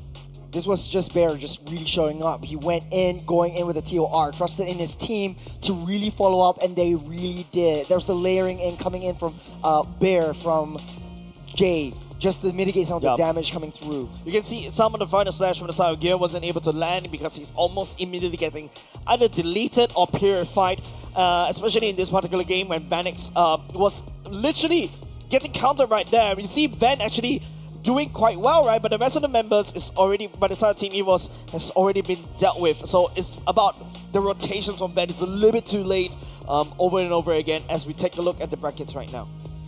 Here's what transpired. In the morning, it was a full BO5. Team Stallions, unfortunately, getting eliminated from the playoffs. That is top 4, though. Still a very huge respect over to the Stallions. We won't see Diablo play tomorrow, but Kingdom Esports will come back in the morning. They'll be facing up Evil on the lower bracket finals. This is top 3 for Evil and the Kingdom. Yeah, this is gonna be another banger of a match because it is Evil Team won, right? Evil that won against Kingdom Esports 2-0 in week 1, day 2. And that's when we really got a bit of a taste on how strong Team Evil is during the regular seasons. But now, you see them a little bit off. I feel like their playoff buff was used during the regular season. It's just tough to say goodbye. It's also tough for, if you're an Evil fan, if you're supporting them all the way through. They've gone this far and they showed so much prowess. 2-0 Team Stallions, which everyone thought would have been one of the best teams coming into the playoffs. It just goes to show the level difference, or or the lack of the level difference between the top 4 teams that we have here. Yeah, because it's just we expected more from Team Evil. I think we came into this day, we kind of hype up these top four teams. We talk about how the level of competition is almost similar. You saw how Stallions and Kingdom Esports literally went the mile all 5 games. But it's also kind of weird for the side of Team Evil to really falter this one because we are looking towards this team, this Rising Star, right? Like the Rising Star that could potentially upset against Team Flash because Team Flash was just reigning supreme in MPL Singapore all throughout. Yeah, I mean, it's tough to say goodbye, and it's this is not really it's not really goodbye. It's not really goodbye. We got tomorrow. Hey, Evil really has to get this reset. And, yes, definitely. It's been fun. It's been a fun, almost full series with you here today, Jace. Huge shout out to tomorrow. You and Absher are going to take us home for the grand finals. But man, it's going to be a banger of a series on the lower bracket and the upper bracket. Finals. Yeah. With that said, my name is Jace. This is Charles. We're going to hand it over to Suki to close off the day. All right. Well, here I have Jay. I don't think he needs any introduction. He is the roamer for Team Flash, and just got a few questions for you. Firstly, how are you feeling? Feeling great. Yeah. All right, because I think we wanna get him going as soon as possible. Anyway, so after the first game, it seemed like you guys really accelerated in aggression. I think you took the first. After the first game, that loss, I think you took it personally a little bit. And I just wanted to know, in your team, who is the member that always is like, let's go, let's go, let's go? And who is the one that has to maybe try to pull you guys back? It'll probably be me lah, the let's go guy. But Vanix will pull all of us back. Yeah. So normally you're the one that's like, okay, we're gonna take this fight, and Vanix is just like, maybe not. But so who normally wins in that argument? Vanix. All right, so Vanix is the one that holds the reins. So for the fight against Evil today, did your team make any adjustments or make any specific plans to fight against Evil? Not really. We are just here to play and just relax and have fun. All right, very confident. Okay, so who do you think you will face tomorrow in the grand finals? I think Kingdom. All right, so this is Jay putting his money behind Kingdom. But anyway, thank you so much, Jay, for joining us. Thank you.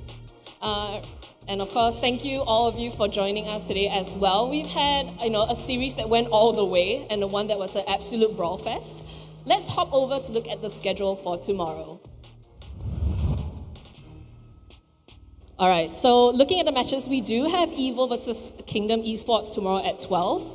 And then Flash SG taking on whoever the winner is for the grand finals at 5. But other than these two games, we have a bunch of other events. Number one, we do have a cosplay event. And number two, we have the IT giveaway. So if you want a chance to go to Jakarta for 2, accommodations and flight included with your IT stub, you have to come down tomorrow before 4:30 because the draw is going to be at 4:30. Your stub has to be inside for a chance to win. Of course, it's not just the flight to Jakarta. It's a bunch of diamonds. It's a bunch of other prizes. So do come down to the Centrepoint. Make sure you get your IT stubs inside so that we all can, celebrate to see if you're going to be able to go. But that is it for me today. My name is Suki, and thank you for joining us at MPL Season 10. MPL Singapore Season 10 is powered by Moonton and Pulse Nova Entertainment. Presented by IIT, your homegrown bubble tea brand since 2011. Official gaming chair partner DX Racer, the pioneer of the world's first gaming chair. Our partner in esports, Future Living and Singapore Esports Association. Our official playoffs venue partner, the Centrepoint. And our official broadband partner, My Republic.